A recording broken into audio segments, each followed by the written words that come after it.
So,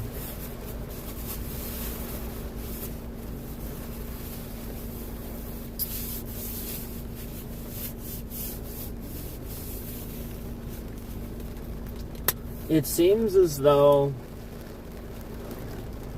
police and people that fill those positions are continuing to be irresponsible, emotional people that seek out harm to civilians. They are not there to serve and protect. And my family is being harassed to the level of causing a crisis. And now, again, they have used illegal means to conduct organized crime in the area, and have been monitoring cell phones and vehicles. Lately have been trying to sabotage vehicles. And so I think it's interesting that at the start of this stream we don't have any, again, it's at 0 concurrence right now. I find that interesting. My lawyer finds this interesting too, that YouTube picks and chooses at any given time what they're going to promote and not promote on this channel. I think any lawyer would look at that as very suspicious. And so, again, we know that the last time I did a stream from this vehicle, I had a slew of sudden vehicle issues that I've never experienced before. ABS light, which happened to my mom's vehicle shortly before it blew up in Walmart's parking lot, which we know they've been getting away with rapidly lately. It's not just her car.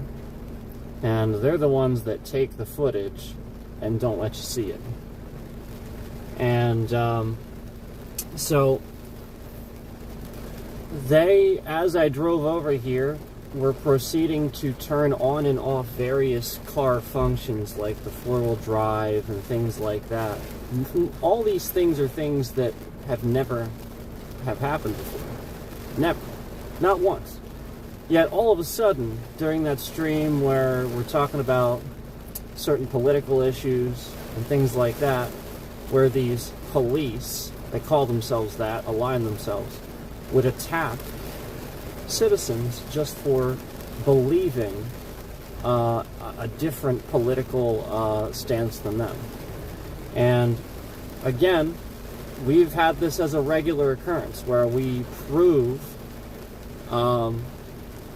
certain things about a certain politician that's in office right now, and we are attacked. And something is damaged. Now, as you know, my various devices, we have a new phone. The phone is fairly, again, this is a brand new Samsung device. This is the one everybody wanted. And it's the very second that we switch and get this new device, same things start happening, except not until I announce it on stream. Just like all the other stuff that you've seen. And again, the car doing what it did, happening on stream. So again, cars that have Wi-Fi signals, it doesn't matter if it's turned off anymore. I have it turned off. It's always turned off. I got in my car and started my car, and my Sirius radio told me that it updated. Why is my Sirius radio updating when I have the Wi-Fi turned off? Why is my cell phone constantly connected and showing AT&T in the top left corner of my phone every single day? Why was my airplane mode not even working until I said that this was very dangerous and could crash planes and shit like that, and then suddenly they backed out of that? That tells me it's police. that tells me they don't want to necessarily cause like a huge amount of destruction. Just calculated destruction for people they don't like. And this is what's been happening to my family.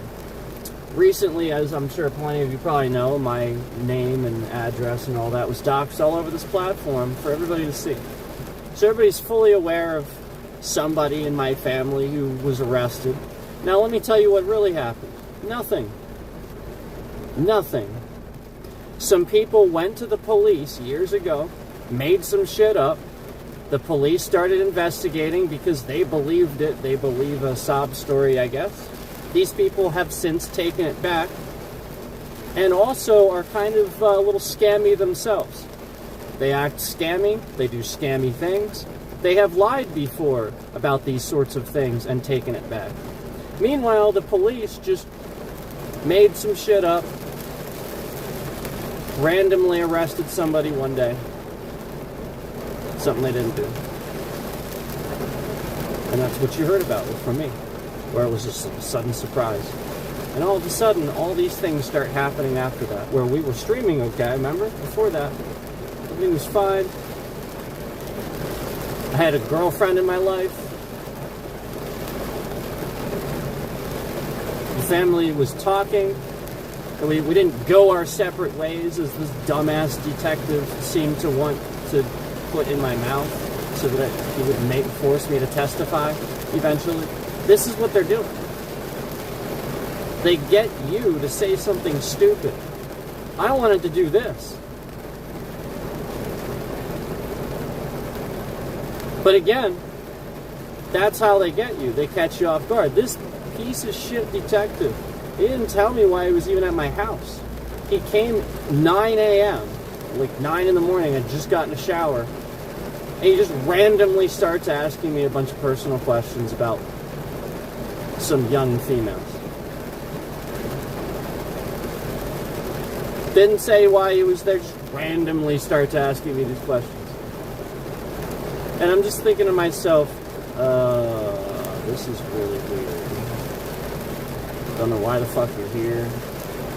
You don't state why you're here. You just start asking questions. So then, again, I didn't know anything about it. So obviously I ask about it and I find out about the situation. Oh, great. Cool. That's fun. I hope that, again, is just like back in, when they were in school and they just made it up. And then by the time anybody found out that it was just made, it was made up. Oh, okay. People make shit up. That's right. So again, no proof, no evidence. Just a bunch of people made some shit up. That's it.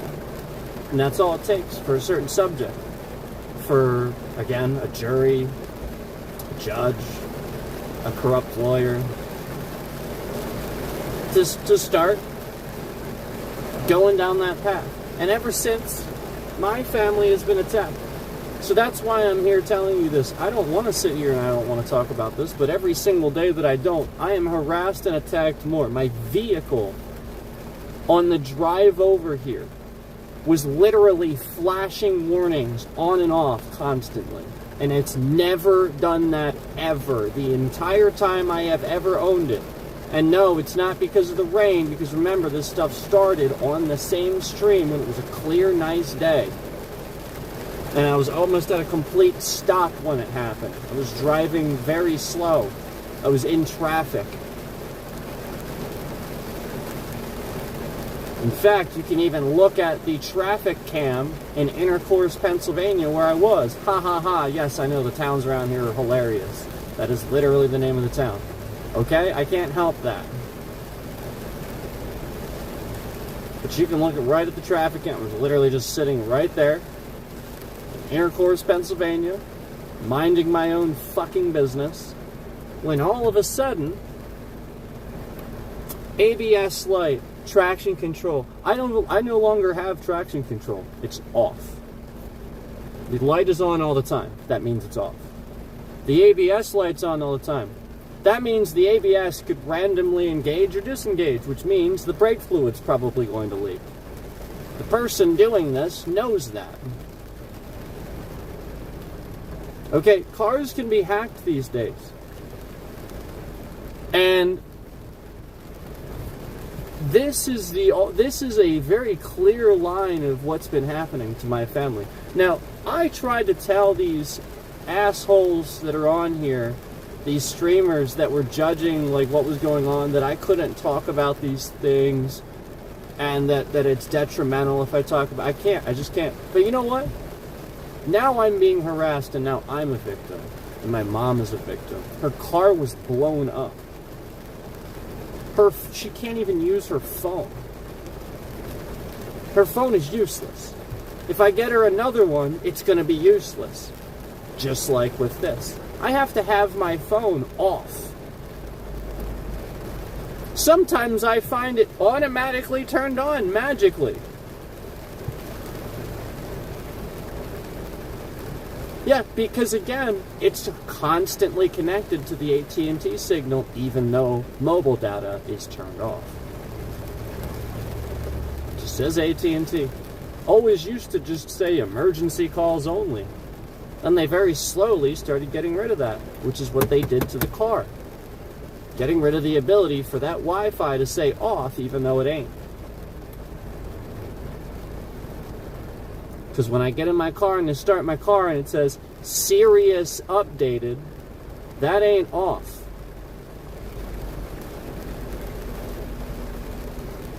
So, right now I'm looking at an ABS light and I'm looking at a traction control light. Again, both things have never been on except, again, the last time I streamed in this car. Do you remember when I streamed in this car a while back? And all we did was move the car.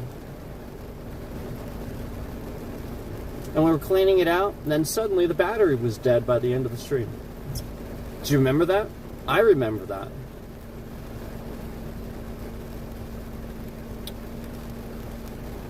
Now, people that are unintelligent about cars and stuff like that and don't understand how things work, let me explain something to you. Car batteries, they really don't just, I mean, sometimes. But really, I mean, it's not as much as you think. Now, it can happen, but the escalation of it, and then my mom's car blows up from mounted battery terminals, not a fucking air conditioner. Not an air conditioner. It's pretty unintelligent. Because I can look at that and tell that the battery terminals were melted. I can. And then I show it to several other experts. They go, the battery terminals were melted. What was drawing too much power? Thank you. Again, not a dismissive thing where the police aren't there. They're missing.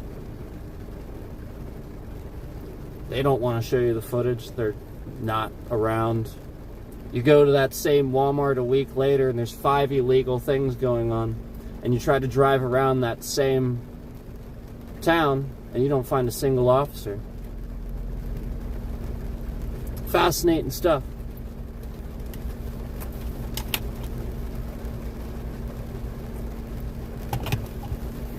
So, my family's being harassed. I was doxxed, harassed, stalked all over this platform for somebody to come on here and pose as several family members, saying sexual things in my chat, sharing my personal identifiable information. My address was typed into this person's title, the video that he had on his channel. And every single video was like a thumbnail of some person that had something to do with me that he stole off Facebook. And this is what this person was doing. And meanwhile, we contacted the state police. They took all day to send somebody out. All day. They kept saying they were going to send somebody out, kept saying they were going to send somebody out, kept saying they were going to send somebody out. Till finally they did.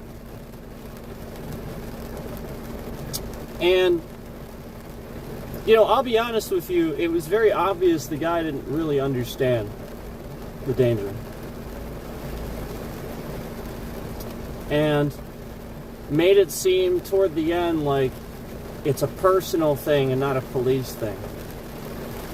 So identity theft is a very serious thing, and it happens to people in California all the time. So just because it doesn't happen in Pennsylvania as often, this idiot is using that.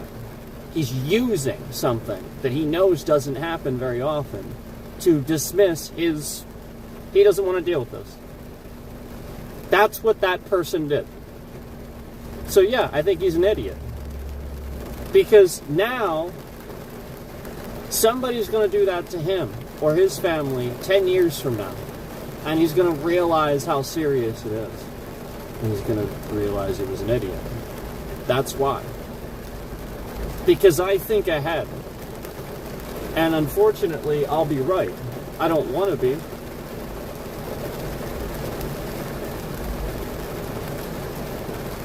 But the point is, I know about this stuff, and he doesn't.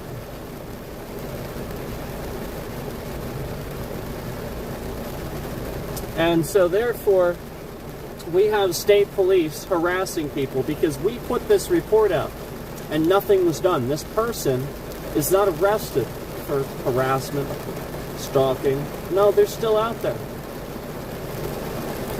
They have many, many private pictures and files and stuff that they've hacked and probably downloaded from people and stuff like that. Because again, none of this stuff was public. My Facebook's not public. You can't find that unless you know my friends. So this person did their homework. Just like any hacker does. Hacking is not really what you think today. A talented hacker is different from somebody that just does what these guys do. A lot of what they do on like scammer payback and stuff like that, I can do it. It literally is police work, and that's what these police don't understand. There's a whole bunch of people just doing police work now, but on the internet, that the police aren't doing. And the problem with that is there's no accountability. There's no checks and balances. Everybody's just sort of deciding who they want to cancel because they're Trump voters and they don't like liberals. So they're going to attack them and harm them, destroy their families, make them look bad, cause problems.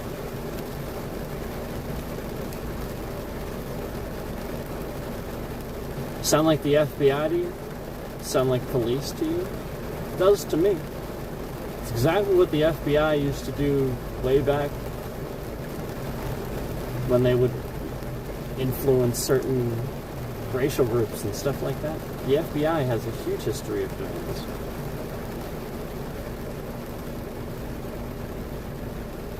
And this is politically based. We know that.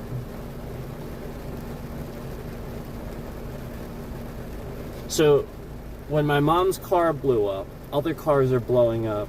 This is happening and getting more ridiculous by the day. It's escalating.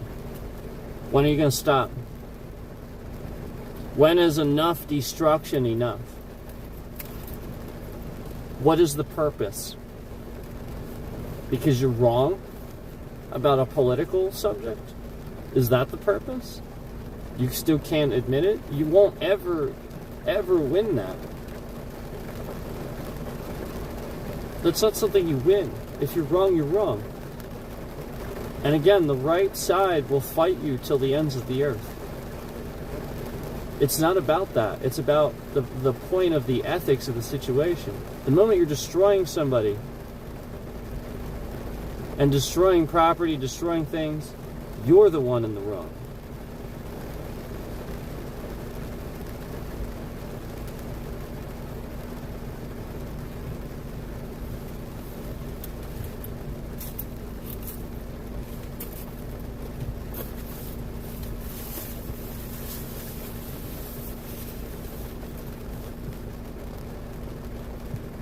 So I am being harassed, and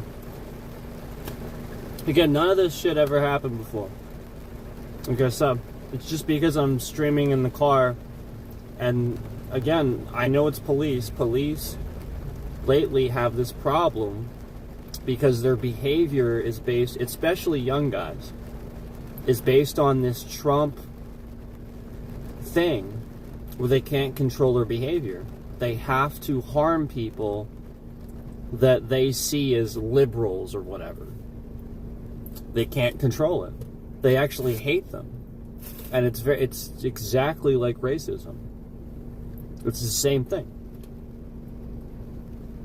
It's just bullying. And I've told you guys this. That's what racism is. They're just picking that. They're just picking the color of somebody's skin. So, these police that have these behavioral issues that are, again, doing illegal shit to round a bunch of people up, to deport them, again, it is illegal. There's no ifs, ands, or buts about that. There's nothing legal about what they're doing. It is illegal. They have every legal bounds to use the federal laws that they are given to round people up, to deport them. So if, again, there's federal laws in place for deporting people, and they're not using those, then yeah, it's illegal. And that's what they're doing. And these same police are the police that, again, YouTube tried to sit there and cover up the fact that I was going viral, because remember, they've controlled the amount of views I get if I'm having a good stream. They don't want people to see me in a good light. So anything toxic trends. So I spin that shit all the time. And yeah, I went on and I was like, ICE agents are just MAGA Karens. And I was literally just reacting to a video where they were trying to deport a U.S. citizen that lived in Texas. This guy is white. He's in the video being interviewed. He's white.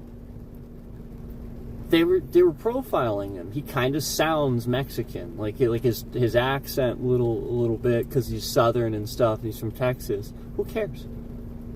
He's American. And again, the point isn't to just deport Mexicans. Like, you have a problem if that's what you think. You really do. Because they came here legally. They're here by every bounds of the law. They're allowed to be here until one day Trump was like, no, I'm going to use propaganda to trick you. They're not allowed to be here. Yes, they are. There's laws for this. And meanwhile, all this is going on, and we actually start to trend. And I get like 30-some concurrents. So they start maliciously shifting the bitrate around, and by the time they're done, again, it looks exactly like it does right now, where there's nothing in here. And some sort of attack happens. Something gets worse for my mom. Something gets worse for me on a personal level that I don't talk about. I just go like this, basically.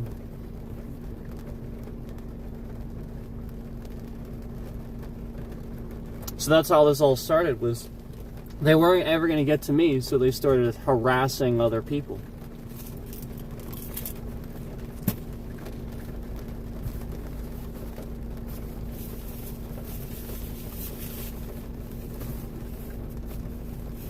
I've gone to great lengths to prove that my phone is permanently connected. Permanently. I put it in a Faraday bag. A Faraday bag is specifically designed to block all wireless connection. Wi-Fi, Bluetooth, anything. And I could call this phone while it was in a Faraday bag. It said no, it didn't even say emergency calls. I shit you not. It literally just said no service. It was like, nope, can't even. Emergency calls? What's that? It was done. It was like, no. And I called it. And I showed you that. Didn't say no service. It said no service at one point. You can look at the video if you want. We showed that. That was the point. And so it's just obviously when you turn off your mobile data and it still says AT&T and you get all your texts, you can send and receive texts, they're looking at texts. That's what they're doing. When I got on here and I said I could see all my emails and my Facebook, they were like, holy shit. We're gonna stop that. Holy shit. So they stopped that, but can still send and receive texts. So they're looking at text messages. That's what they're doing. And if you get like a malicious text that says, the Dems are doing this, call this number quickly to stop it now. It's a scam, and it's them. They're doing that. I always get this text message when something like that's going on. They're doing that somehow. So, either they're actually doing this, or there's all these police are so brainwashed and stupid to the people that are manipulating them from other countries that I've been talking about, like the psychological warfare. They're actually this manipulated by the MAGA memes, like on Facebook. So therefore, yeah, they see a text message, it just triggers them, and and then the people that send this see this, so they do it more. And like, yeah, the more likely scenario, yeah, police are being manipulated. And I've tried to tell you this. They're very easily manipulated. It's not hard to do. Unfortunately. It should be.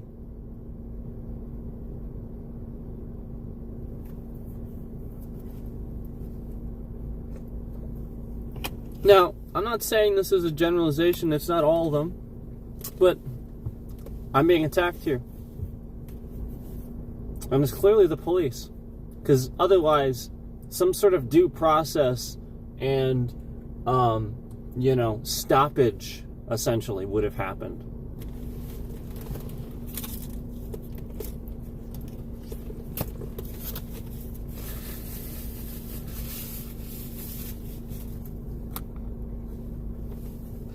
So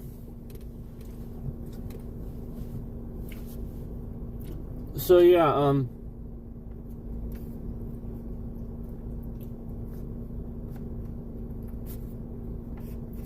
this family member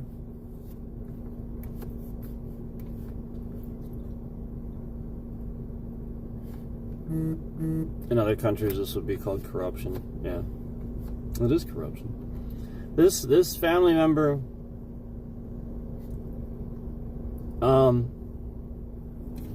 is like their life's over. And even before that happened and they were incarcerated forever for something they didn't do, even after that, or I'm sorry, even before that, it was like torturous for this person to have to go through the things that they were being accused of and embarrassed by and stuff like that. And this is why they're doing it, because they like this. The police enjoy that.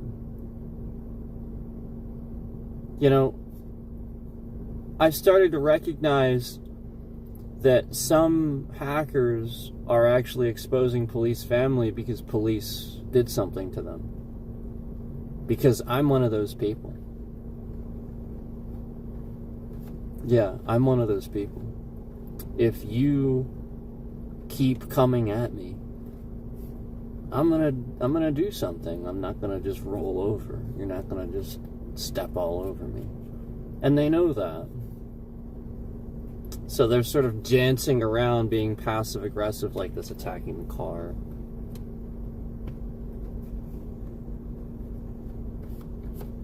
Yeah, like, alright, for example, when they came and arrested this person, they didn't have a search warrant. They were all through my house. Yet, they needed his phone. Why'd they need his phone if they were already arresting him for this? He's clearly being arrested for something already. Innocent until proven guilty, unless it's considered violent crime or whatever. So, again, if you have everything that you need to arrest this person, why are you looking through my house for a phone?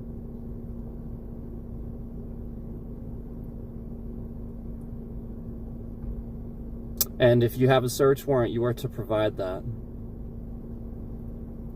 You can't enter the house. Literally, you can't. You cannot do that. Especially when you arrest the person in the front yard. They're outside the house. They were never inside the house.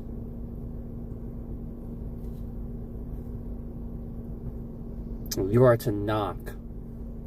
You are to try to get a hold of somebody in the house, and if you know that there are people in there, you are not to enter. You cannot just go throughout somebody's house looking for a phone. Especially when you have everything that you need to supposedly arrest this person, yet you want a phone. And now there's 5 concurrents in here. Oh, now there's 7. Yeah, pretty interesting detail, isn't it? I thought that was interesting, too. Even after they left. They were quick to leave after that, too. Because I couldn't find it. I was like, I can't find it. I don't know where it is. Because I legitimately tried to look. But then I realized after they left, phone? Phone? Wait. And then they left in a hurry. As soon as I didn't know where it was. Boom. They didn't have a search warrant. They were trying to find the phone to get a search warrant. Yep. They didn't have one. If they found the phone, they would have. Which tells me they're hacking and doing these things that they shouldn't be doing. Because it tells me that they're looking at the text messages. They think that that phone had something. It doesn't necessarily. You know what I mean? As far as I know, there's nothing, literally nothing. It's totally a normal phone. And as far as they're concerned, they think there's something on there, so they get that and they get a search warrant. That's what they're trying to do. That's how they've been doing this. So you see how, again, you should throw the entire case out. Because that's illegal. Can't go into a house, look for the thing that you need for the search warrant, and then be like, yeah, here we go, now we can get a search warrant. You can't do that. And that's what they were trying to do. And they know it. And there's now a constant 7 concurrents in here. Why? Who are they?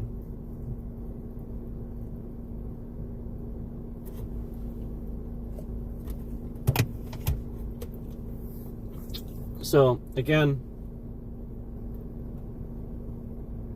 I've never experienced this stuff with my car yet. This is conveniently the stuff happening to my mom's car shortly before it blew up. Complaining of an ABS light that the mechanics couldn't fix. Mechanics are like, oh fuck, it's just ABS, who cares?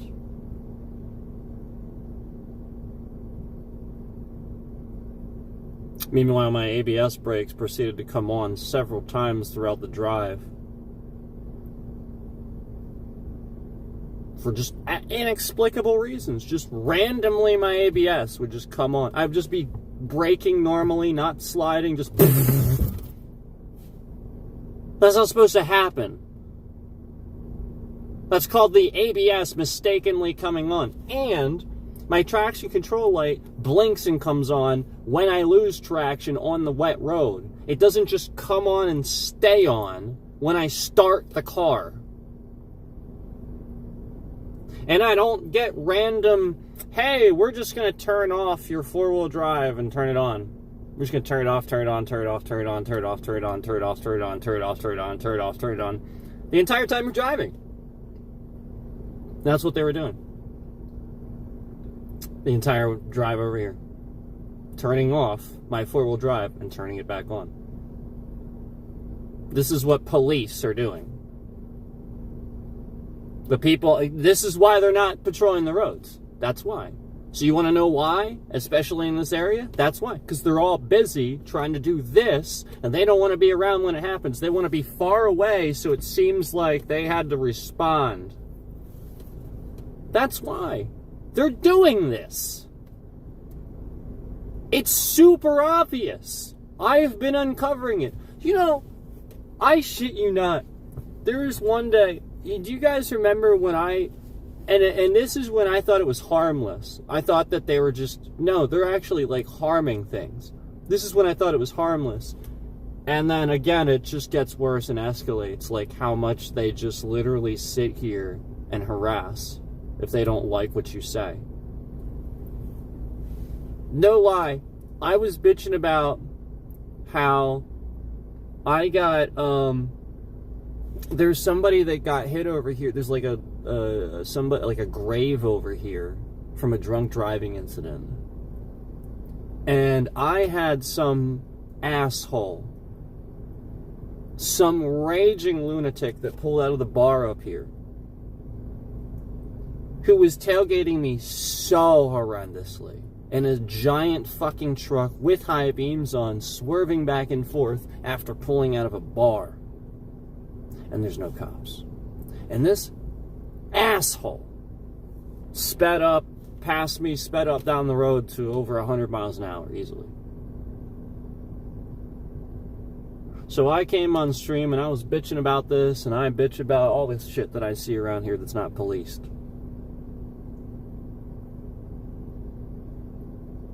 Because I never see it. And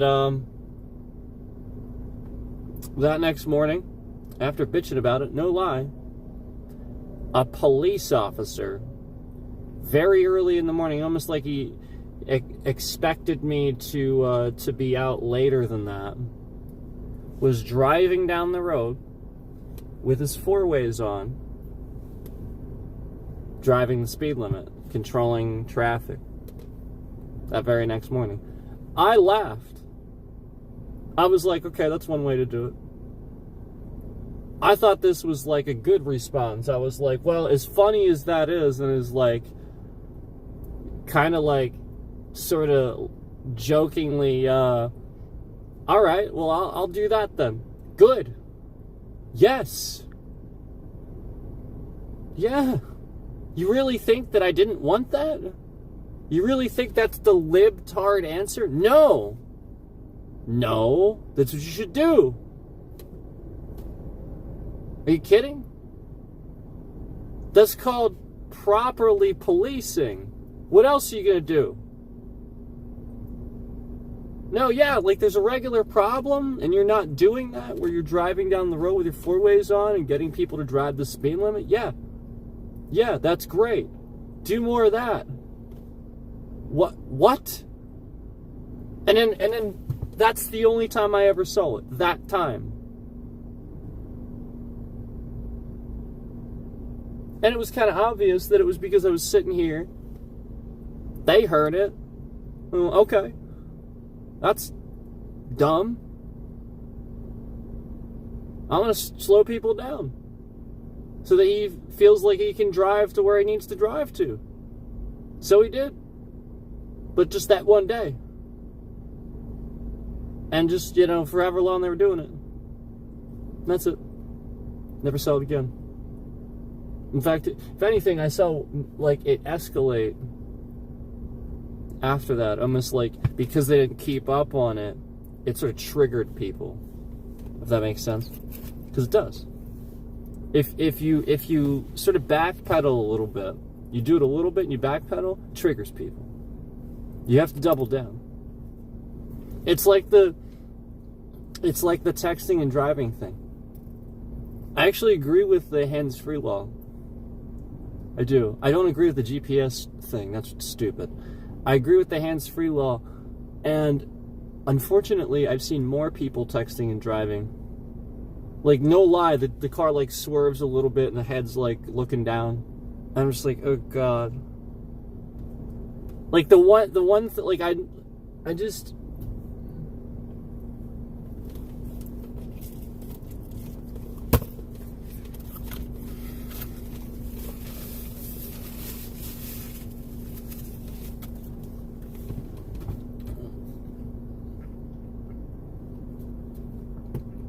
The point is, why does it seem like the law was put into place to control people instead of help you police people? Like, the GPS thing doesn't make any sense. You're sitting at a light, you can't sit there and choose your GPS thing and then put your thing down? As soon as you start... No, you can't. You can't do that. Right, it can be hands-free. That you can do. Yeah.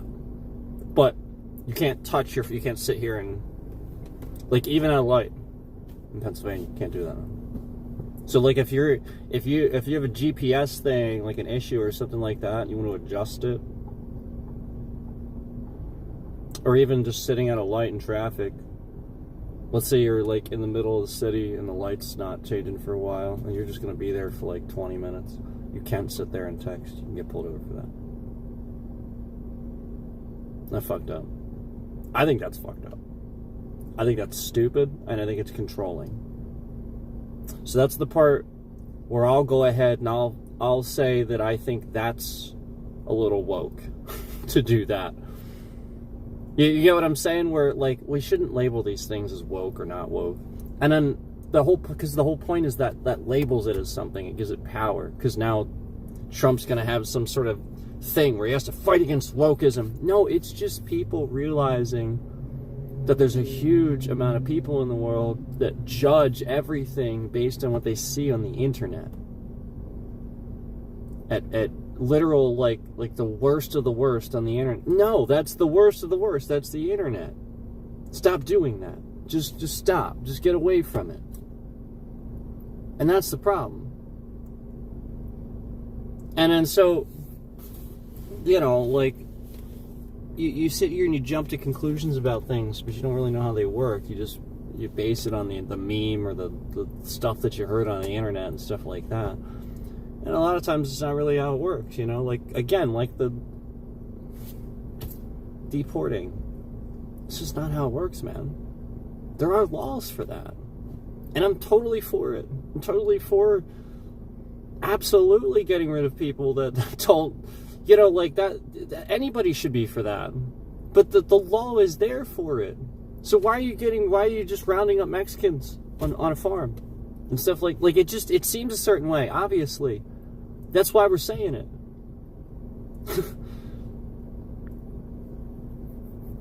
You know, because that's the very internet answer. That's all I'm saying. Like, you understand that you're the one doing that? It's not the people reaching out on the internet saying this is a problem. No, it's you. It's you complaining about it. So, anyway,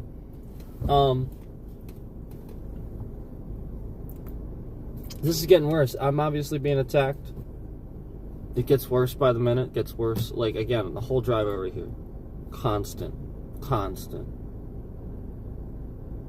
Oh, it's off. Now it's on. Now it's off. Now it's on. Never had this happen the entire time I've been in the vehicle. Never. Never once. Never, ever, ever, ever, ever. Never. I mean, sometimes when it rains and I'm driving down the road and you guys hear a badoo, you hear front radar sensor blocked. You know, because there's dirt on it. And sometimes when I'm driving down the road, you hear, oh, you need to replace your windshield wiper fluid. You hear that a lot. You hear badoo a lot for that. Because I need to put washer fluid in there. And it'll just do that every single time I start the car. It'll do that, remind me throughout the drive sometimes. That's okay. But on, off, four-wheel drive, just constantly as I'm driving, no, it's not the annoyance of the alert, it's the concern of what they're doing to the mechanics of the vehicle. On, off, on, off, on, off, on, off, on, off, on, off. Just like the ABS, just like the traction control. They're going to fucking destroy the vehicle. And somehow, some manner, that's what they're trying to do. They have determined this vehicle has some sort of issue with that, so they're causing issues with that, exacerbating that, so that way that issue happens. And then the police are like, oh, these cars, do you know what they said when my mom's car blew up? Aren't Hyundais known for catching fire? That's the brilliant police work that they did. Brilliant. Totally. Except when you look up the recall, you find out it's a recall on the ABS brake lines, leaking brake fluid. Idiot. Yeah, so what did they do to cause that? Overcharging, overpowering the battery remotely? Exacerbating the recall? The thing that's not a problem? Making it a problem? Yes. So again, I've been following this for a long time. Where have you been? Patrolling, doing nothing? Not pulling people over? Yes. So again, when you sit here and you just give me absolutely nothing, my mom's car blows up and then all these other ones blow up, and then I am continued to get stalked, harassed, these problems now start happening for me. Yeah, it's kind of obvious to see what's going on, especially when I get in my car and I know the Wi-Fi is turned off. Yet my Sirius radio just updates.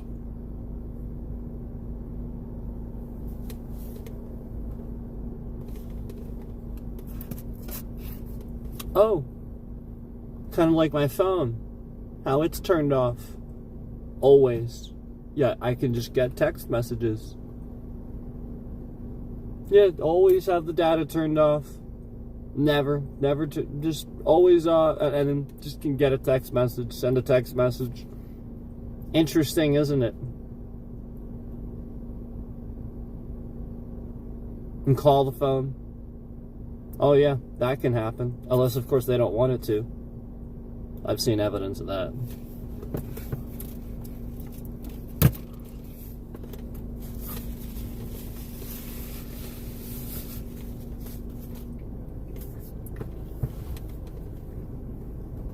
The police are baiting people.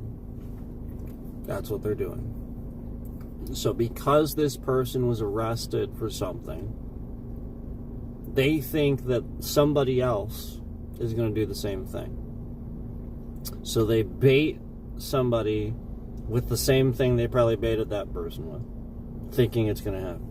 So it doesn't happen, it doesn't happen, it doesn't happen. They harass me more. They break shit. They destroy shit. Doesn't happen, doesn't happen, doesn't happen. Harass me. How long are you going to sit here and harass somebody before they literally just come after you and like just literally come after you and your family because you're coming after them? How long is it going to be, man? Because that's what's going to happen. Like, you're going to go after the wrong person one day. You know all the people that come in my chat and they're like, are you a cop? Are you a cop? Remember all that? Remember how often people would come in my chat and they would ask me that? Remember that? I remember that. I remember that happening often. That was often that happened. Why is that happening?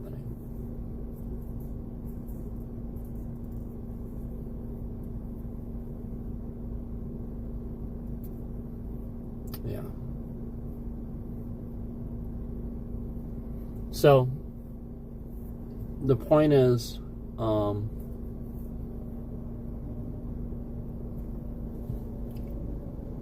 I have had every opportunity to retaliate, and I have not.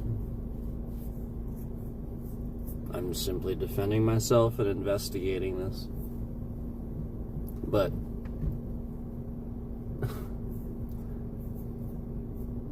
they keep giving people reasons for a civil war, for a fight. They keep doing that. So it's going to be the police that cause the fight. That's all that's going to happen. All that's going to end up happening is it's going to be police versus civilians. And unfortunately, you won't win. You think you will, but you won't. It's just going to get really ugly really quick. Because you know why?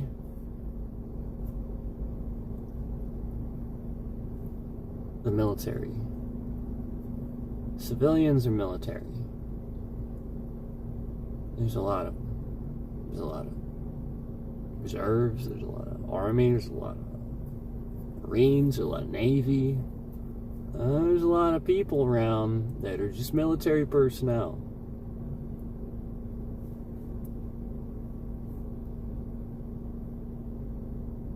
So, the police causing this war, you are being manipulated, and you are the fools. You are the ones responding to anger. You are the ones rounding people up in unmarked vehicles, showing the internet and the world how foolish you look. It's not legal. Everybody's talking about it. Your president's literally a laughing stock. The guy paints his face orange. He can't even be seen taking pictures with people without shoving somebody out of the way. Everybody knows exactly what you stand for when you vote for that guy. And they know it's police. And they know to manipulate you because they spy on you, just like they have been for me. And I've gone to great lengths to have intelligent conversations, to try to reach out, to try to show you that you're being manipulated, but enough's enough. I know you're attacking me. And I know it's based on some misplaced passion, but it's just hate. Call it what it is. It's misplaced passion for sure, but it's just hate. It's the same thing when a celebrity has a significant other or something they're going through, and everybody wants to talk about it and make it their business, like the Will Smith slap or anything. It's none of your fucking business. Were you there? Okay, you saw it on live TV. Oh, so you know a little bit about it. Okay.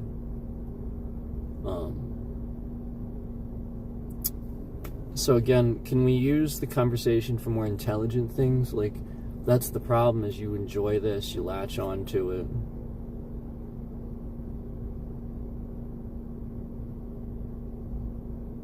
And meanwhile, I would much rather, I think it's hilarious to watch a comedian that swears constantly and has a sense of humor about himself and other people and stuff like that than I would that mindless nonsense. Because now, the point is, a swear word and poking fun at somebody has a little bit of a negative connotation, but the point is it's all in good fun, and it's sort of partially true, right? So maybe you just fix that thing a little bit so that way people can't pick on you. Versus the other way around, where somebody's literally just talking about something they don't know anything about, doesn't concern them, it's very personal, private, it concerns other people, it concerns like a ton of people, families. This guy's a father, he's got kids, he's got a wife, and Chris Rock too, all his friends and family that would affect too, just like the whole situation. Again, like this has nothing to do with you, yet everybody's talking about this as if it does. And it doesn't. So you should feel privileged if they want to talk to you about it. That was my phone, sorry. You should feel privileged if you want to talk, if they want to talk to you about it and have an interview about it. Otherwise, you don't ask questions, you don't talk about it. It's not your business. You make it your business to try not talk about that. And I promise you, they'll trust you more. And maybe if you actually cared about them and wanted to talk about the things that they were working on, or talk about the things they're doing and stuff like that, they would want to talk to you and you'd see the person that they are. But you just want to poke and prod at their personal life. What do you think's going to happen? They're just as human as the rest of you. See, that's the point. You're the bully. It helps you feel better about your life. That's bullying. So you bully celebrities? Yeah. Yeah.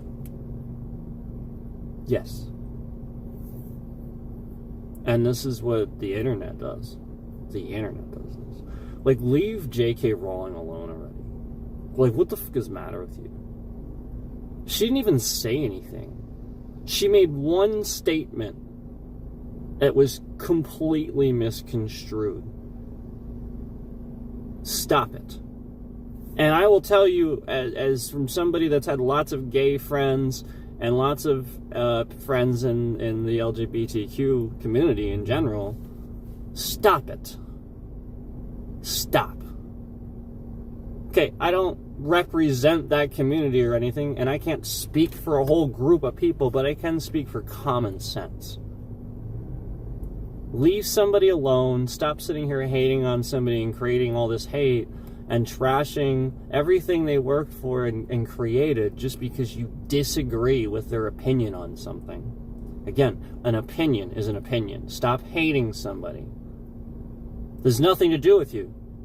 Okay, so don't watch Harry Potter then. Okay?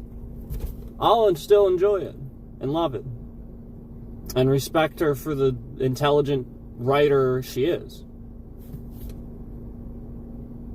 I don't care what her opinion is. Yeah, it's like, again, that was misconstrued. Everybody blew that up. She did not say what everybody said that she said too. And then when you hear what she said, it's like, oh, so she just said it wrong. She phrased something poorly. Authors can do that. They're just people. Yeah, so like, it probably really isn't that bad. You're just sitting here being rude and picking on people and finding a reason to hate anybody. It's the same thing with anybody else that you do it with. Like, why do you do it? Because it makes you feel better? Yeah, you're the bully then. Just like the guy that sat on here doxing all my information and stuff. I don't know what he thinks. I'm sure he thinks something. I'm sure somebody's manipulating him, led him to believe something, that he's doing this for some reason. But it doesn't change the fact that it's wrong. They just regularly, so often, instead of using his brain and his talents to help people, he's literally just sitting here causing harm, harassing, making other people's lives miserable.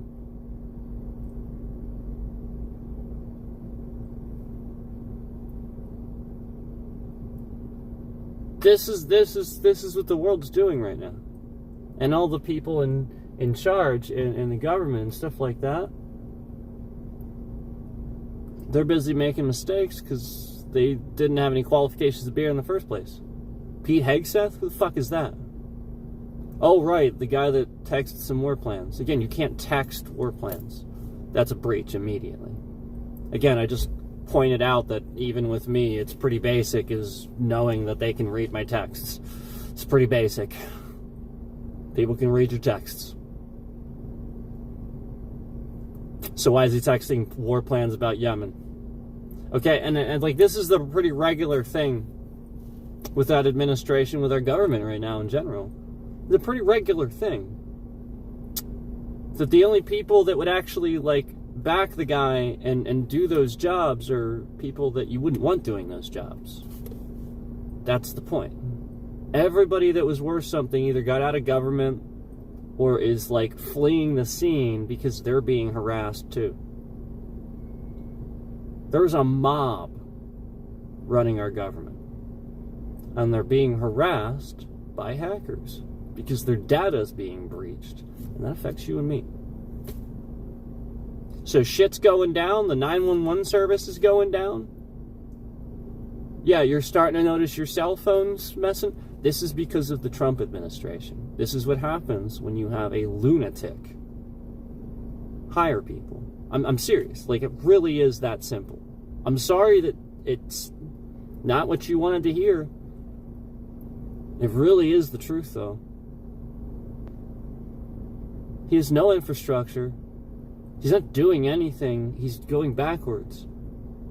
If anything, this guy just spends all his time dodging questions about the Epstein files and about the random blotches of makeup on his hands and shit like that.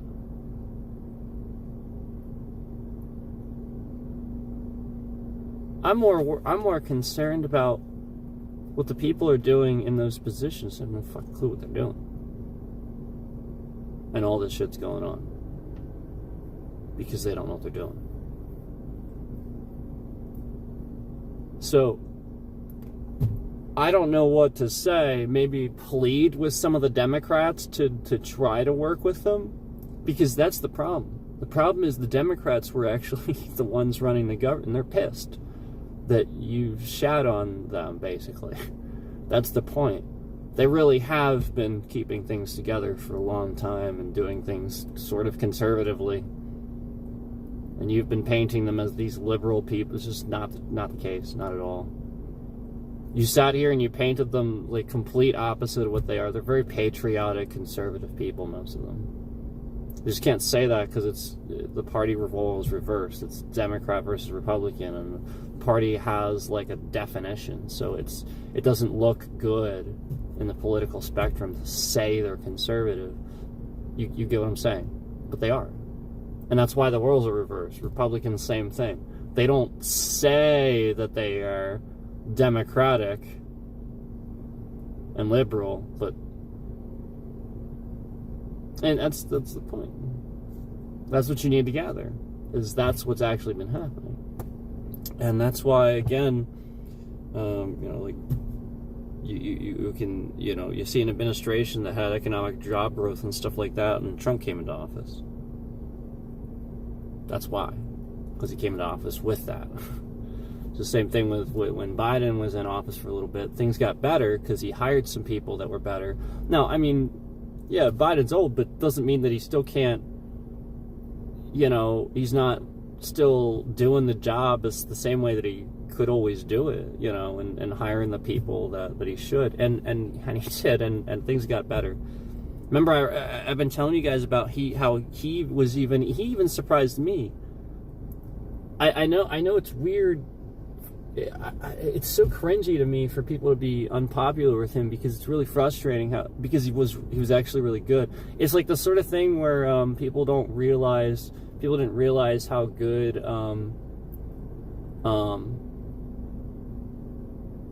well, now, HW was unpopular with certain things, but, like, as far as, like, certain bills and stuff like that, like, his administration was actually pretty successful with some of that stuff. And likewise with Biden, where you had just people in the positions that knew what they were doing.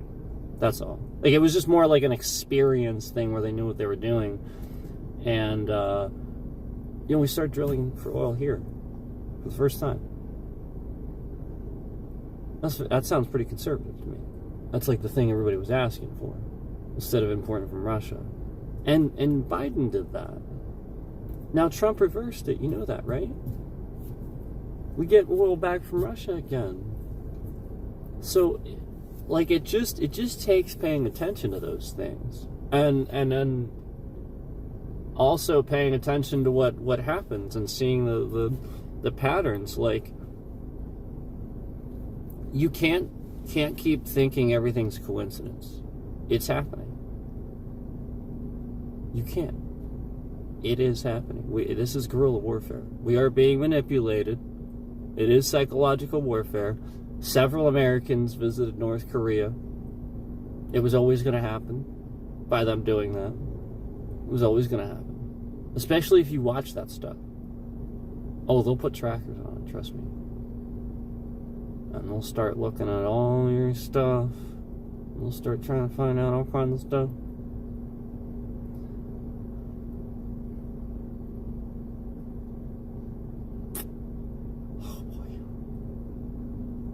You know, the situation with China right now and Russia is very delicate.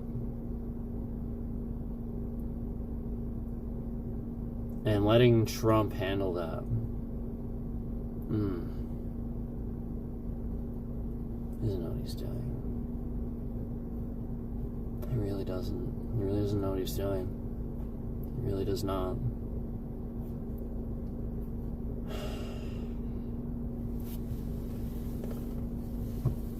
They're going to take advantage of that. This is the point. You don't want him doing foreign policy because the enemy takes advantage of that. That's what they have been doing.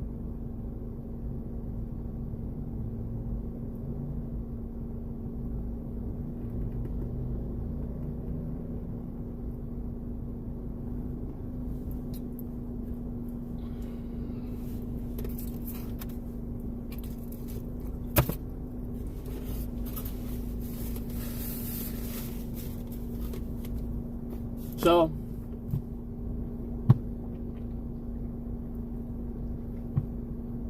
that's why I went out with it. That's why I told you guys I'm being harassed, because it's sort of obvious to me at this point.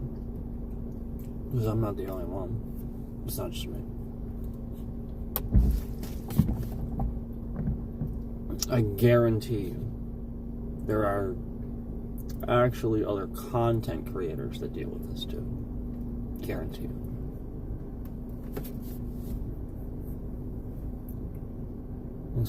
I think that's partially what scares you too, is that we are getting together and we are seeing it, that we're being harassed. Even some of us that fell on opposite sides of the spectrum.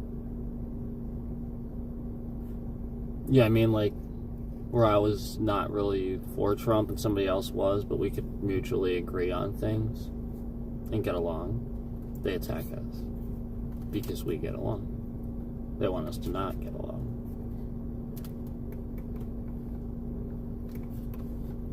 And why is it that with Trump that's always been the case too, where he tries to divide and conquer? That's what he's doing. He's not fairly doing any election thing or anything. He's redistricting states like Texas and stuff in the middle of the decade when it's not supposed to be done for another 4 years or something like that. Well, 2.5, I think.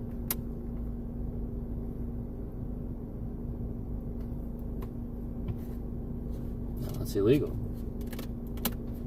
Just like all the other stuff he's done. Like, there are reasons for these things, due process. Like, I don't care what you politically think, because it's pretty skewed if you like Trump. If you like Trump, it's pretty skewed. Some of these people that are swayed, they don't even realize it until, like, Biden comes and talks to them or something like that. Like, that actually happened. I remember Biden talking about that, where he said he went somewhere and talked with some people. And the guy, like, by the time, you know, like, the whole point was he's very humanizing. He's a very nice guy. Like, he's really not what people think. And, you know, he's, like laughing with them, joking with them. He put on a MAGA hat and wore it. Yeah. You can actually find that picture, too. And so, like, by the time that he was done, he'd said, it was like a name or something that Trump had for him. But, like, the whole point was that, and this is coming from Biden himself, but I looked it up. And, it, you know, like, I found the picture and I found the thing he was talking about. And, yeah, flat out, by the time he was done there, the guy was like, you know, you're not the, I forget what he called him, but it was a name. of some kind that was kind of like funny, and it's just the whole, that's the whole point. Like, it's just a name. He was calling him a name. That's the best Trump can do. He just calls him a name. He's like, you're not the whatever that Trump says you are, or whatever. He's actually like, you know, like applauding him and saying like, you know, you might actually have my vote. That's what you need to do. That's what should have happened. But because it was a woman, and a black woman at that, the hate started.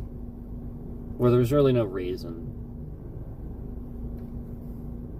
It was just hate. She's overly qualified, just like Hillary. Overly qualified. And then they used hate. They were campaigning against Hillary for a decade before she ran.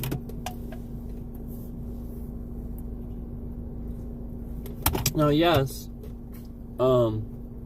Harris had like the shortest run, so that was the whole point. She didn't have enough time to run. But I do agree with, like, if you give the Republicans time, they're just going to brainwash people, because that's what they've been doing.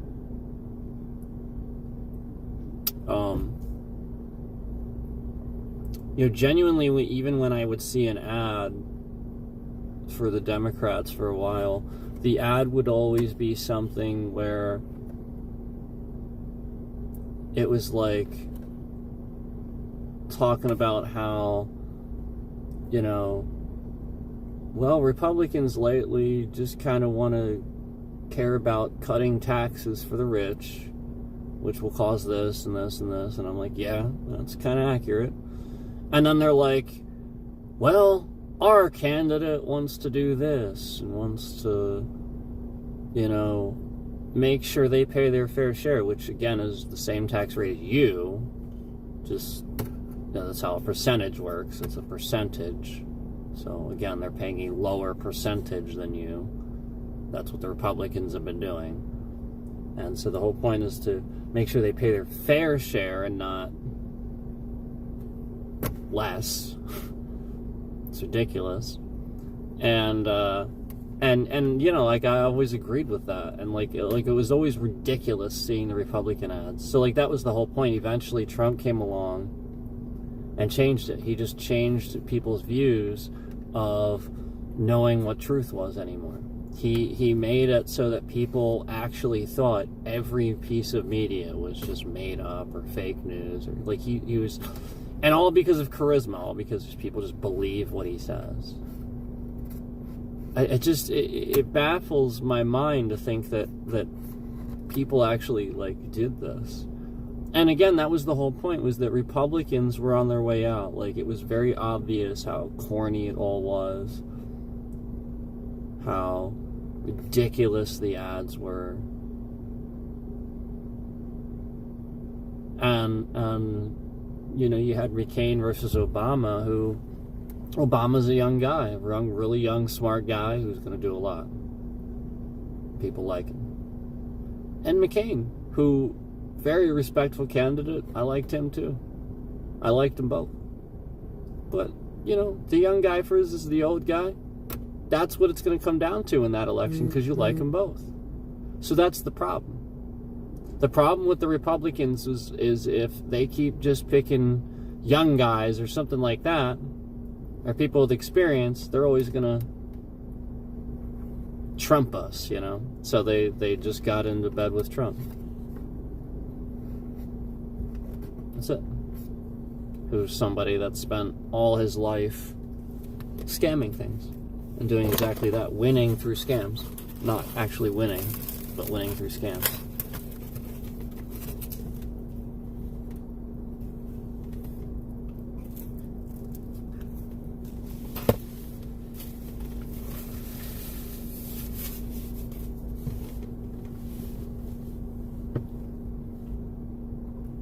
So that's what's been going on with the car.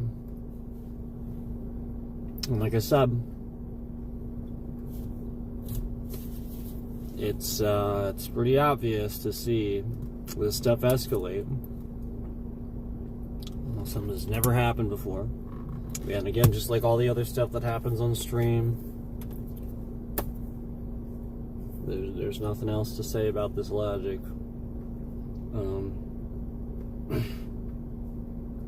Others agree. They're seeing it too. Plenty of other people are seeing it too. And the whole point was to not be quiet about it anymore, to start telling about it, start documenting, start talking about it. Because for a while there I was just keeping it to myself, and then the attacks would just happen, and it's like there's no point of reference here, so now you guys can follow along as you have been, as probably a good number of you have been, and see what's been going on. And this is ridiculous. It's ridiculous to think that police wouldn't do their jobs or wouldn't investigate something just because they felt their intelligence was insulted or something like that. Or that they would actually harm somebody and seek out harm to somebody because their intelligence was insulted or something like that. What you have to realize is that, you really shouldn't treat people that way. You shouldn't treat yourself that way. It's pretty sad when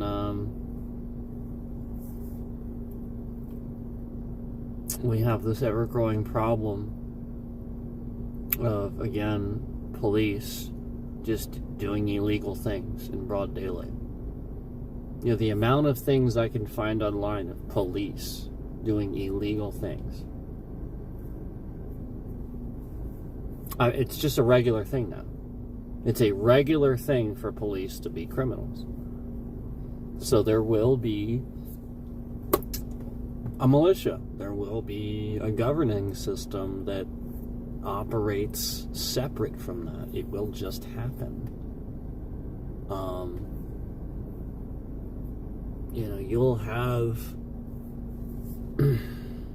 military and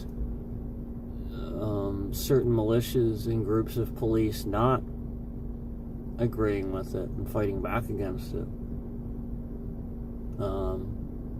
Because not all will. The majority doesn't like Trump. The majority doesn't want that. The majority wants law and order and peace and civility. That's what we had. And then they flew a plane into the World Trade Center. And we said we will never forget, but we have forgotten.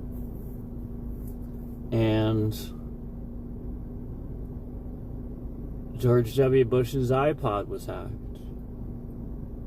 And like the rest is history. Like the moment that happened, the rest is history. That's big. Regardless of what you think.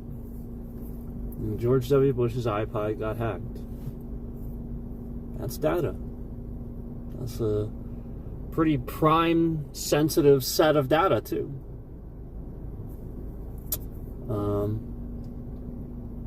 So if you remember, he was from Texas. So anybody with any connections in Texas, and they could sit there and work on that. Plus DC at the time. It's just it's unbelievable. And then the Trump administration too. The sheer number of times they've been breached recently. Like the Kaspersky breach a couple years back. When he was in office the first time. A few years back, I should say. A couple. The federal agent that was breached at his home during the Trump administration.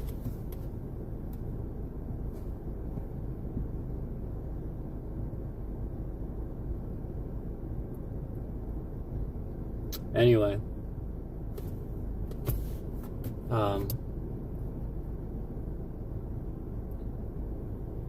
yeah, like I said, if my car was acting any different than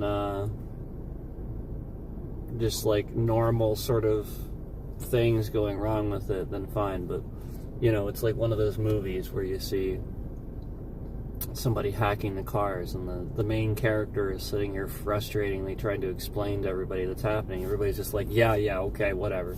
And meanwhile, the people are actually doing it. And the main character, you know, of course, in this instance, myself, you know, it's just all this shit's going wrong. It's like literally you can see it plain as day. The audience can see it plain as day, and you want to root. You're like rooting for him. You're like, why can't you? Man, these people are terrible. Why aren't they believing him? Well, because you're seeing it from that person's perspective. You're seeing it happen. So the point is, now everybody's acting exactly like they shouldn't. Like we didn't have these examples, like we didn't have these movies, these lessons to teach us these things, to not be this way. That's the point. You know how we got to space? Is like Star Trek and stuff like that, wanting those things. You know that, right? That's literally how it happened. Like, actually theorizing, like, the whole point is that our authors that are science-minded write these things and actually theorize it. And let me just put this out there for you. Your brain is capable of far more calculations than you can even possibly fathom. You could technically figure out, you know, I don't know, the secret to black holes or something. Just by thinking about it. Just by thinking correctly about it. It could just occur to you. That's how the human brain works. So that's the point. Is that in that writing, as you're writing that stuff, maybe there is a real theory in there, and we just haven't figured it out yet. Like somebody could have actually possibly put together something real, and we just didn't build it. We just didn't even try. And then they started. You know, like that was the whole point. They started, like, with those concepts, with the concept of, well, no, NASA isn't necessarily just doing everything right. You know, like they're the first, you know, they're smart and they did it the first time, but they're not necessarily gonna figure everything out either, you know. So the whole point is that you don't want to silence culture. You don't want to silence free speech. You don't want to silence this stuff because this is technology. This is the future. And the enemy knows that. The enemy knows that that's how we got to where we got to. They can watch our shows. They can watch our history. They can research us and be like, wow, that's amazing. And be all jealous of it, which is what they are. So you need to not let that happen where they're sitting here and ruining our country because we're attacking each other.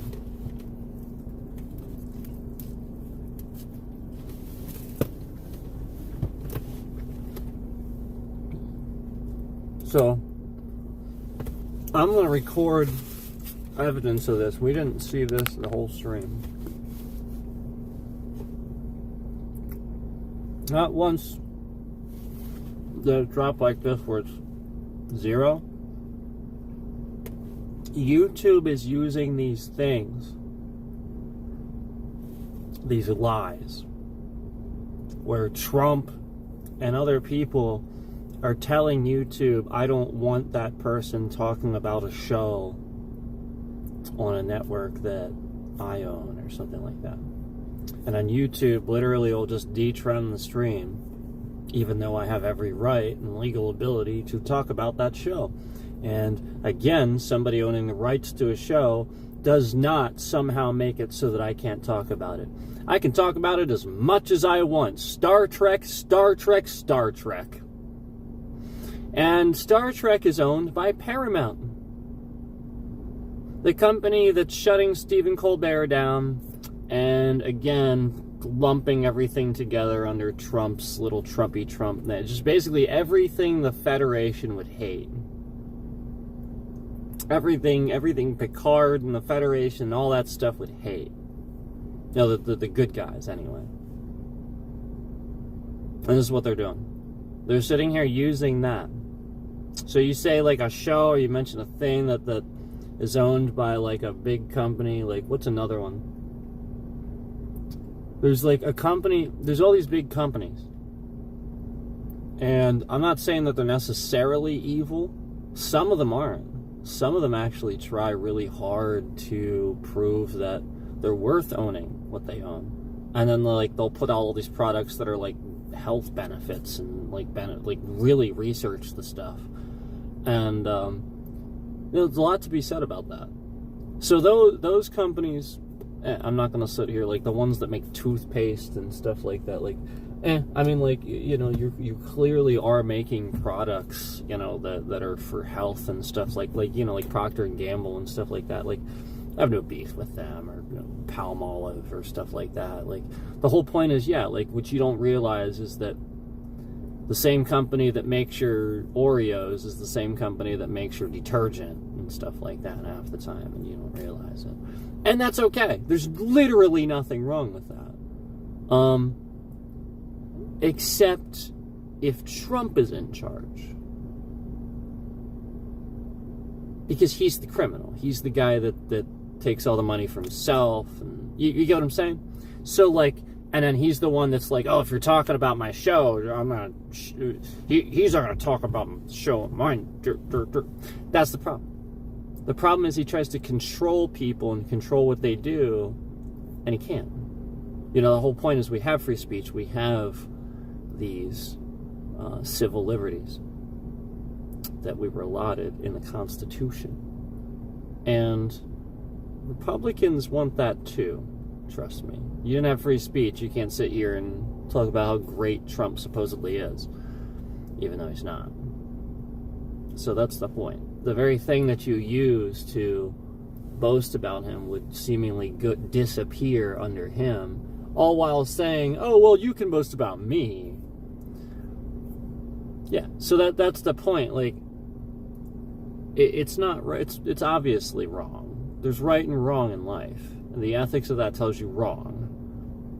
There's no difference between that person and, a kingpin or something that's completely corrupt and doesn't spread the money out, doesn't help people. He just keeps it for himself. He's not a Robin Hood where he's trying to rob from the area just so he can give back and make sure everybody's fine. No, he's literally just stealing it for himself, which is what Trump did in New York.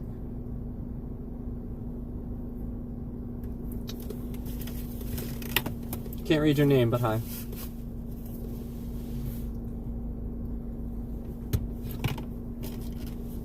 Can't read your name, but hi.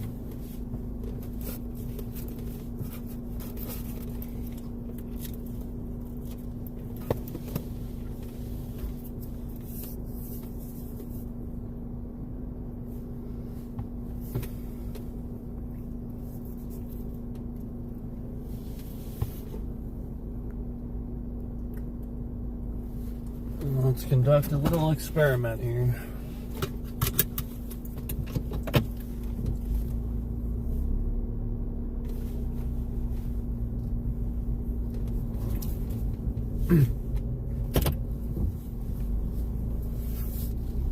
See, they didn't want me doing this originally. Now suddenly the police are probably going to be all like, okay, now I am kind of curious what's going on. Yeah, that's what I thought. And to be honest with you, I would be too. You should be. It's extremely serious, and you should treat it that way. Literally screwing with cars, man. Black concerns everybody. So, nothing so far, but again, the lights are on solidly. They're not blinking, they're just on. And again, the traction control shouldn't just be on. It blinks and comes on when you lose traction. This fucking ass. Like, I can't stand this. I can't see. This guy keeps pulling forward when I'm the one that has the right of way, and I can't see. Like, he's turning left and I'm turning right, and he keeps pulling forward when I like he's blocking my line of sight. All right, so nothing so far.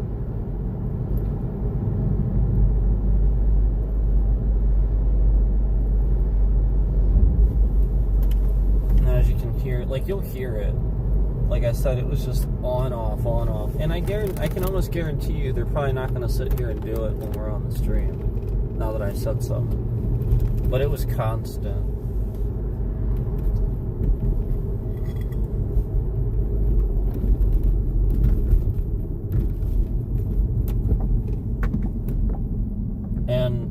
like,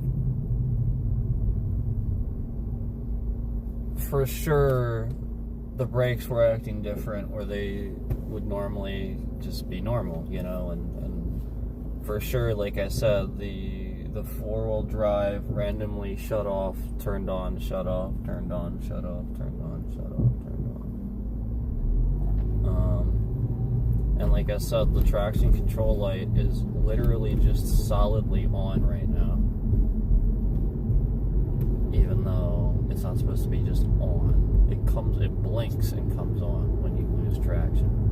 That's it. It doesn't just stay on.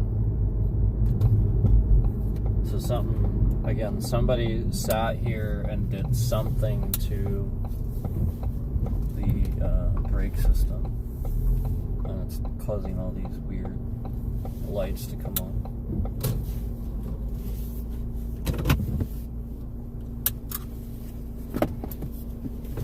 So nothing yet, as you can tell, nothing yet.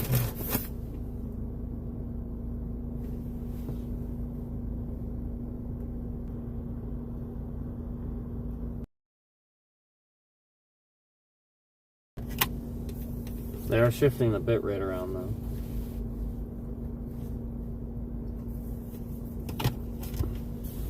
They are maliciously shifting the bit rate around. Like, you can't drive around and do this, so they're maliciously shifting the bit rate around. If you couldn't drive and do this, pull me over. Oh. Absolutely malicious.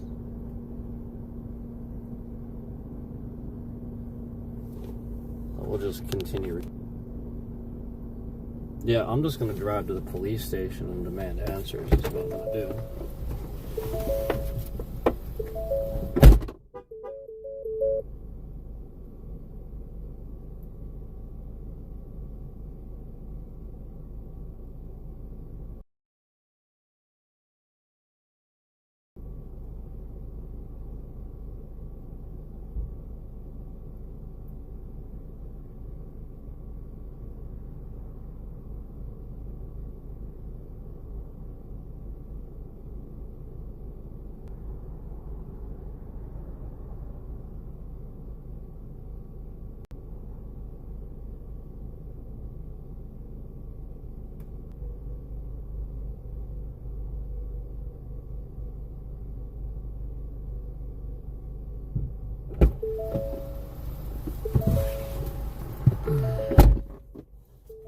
So bitrate has not.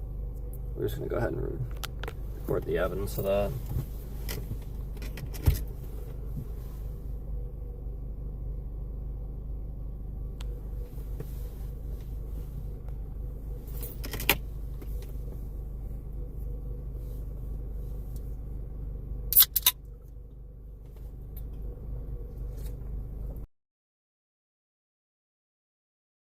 Make the device, again, cause some sort of problem for the car, or make the device draw too much power. So that is why that happens. That's what's going on with that. So I'm just going to keep documenting that that's happening. That we have plenty of service to deal with that signal.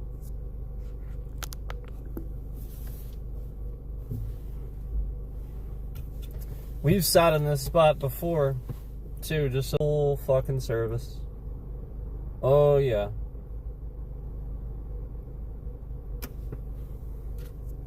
This is definitely the police.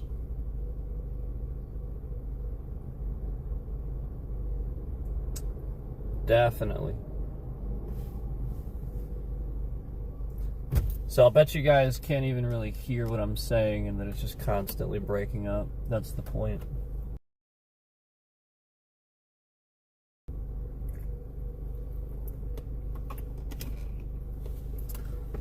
So we'll just go ahead and see what the police are doing then. Since they're wasting time doing this, we'll just go ahead and see what they're up to. Since this is what they waste their time doing.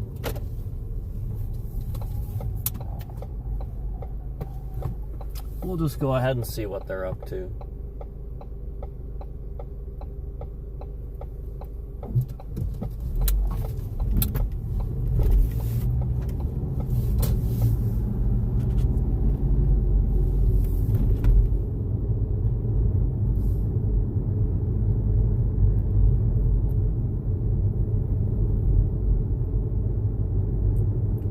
So since this is what the police spend their time doing, is harassing people and messing around with their streams, we'll just drive around and we'll see what they're up to and what they're so busy doing with their time. We'll see if we can even spot a single police officer in this entire town.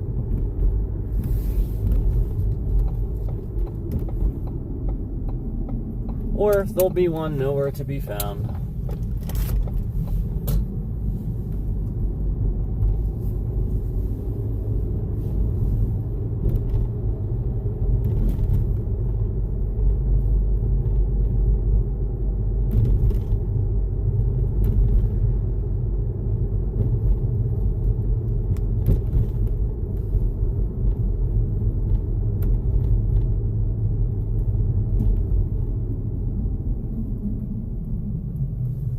Yeah, we'll just see if we can spot a single one or if they'll just be nowhere to be found. Probably nowhere to be found. While they're sitting here shifting my bitrate around, causing problems for me. Because I drove into their jurisdiction. So therefore,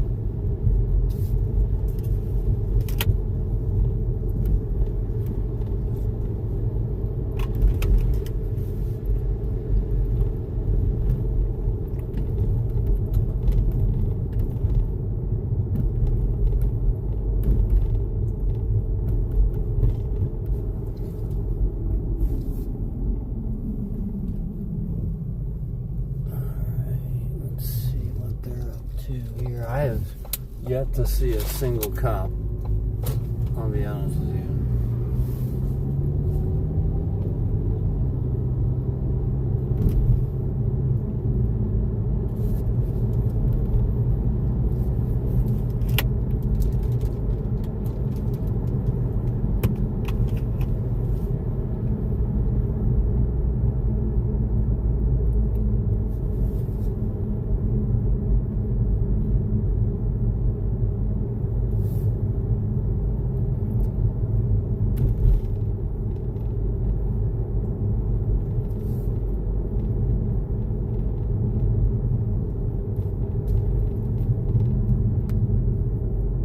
Interesting.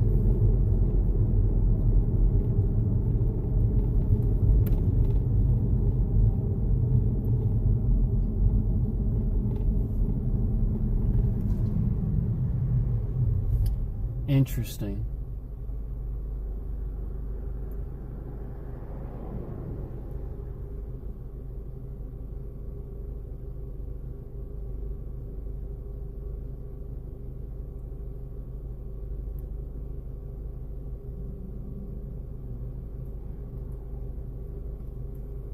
Very interesting.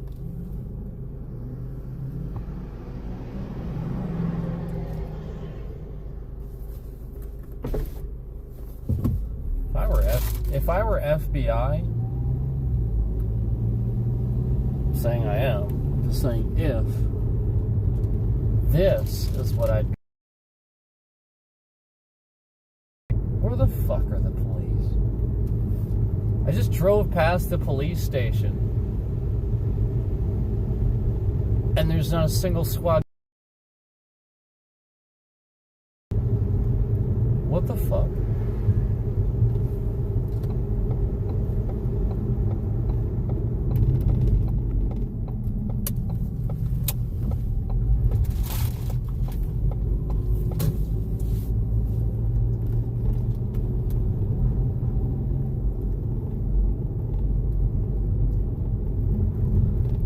Literally looks like it's closed. There's not a single squad car there.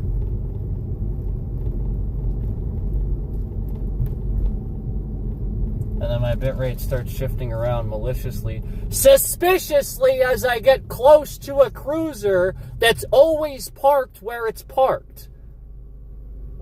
I'm allowed to drive around and film in public. You want to park your stupid fucking cruiser there, shut the fuck up and stop parking it there, jackass. So is this you? So this is you.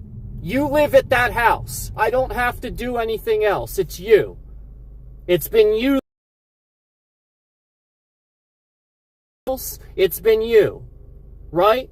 Yeah, I'm allowed to drive around and film in public, asshole. And so now that I know where you live, that cop that lives there is harassing me and doing all of this. Simply because I drove past his house one day and his car was parked there, yet I didn't make any reference to it. Not once. So now I will. Yep, now I will. Yep. Can be seen from a public road. Seen from a public road. I could have walked by and been on the stream too. The point is, you're using the fucking vehicle as an excuse to attack me. You're a piece of shit. You're a fucking piece of shit.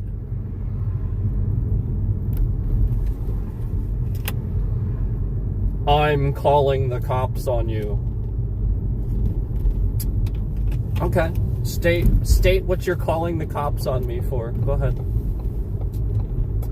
I'm calling the cops on you. Do it. State what you're calling the cops on me for. Is it for shifting my bitrate around? Oh, look how malicious it gets. Look how it's stuttering. You see that?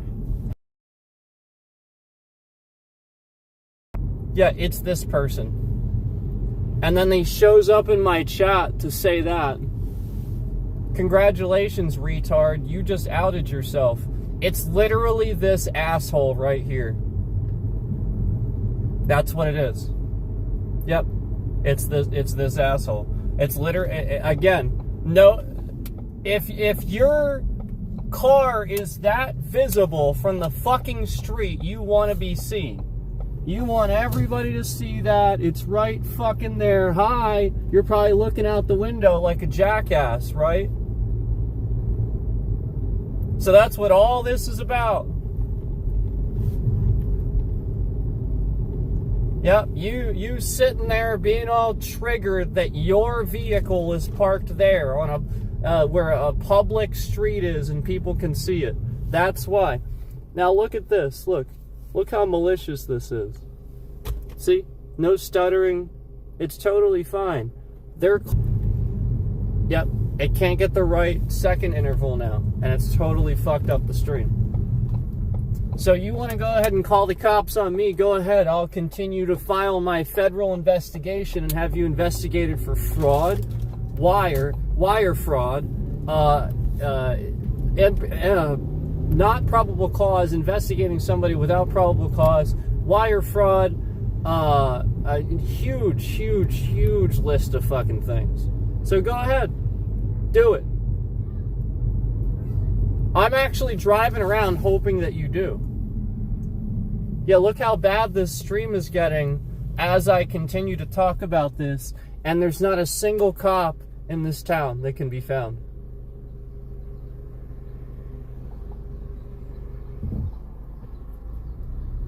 And here we are, and the bit rate's maliciously shifting around, even though we have plenty of service. We're going to go ahead and record evidence of having plenty of service. I left your stupid comment in the chat, retard. Job? Why don't you call all the places that are only hiring Trump voters? Why don't you call all the places that I applied to and tell them to hire somebody that's not a Trump voter? Why don't you do that?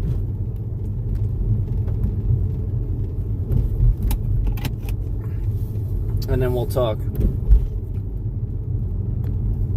Because that's what's happening here. And then you see, again, it's totally fine. Totally smooth, totally fine.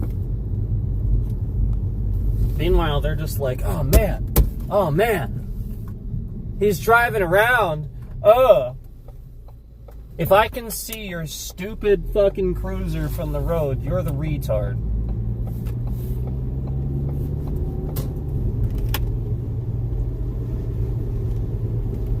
Yep, because that ain't me doing that. That's everybody else doing that. Somebody's taking pictures of that, posted it on social media. The people, the gang in this town, that's in this town, that the police aren't doing anything about, they're taking pictures of it. Everybody's seen it. Guarantee it. Got nothing to do with me. Yet they're shifting my bit rate around all over the place just because I'm driving past it. Yep, never mentioned it once. Yet every single time I drive past that, they shift my bit rate around so goddamn fucking maliciously, it's not even funny. And you see how stuttery the stream is. You see how it's all stuttering the fuck around, even though it shouldn't. You see that. Again, it's not going to be right away, but it will start doing that.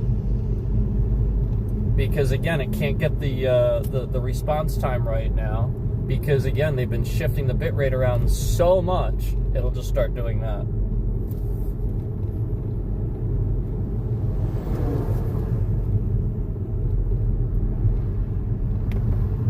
Yep, nobody cares. Nobody's doing anything. Nobody gives a shit.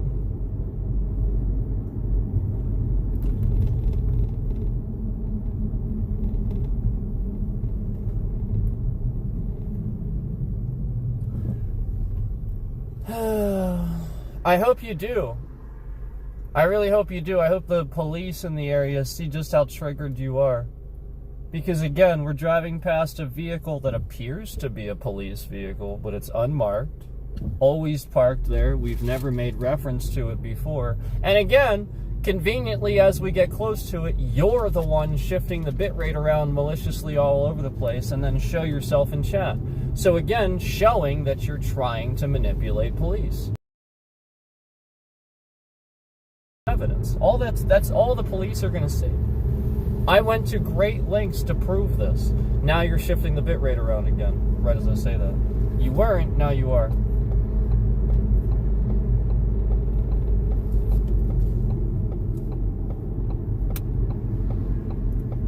So, just to let you know, police response time isn't this bad.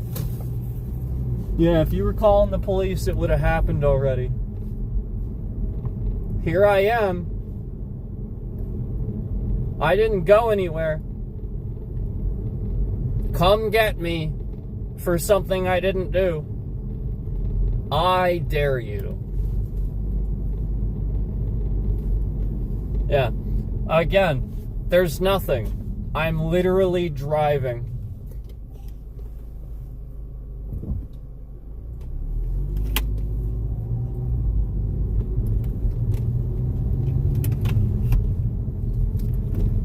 And then the person that's typing job in chat types making an enemy out of me, and he's telling and he's going to his therapist, telling entire lies to his therapist just so he can get legal weed, probably,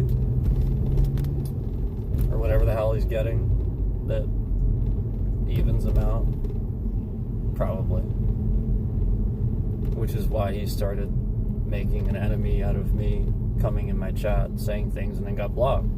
Again, all I'm doing is trying to have a channel, and I'm getting harassed. And people are just literally coming out of nowhere as I get a following and I get views and stuff like that, and harass me even more. Because they want a piece of it. It has nothing to do with actually like doing anything. It literally is just people that are stupid that want a reason. Again, just like anybody that votes for Trump that wants to make you wrong, that doesn't like what you're saying. Again, if there was anything that I was doing that was illegal, trust me, they're watching. The state police were already informed. That's a real police report. The state police were at my house. They took a report that a faggot was in my chat posing as family members, typing sexual things in my chat. So you typing all this shit in my chat, yeah, bravo, retards. Bravo. Bravo.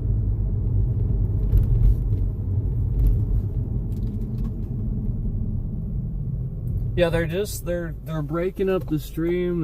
They're so triggered that I'm sitting here driving around town.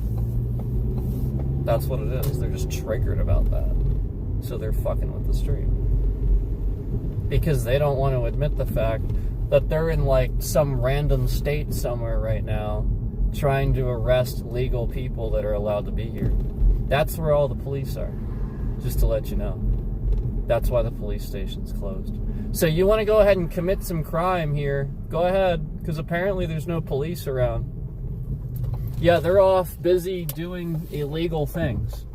Illegally deporting people that are allowed to be here. The police close up shop so they can go do illegal stuff for our convict president. Now I'm going to show you something. See how smooth that car went by as soon as I switched it? Yeah, it's a lie. It's not really like that. They just want to like the fact that it looks like that, because then they can continue breaking it up so you can't really see too much and stuff like that. It's like it's a scam.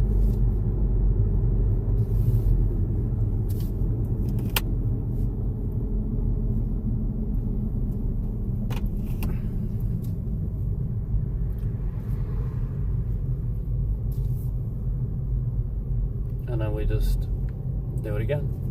Bam. Totally smooth. See? It's not actually happening. It's fake.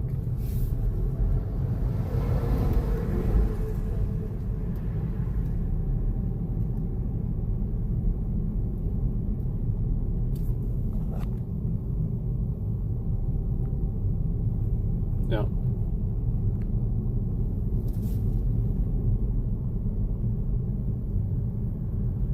I find it interesting that all these people are in here trying to find a reason. I'm going to call the cops on you.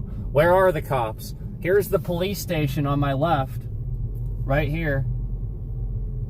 There it is. There's no cops. I see 2 white trucks. There are literally no cops. There's nobody. Nobody's coming. They're too busy doing illegal things in other states. There are no cops here. Yep. Go ahead. Break the law, I guess. That's what that's saying to the public.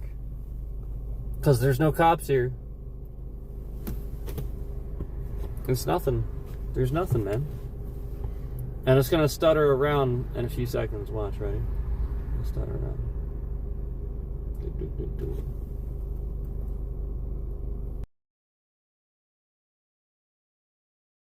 And now it won't initially, but I mean right around.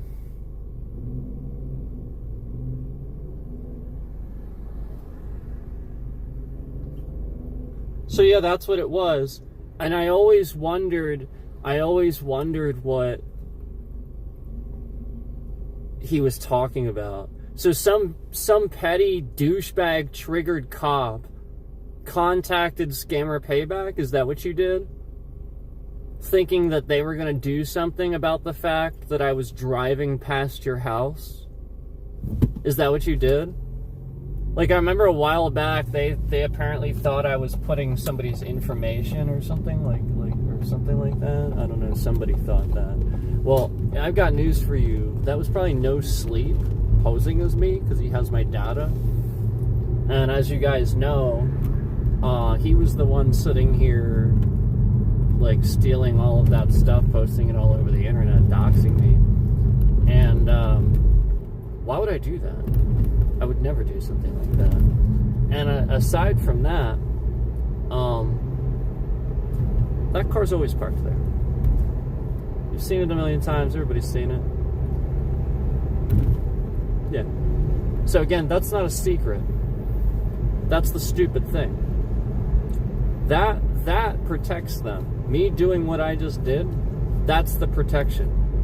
Somebody has been taking advantage of the fact that that's sitting there. Guarantee it. Guarantee it. Somebody's using that.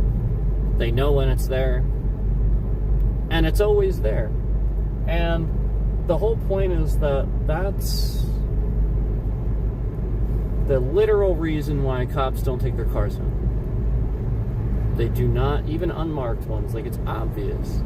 So why would you park it next to the street like that? Well, it's probably there to deter crime. It's probably not actually... Like, that's what you have to realize. Like, these things are decoys sometimes. That thing is literally... Oh, I have never not seen that thing there. If it was actually being used... Are you kidding me? I've never even seen that thing out on the... I've never seen...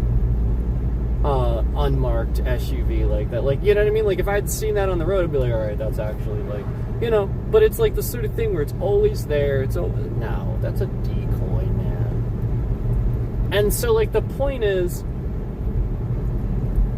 you see what happens. You see all these people just looking for a reason, just immediately they wanna fucking, oh, yeah, let's find a reason, just because of what I was talking about earlier. Where I had mentioned on here what was happening, where my family is getting harassed and attacked. So every cop that hates what I'm saying about Trump around the country is looking for a reason. Remember, I did a background check on myself. I have all your addresses, every single one of you that did a background check on me and looked me up without your police things and just did it online. Yeah, I have all your addresses. And this is the point. I'm not going to do that with them, but I could have. Could have easily done that by now, but I didn't. I could have done any of that with plenty of information, but I didn't. I have plenty of friends, I have plenty of people. If I were a troll, if I were doing these things, there would be plenty of damage done by now. So why the fuck would you think this one-off time that I'm driving past an unmarked fucking car, clearly parked next to a goddamn street, is somehow any indicator that I'm trying to fucking... No. It's not. And not only that, but again, that's the legal bounds of that, and I'm trying to show you that. I'm trying to show you that fucking cop parks that where it's easily visible, takes it home.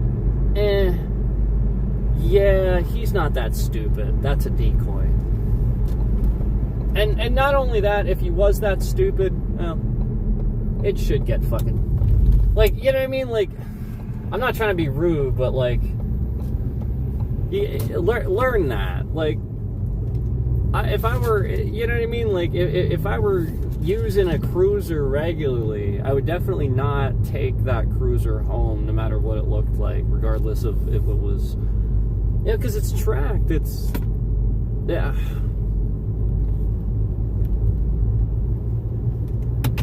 It's implication. Just don't take it home. Do you take normal things home from work? Or do you leave them at work? Like the tools that you use at your job? Or do you leave them at work?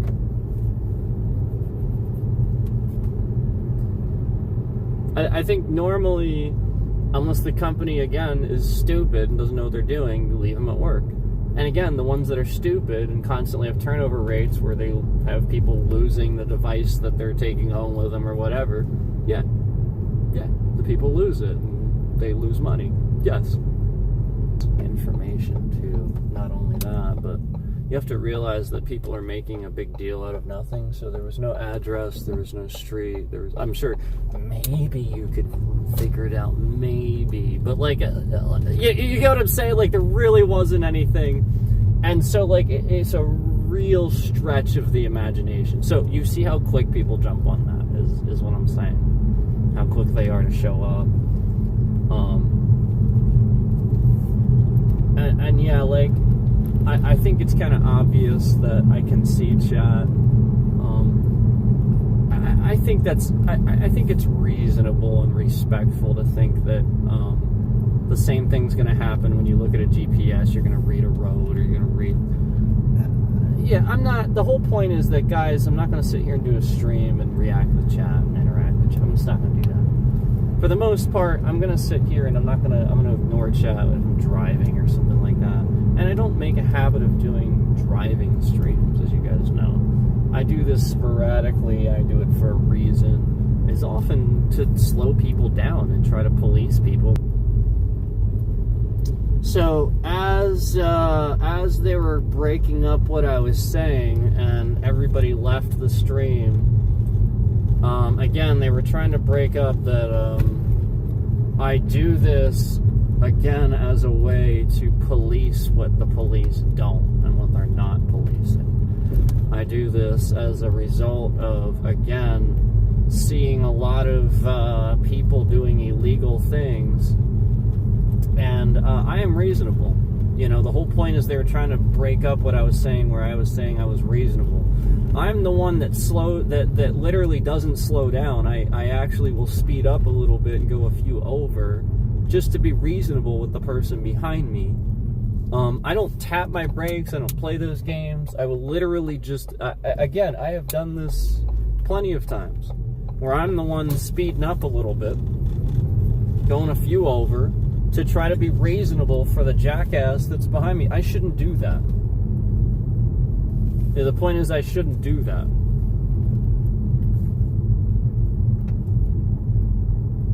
And this is what they were trying to break up. This is, again, we had full service just now, and they were kicking you all out of the stream because I was saying something that sounded reasonable. So, of course, they're going to break that up because that's what police can't override.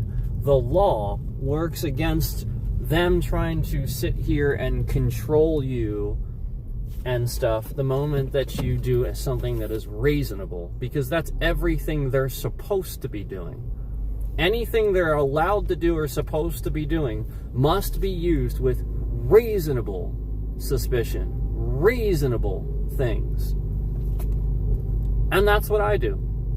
Like, literally everything I do is with reasonable clause, where, you know, there's a lot of people that sort of kind of tailgate me and swerve around all over the place. So it's reasonable to think that I really do need to record when I go driving, because, again, if it's not set up beforehand, like, I can't call anymore. We have a no hands law. So what do I got to pull over and somehow write his license plate down while he's speeding around me? I'm not going to be able to do that. I have to get it on video. So, like, a lot of what I do, again, is as a reasonable reaction to what is happening when things aren't policed, when police aren't doing what they're supposed to be doing to reasonably police, protect myself, and things like that. So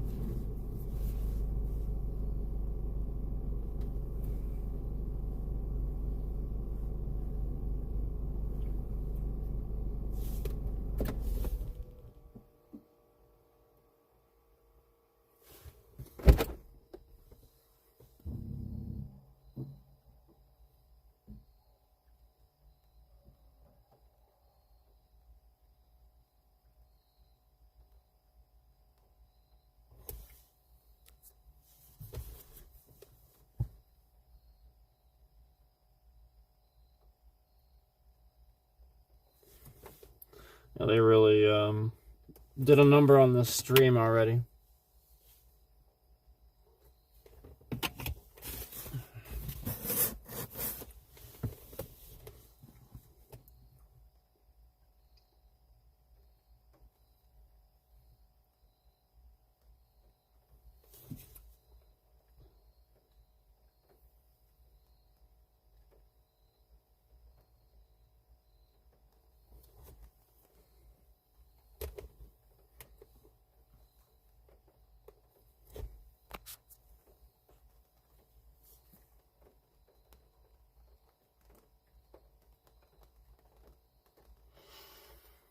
Yeah, they sit here and they attack the YouTube stream health.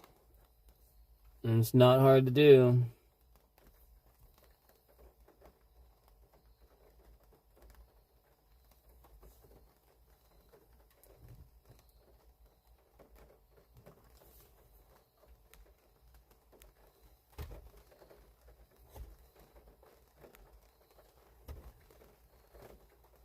It's just not hard to do.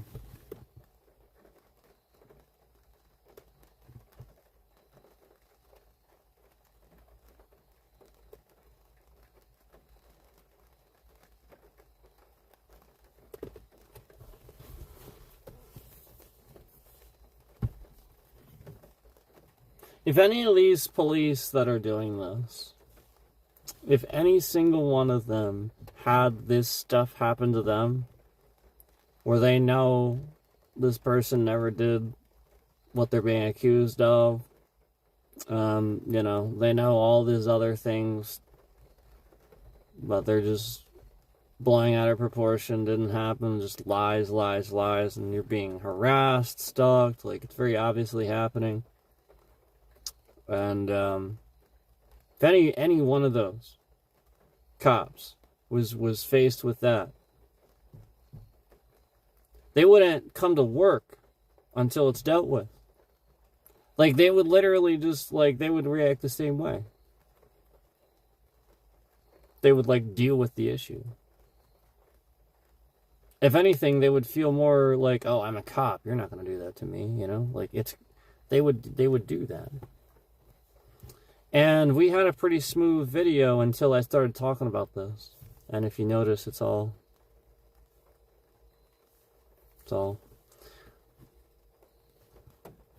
Yeah. So, it's just, the reason they started doing that is because they learned that if they do that, I will flip it to the front camera to fix this. So the scammers do it so they can learn some information. Because you flip to the front camera and then the back, and it shows some information. So that's why they're doing it. And they're police.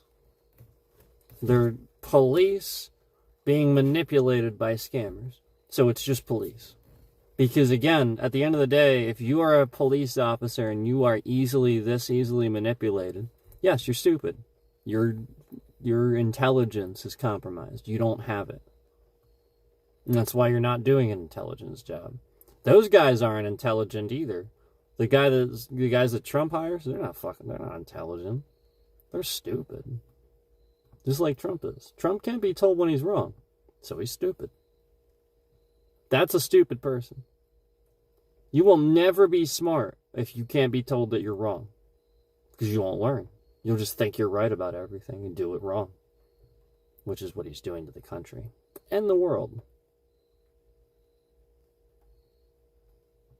Remember that. It's that simple. He will never be wrong, so he'll just constantly do what the fuck he wants to do, regardless of whether he's wrong or not. Oh, fake news. He didn't do that. Fake news.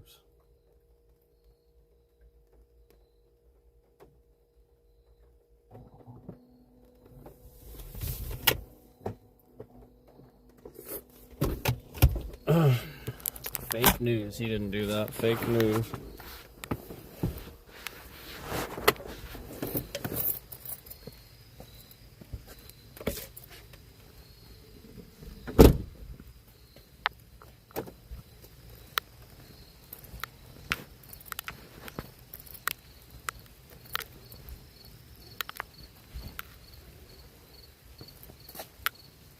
Fake news.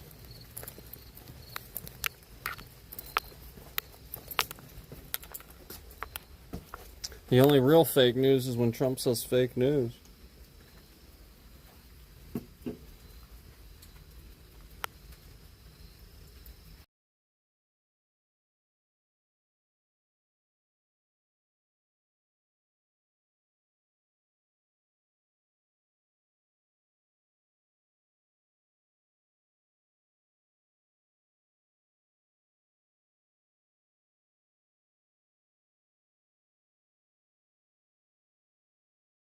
So I'll be willing to bet that at the end of this stream, we'll have a decent number of views compared to what you've seen on recent streams, because again, they are triggered and they do come in here and they do watch because again, they're hateful. Not because they like my channel, but because they're latching on to everything I'm saying and hate it, and they're trying to attack me and harass me. Yes, they are. And again, this is proof. Because there's one like on this stream, yet all these people are constantly watching.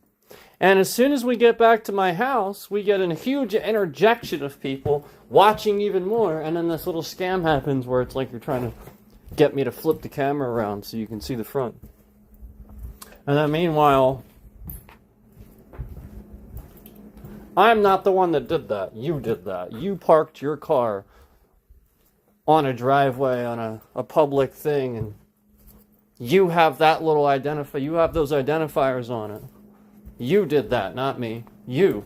You know, I just so happened to be doing something I was allowed to be doing while coming by on a public street that I'm allowed to be on.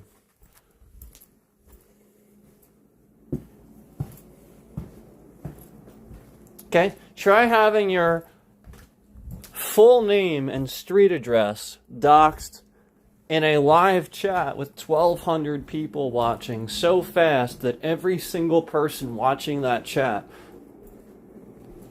saw your real name and street address. And we're actually talking about it. And it was in an NBC live stream and as a news report and all these people saw it. Yeah, try having that happen. Then you can talk to me about how your precious little feelings are hurt just by the fact that I drove by and you're too stupid not to have an unmarked car in your fucking driveway. Because you're the dumbass. I get attacked. Because you're stupid. Sounds like all the rest of the cops that are attacking civilians in this country. Because you're stupid, you voted for Trump. Therefore, other people get attacked because you're wrong.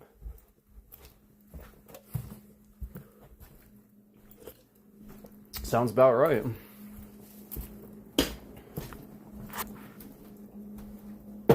Sounds like literally everything I've been saying.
You know what's really sad?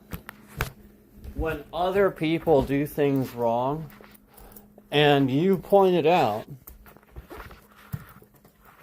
and then they try to cause this problem for you just because they were the stupid one. They did something wrong, and they know it. So now they are going to cause this problem for you because they were in the wrong with that problem. They were stupid. You know, maybe they watched your streams while they had a job. And everybody found out about this, and everybody started watching and knowing about it, and yada, yada, yada. And again, I never did these things. I never just regularly went to work and listened to streams or did anything else except do my job regularly at my job. But, you know, everybody else, they got all the time in the world at their job. They go to their job and they gossip and they fucking watch streams and this is what they do. This is why nobody's actually And why everywhere around the country needs workers too, even though they got plenty. Because people are just spending their all fucking day doing nothing. It's kind of like the place that called me, has an application submitted, called me back, and then after I did exactly what they stated, I never heard anything ever again. And have full evidence that the application is just sitting in there, not being reviewed, being completely ignored. I have evidence of that. Yeah, because they have an automated process that says it either does or doesn't go on to the next step. And 3 months in a row, after getting a phone call, it never moves on to the next step. That's somebody who knows your name and is choosing to ignore the application. There's nothing else to explain that. And that's a pretty big company doing that has some pretty big history of hiring employees that don't even know how to get a manager and can't even speak English at their front fucking door. Yep, has a long history of hiring people that they expect to work unsafely, and this is the point. And so you call shit out, and then meanwhile other people get all emotional because they're the ones that were in the wrong in the first place. And so they hang on to every little thing that you say and cause problems for you just because you were the one to point it out, even though you fixed it. You again, good on you for pointing it out, but no, now you'll be harassed and stalked, and there'll be problems that cause for you. Even though, again, you were doing the right thing, but the entire world acts like they're in fucking high school. And everybody hates you just because they look at you like a tattle instead of looking at you like an adult that's calling some bullshit out. This is ridiculous. We live in a modern fucking world, and we have a bunch of adults driving around like retards. We have triggered police, people that carry guns and hold badges and take oaths, and then don't keep them, literally just blatantly ignore them so that they can privately look at disgusting pictures on the internet and then pin it on other people and pretend like they weren't the one looking for that shit. And then when they found it, got caught, so they pinned it on, oh, I was investigating, duh. Yep, that's how it starts. The police are looking it up, they're looking at it, and they find it. Meanwhile, they just try to disguise it as an investigation. Somebody was disgusting, and somebody was doing this, and meanwhile, it didn't happen, so they just found the nearest person to pin it on. That sounded, oh, that sounds legit. Oh, yeah, that's going on. So, yeah, okay. And that wasn't oh, there we go. So then they lie, and then they just make shit up. Start interviewing people, make shit up. Yeah, sound familiar? That's what police are getting up to these days.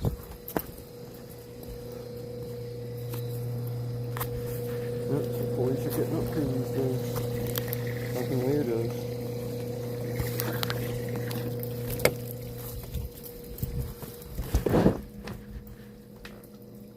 Some people are just fucking weird, man.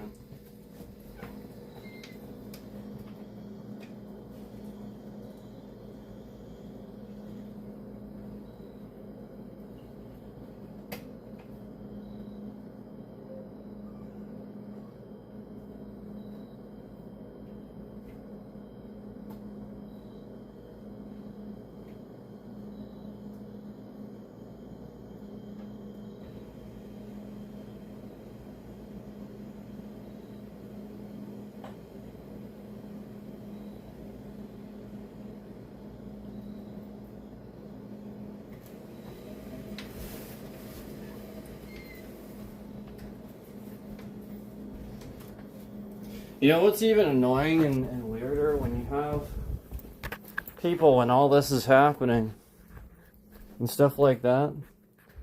And then people want to invade your space because they're the weird ones. Like, all this happens to you. The police come and incriminate somebody, make some shit up, lie. They're the nasty ones. Everybody else makes it personal. They're nasty. Your life is upended. You have a crisis. And then meanwhile, every single person around you that finds out about it gets really rammy and really invasive and really fucked up. Like when I can't even fucking go out in my goddamn backyard for more than a half an hour with you guys on stream without a bunch of fucking retards next door turning the light on full blast, going out there going, yeah, woohoo, yeah, to turn on some fucking loud, stupid shit where I want to sit out there and enjoy the calm. But no, they gotta pick right then to do that stupid fucking shit. Just like all the other fucking times where I want peace and quiet. And then meanwhile, there's some stupid asshole in the area just running some fucking giant piece of machinery as if we don't live in a fucking residential place where you're supposed to keep the noise down. No, I just literally can't walk outside and hear birds anymore. It's just constantly. And then the stupid motherfucking asshole cops don't even patrol the roads, so I can't even fucking drive anywhere without even fucking feeling goddamn harassed without a fucking second on the road. I'm on the road for a fucking second, some jackass is on my ass, swerving around all over the place like a fucking piece of shit. And that's every goddamn fucking person on the fucking road. And 90% of these fucking assholes are probably just triggered police that are voting for Trump because, again, they're stupid.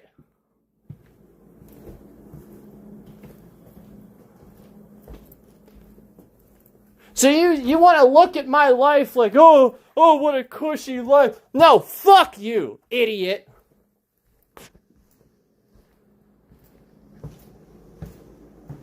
Such a stupid fucking person if you think that. You're stupid.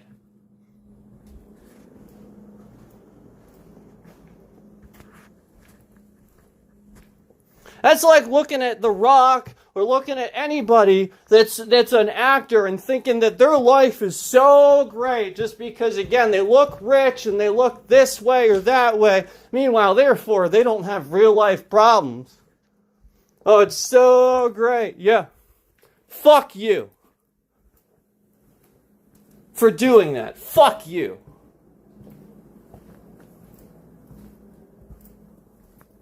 You do that.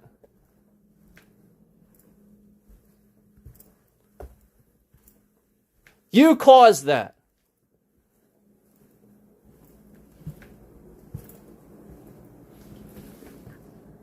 They're just normal fucking people, just like streamers are, with normal fucking problems, just like everybody else is.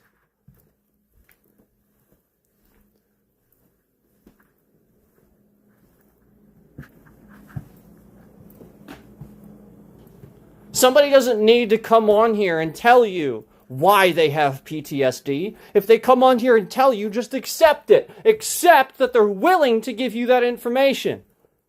Accept that. Don't ask for more. Don't be a faggot and request more. Don't dig deeper. Don't be a faggot. You look tired. Come in the stream, you look tired. Constantly triggering somebody.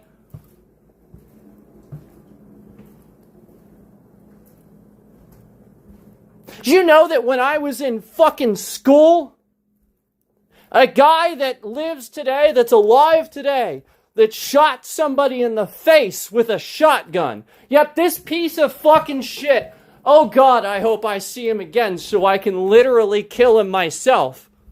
He shot somebody in the face with a fucking shotgun. And he's just sort of, I guess still around, I don't know. This piece of shit does things like that. And this piece of shit is the same piece of shit that when I was in school and we were all playing basketball, instead of passing the ball to me when I was asking for it, he slams it into my face full force in front of everybody.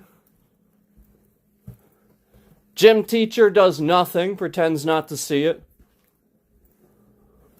Everybody just thinks it's funny.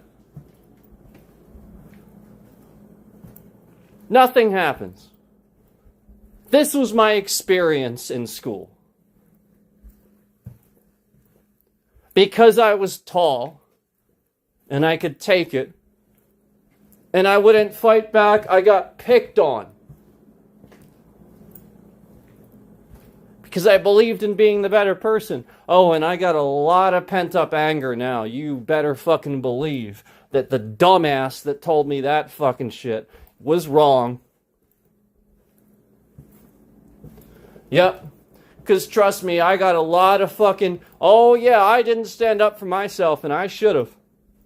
I should have just fucking laid him out the moment that he fucking did that. I should have literally took him by his fucking throat and slammed him so goddamn hard against the fucking brick wall that there was a blood splatter, so that everybody wouldn't even single-handedly fucking questioned whether I could or not. They wouldn't have ever questioned it. They would have just stayed the fuck away. Meanwhile, I tried to be nice and get along. But you don't know what happened when I went home, did you? No, you don't know anything about that. You just saw me come into school looking for friends, trying to get along. That's all you knew.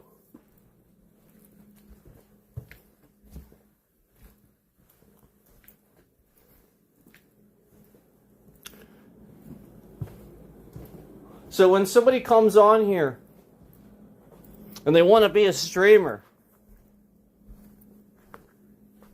and they want to offer information about themselves and their family, you should accept this as a gift and thank that person for sharing their life experience, for being willing to put themselves out there.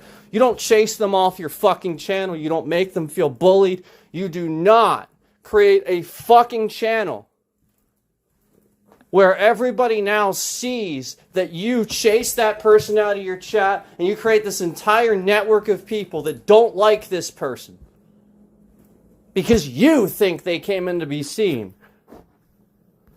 You think they came... No.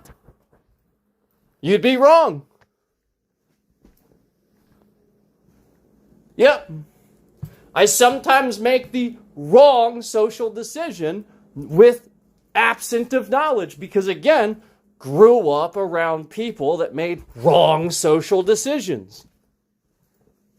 So yes, while I am seemingly intelligent, very high IQ, and won't share what it is, I make those mistakes just as Elon Musk makes those mistakes at times. Because yes, intelligence comes at a fucking cost.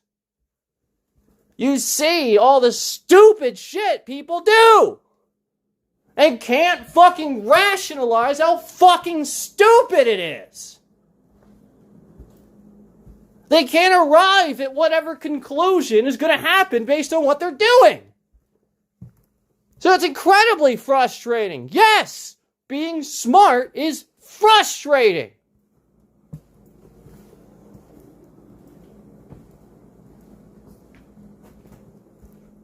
Because everybody around you doesn't fucking measure up. And they think they do. Which insults your intelligence.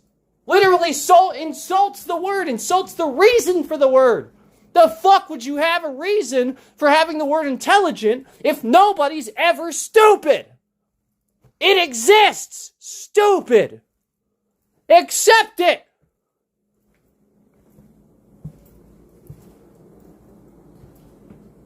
We used to get over this shit by having jokes. In the 80s, we had Richard Pryor and Chevy Chase on Saturday Night Live literally yelling racial jokes at each other. That was how we got over it. And then suddenly in the 90s, oh man, we need to stop doing that. And then in the 2000s, we are so fucking woke, we don't ever want to hear a single goddamn fucking racial joke ever again. And suddenly you take an entire bunch of people that were able to get past this racism thing. They had fathers that were racist. They could get over this if they could just joke about it. Because there is stereotypes. There are, for sure. No question. And they need to joke about that, to get over it, to move on. Just like I need to literally tell you how much of a fucking dumbass piece of shit Trump is. To get over it. Because it's true.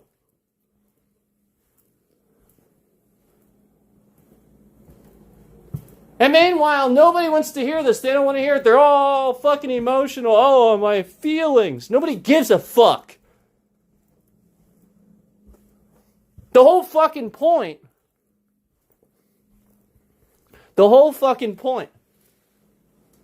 is to take the piss out of it.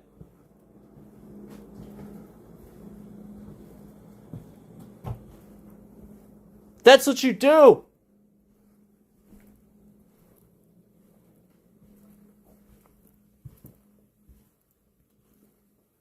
You say those jokes back and forth, and you let them ring out.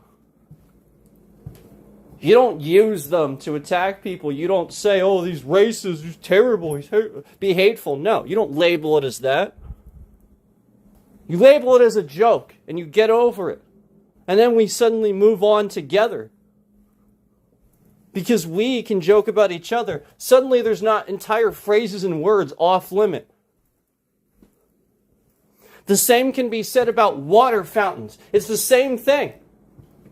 It's just like having a water fountain that you forbade people of using. Oh yeah, we're going to have water fountains for white people and black. You know that really happened in this country, right? That's what we came from.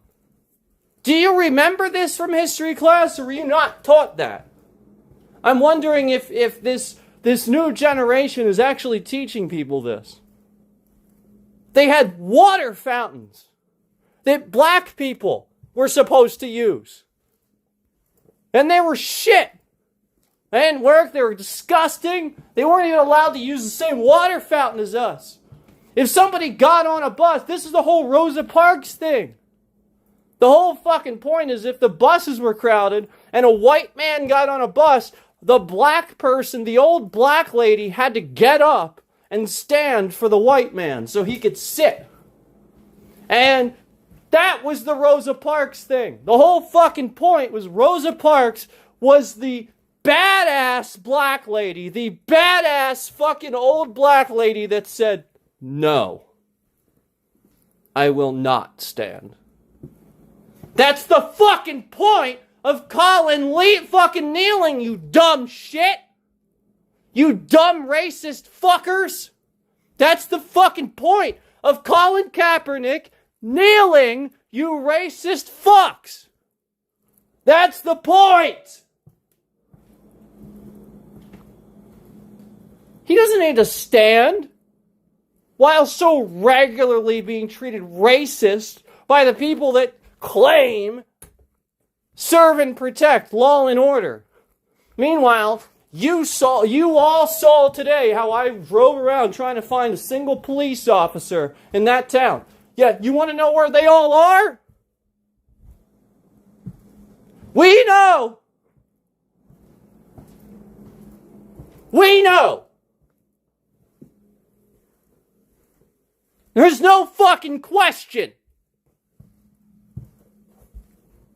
And the reason they were harassing me is because they knew I was going to figure it out. They knew eventually I was going to figure it out, so they were trying to make it seem like this, that, duh. Meanwhile, they knew this was coming. They were always going to racially deport people. No reason. They just don't want them here. That's exactly what I saw happen at this last job that I had that I couldn't stand it anymore. It makes me sick. And that's what's happening in this area. They forced somebody out that was Spanish. Just because she embraced her Spanish roots. She dressed that way. She didn't dress promiscuously or anything. She just dressed normally. And they forced her out, all while sitting there talking about how good Trump is every day. They run a Christian organization for volunteers. And this is how they were doing this. That. And they forced this lady out. She's a pastor.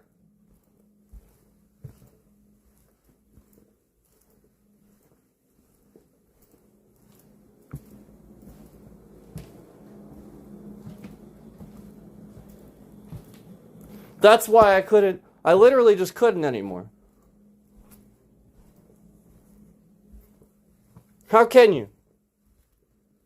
You don't even want to be around people like that. It's disgusting. And then those people literally do things to you. To try to get people to see you a certain way. They do. They harass you.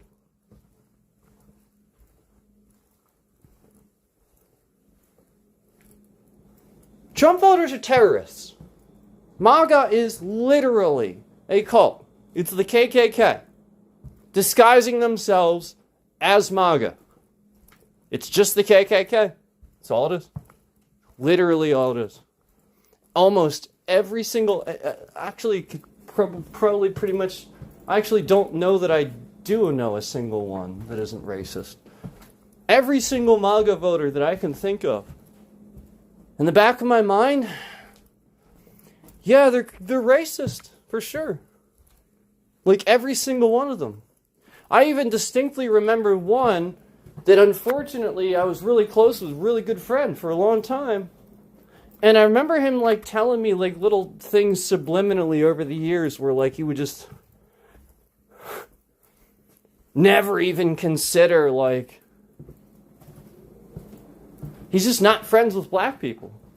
And things like that where he just wouldn't make friends with black people. And he was slowly kind of saying, he's well, I'm glad you don't think it's racist. And I would tell him things like that. Well, I don't think it's racist, but don't say that. Because I'm his friend, I care. But the point is, yeah, it was racist. And I was trying to protect him because he says that shit. Man, that's pretty fucking racist. And so, yeah, I care about people. But, it's racist.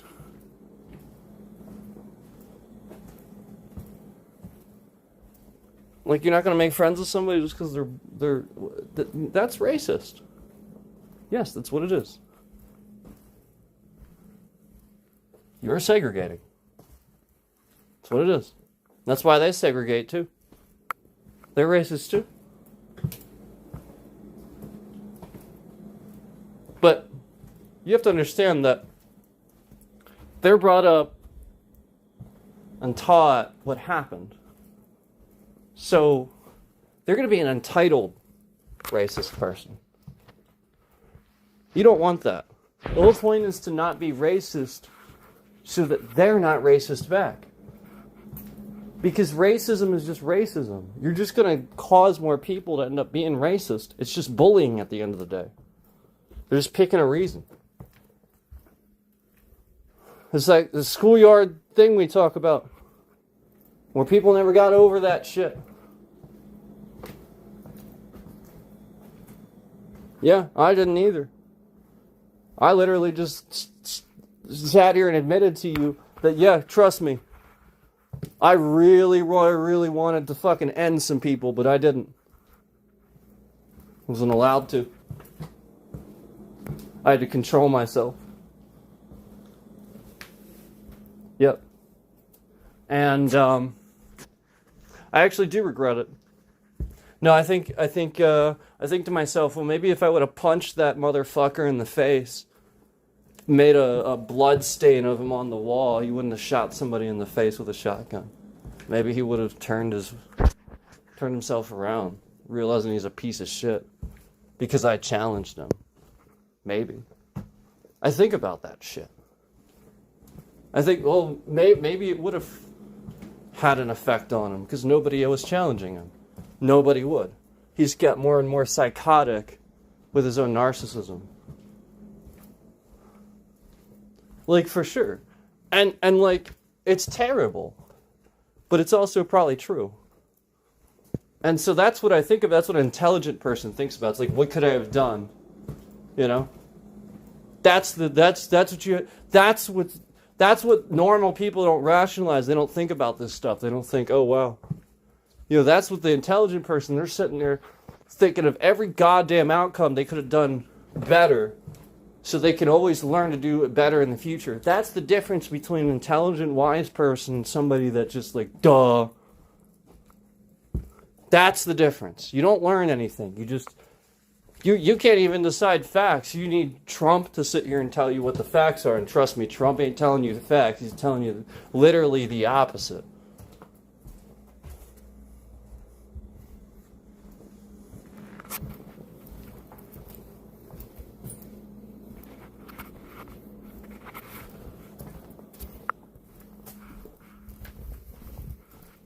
Oy, oy, oy.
I'll just report your comment later, and I'll deal with it right now.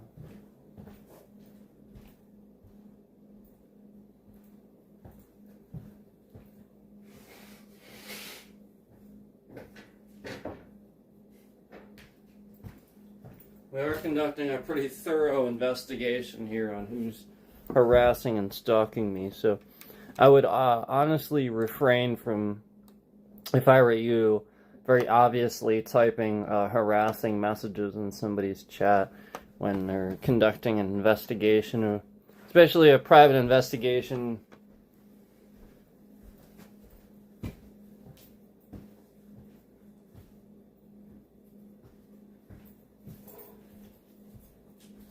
That's the sort of thing where you never know what they're going to uncover. And you don't want to be the one that looks like you're doing something you shouldn't be.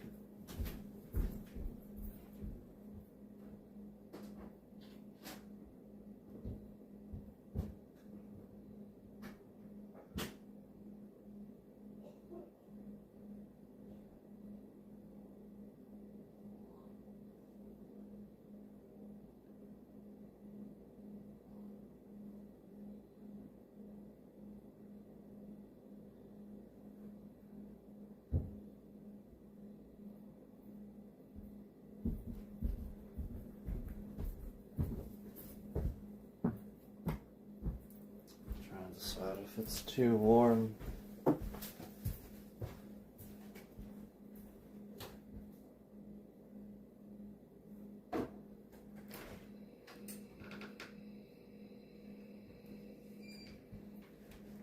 Not that bad.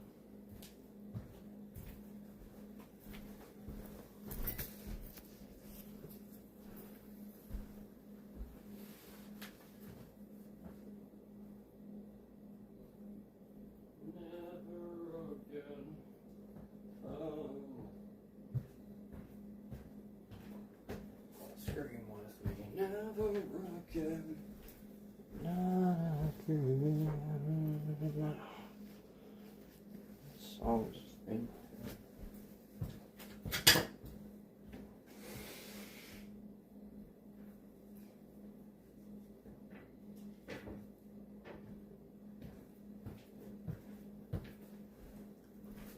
It's a good Disturbed song.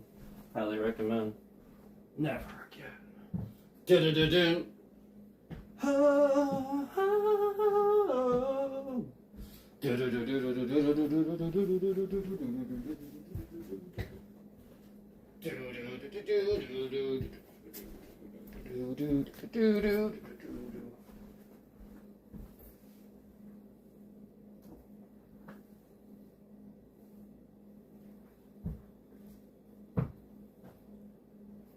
It's a good one.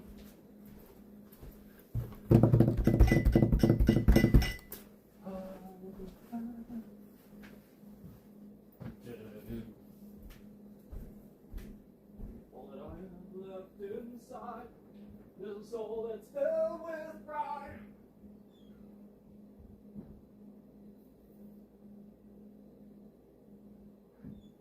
Scream with me, never again. Oh.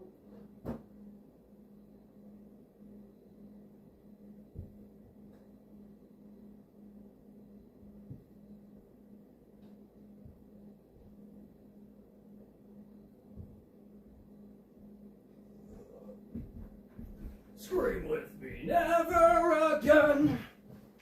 Not again. Nah.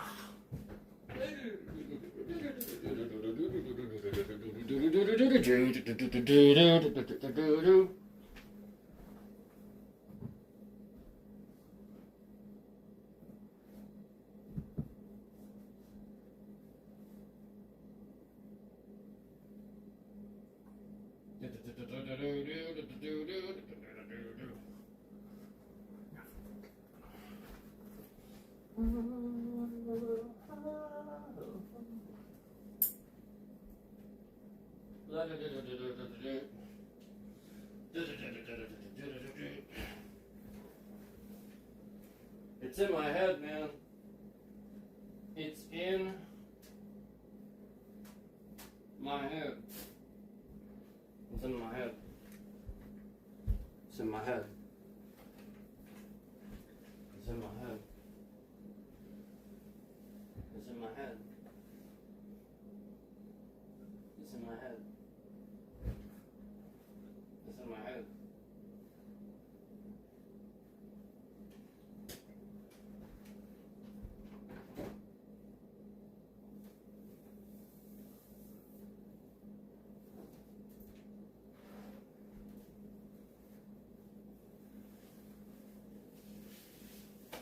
So,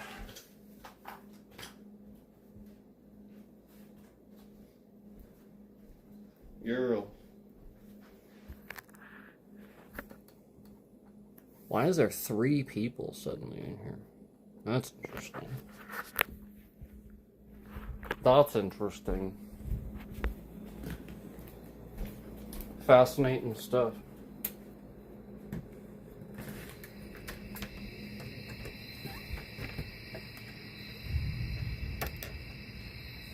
There's 3 people.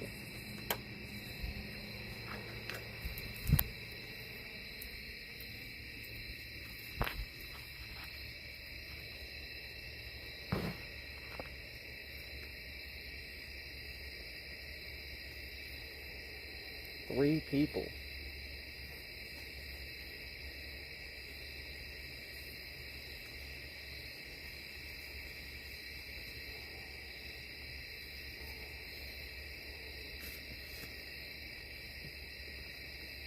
Three people.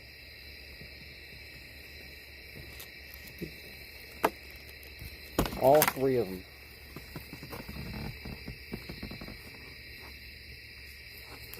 All 3.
I didn't feel like grabbing the light.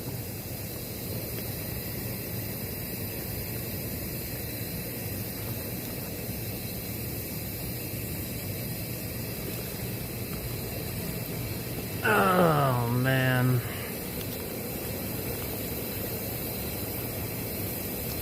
So, if you remember a while back, me telling you about when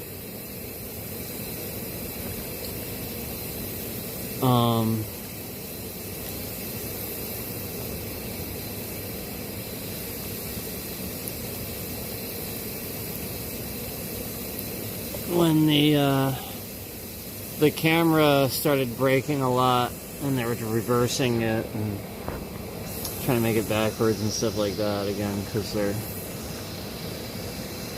trying to just cause a problem, get me to talk about it so they understand how it works because they're stupid with law and stuff like that. So they break the camera and cause it to flip around, but then like I was starting to kind of prove that like even though it was flipped around, it was backwards, so that means that they're still like looking through it actively. So they had to sit there and try to fix that. And I was actually proving on stream that it wasn't the case, where like I was showing that like my hand would look backwards and stuff, and it doesn't make any sense. You know what I mean? Like, I would move my hand, but I'd be like, well, that's the left, though, and it's moving it to the right. And this would be something that, like, you could confirm later and stuff like that with proof. So, basically, what I noticed they started doing is I went back to look at those streams, and no lie, some of those streams, conveniently after they took away the revert to original, where you could revert all your streams, you know, like essentially they just silently took that away from my channel and silently started doing this really weird processing thing where they don't process it while I'm streaming. They sit there and say, you know, afterwards it will be processed within 24 hours. They started doing that too, all of a sudden, all around the same time. And conveniently, you know, this would... It's the sort of thing where they put edits on my videos. Basically, they sat here, and I'm going to record a screenshot of that, of them sending all three concurrents out of the stream right as I say that. I'm going to take a screenshot of that, because it went from... It was at 3 for the longest time, and it shot down to 0 instantly, so I just screenshotted that. But basically, what they're doing is they're putting their own edits in place to lie about what I was documenting. And then silently taking away revert to original so I can't revert it back to before they did that. So that's what they're doing. And so, like, if people are starting to go back and look at the stuff where I'm, like, moving my hand back and forth, and I'm like, well, it's backwards, this is left and right, they actually fixed that one. It wasn't what... I went and watched it recently, I was like, well, that's not how it looked, it was the other way. And so they flipped it, they mirrored it again. So basically, they're doing these edits, and then taking away the ability for me to revert them back silently. And that's what they just did, all while this weird processing thing was going on, where conveniently stable volumes being locked, all these features are being locked on or off, and the stream doesn't process, and we lose trending, and just all these weird things are happening all around this, all around that, conveniently. And it's not the only one, too. There's a couple other ones where we were definitively proving that it was weird, that it doesn't make any sense. And, so they sat here and started not fixing the camera, but just editing the stream and then lying about it after the fact.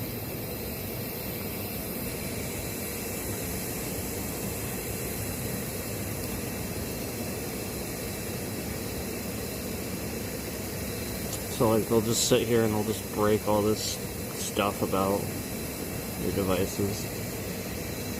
And, like, you guys saw my car today. It was just freaking out because of what they did on that last stream.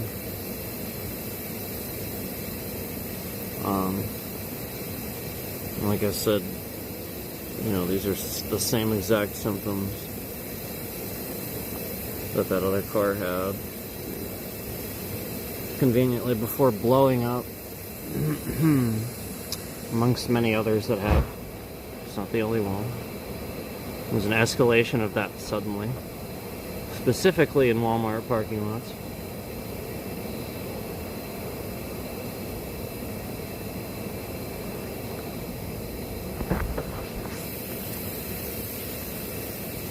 Interesting.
So yeah, it would seem that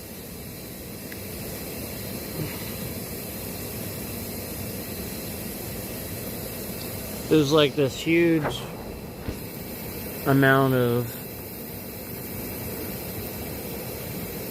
people being manipulated by, you know, what we've discussed as psychological warfare.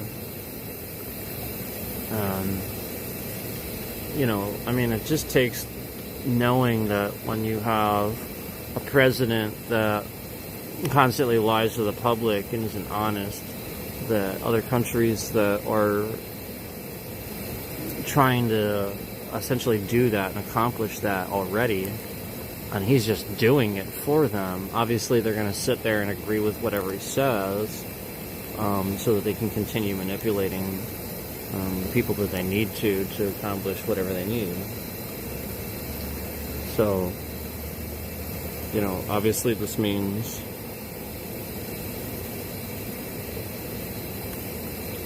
you know, anything that they can learn about you, like, data is data.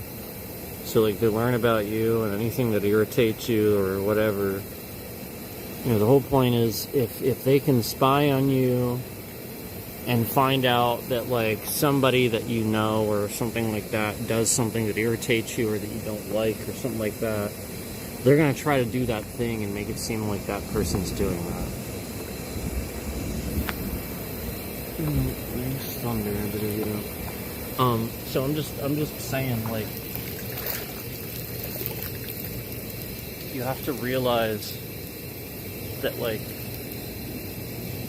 that's what's happening. Like, they're taking advantage of a situation,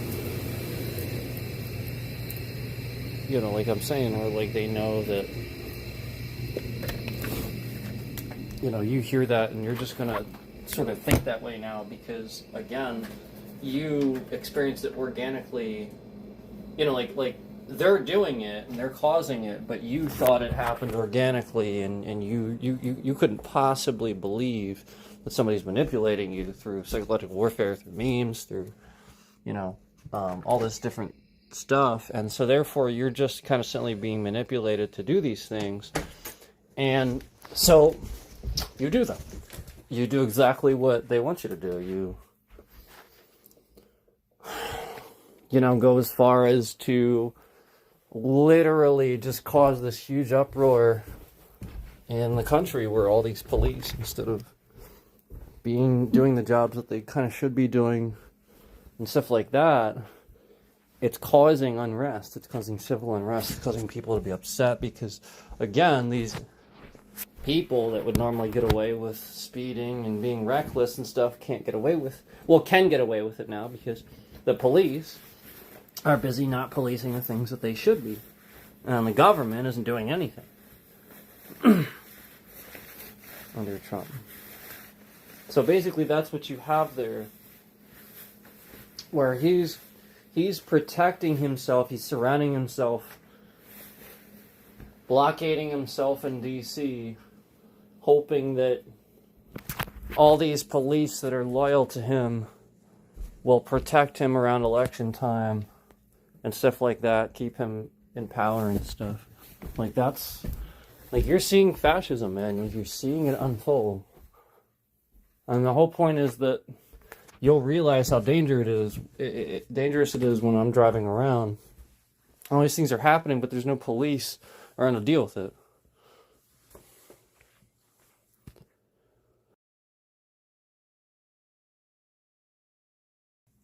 So basically, you know, like, instead of the police being around, they're literally just helping Trump blockade himself into D.C. You know, or, again, just The whole point is to make that look like he cares about crime, while crime was at an all-time low.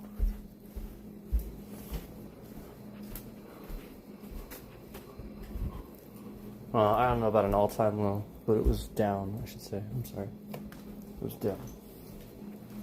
And he's trying to claim that it wasn't. Well, you know it was.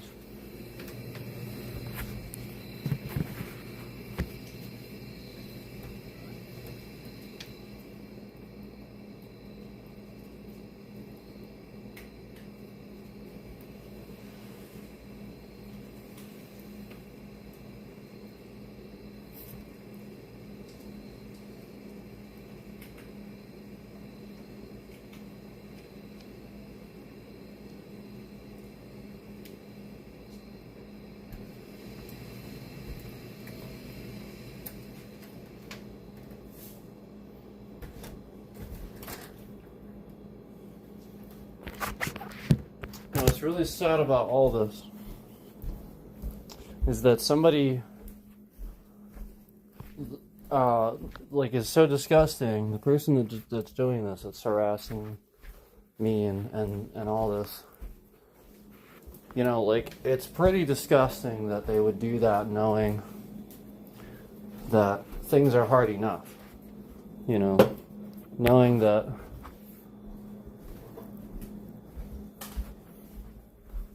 knowing about the chronic pain that I deal with, knowing about all the other stuff, the personal stuff that they know now because of all the illegal spying that they've been doing, and then they continue to harass and cause problems when all I'm doing is just speaking the truth and trying to use the time and energy that I have because this matters.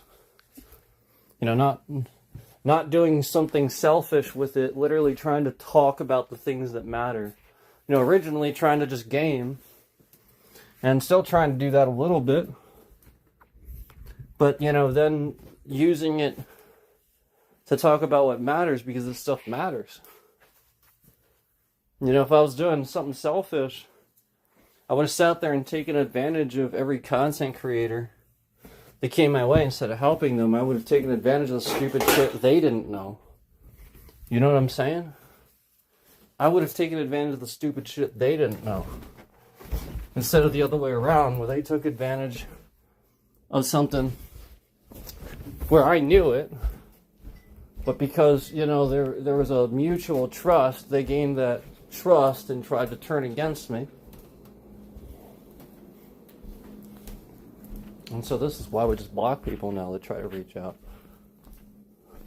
We just block people. You're not reaching out anymore. You're not sitting here getting to know the content. No, it's not happening. There's no reason for that. You're either here to watch the content or you're not. And, that's it. And, like I said, originally I reached out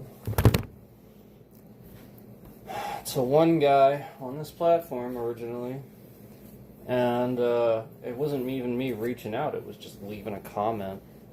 He's the one that commented back, and then we decided to start doing stream. Literally, that's how it started. So he, if anything, he's the one that, and so you have to realize that people just lie and make shit up and make things seem a certain way, and you don't even, at the end of it, the point is you don't know what originally happened. Just like the Hillary email thing. How long and how bad and messy did they try to make that seem, where people just wanted every excuse to hate Hillary Clinton, but she was so successful when she was a woman.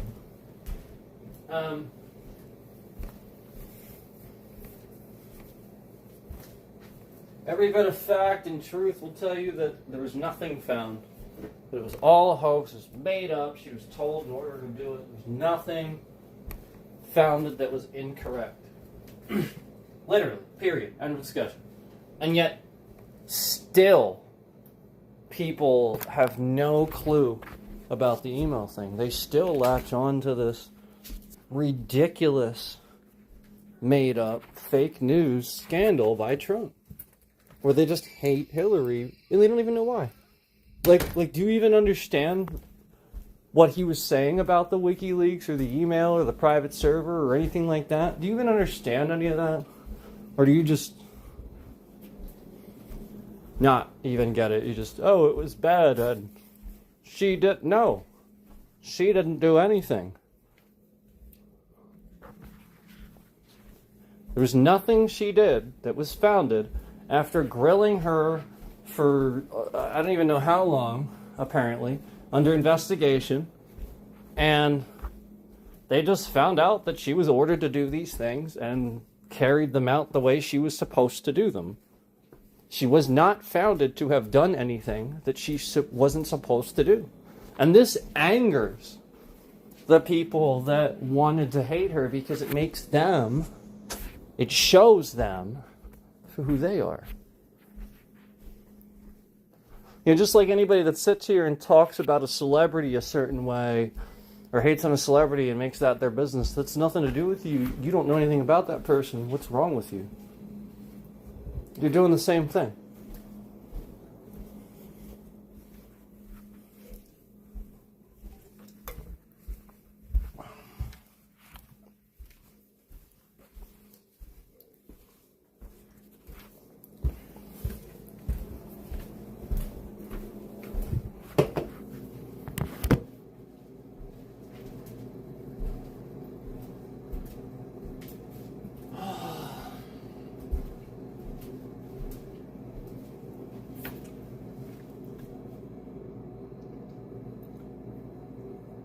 The pain has been interesting lately, I'll tell you what. That comes and goes, that's for sure.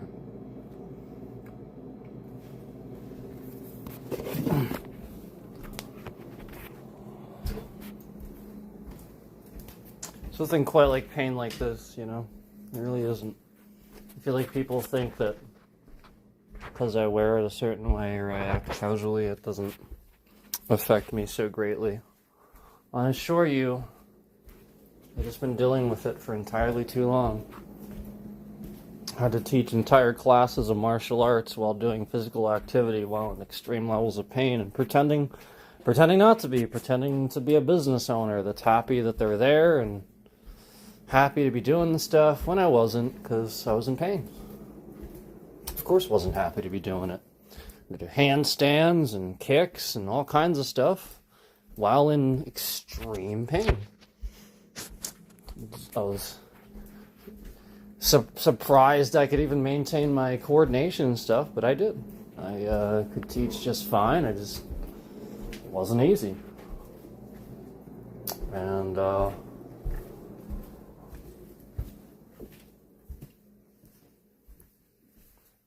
you know, it's, like I said, I'll just be very affirmative. I'll either want to deal with the situation or not. And, you know, like, it's the sort of thing where if I got that level of pain going on, I'm not going to be willing to deal with certain things, and I'll just have a definitive no, I'm not going to do that, or yes, I will. That's all. And you know, it can help with weeding out the stress of that, where it would, you know, make you focus on it, versus, you know, not focusing on it. You know, essentially dealing with that level of physical pain is like it's like meditating all the time. It's sort of like turning it off, I guess. But it's not really off, it's there. It causes physical symptoms, it'll swell, I mean, those things don't go away. Like, don't get me wrong, I can't. Now, because my tolerance is so high, yes, I have a lot less of those issues where it's not like this huge, because I'm not doing things. I'm not messing with it. I'm not holding my hand, you know, like you know what I mean? I'm not drawing blood to the area, like constantly doing things that other people would do that would exacerbate it. They don't realize they're doing. So, yes, I can deal with it. Yes, I understand. But I mean, like, it's the sort of thing where it doesn't mean that eating food is easy, you know, like, trust me, it's not.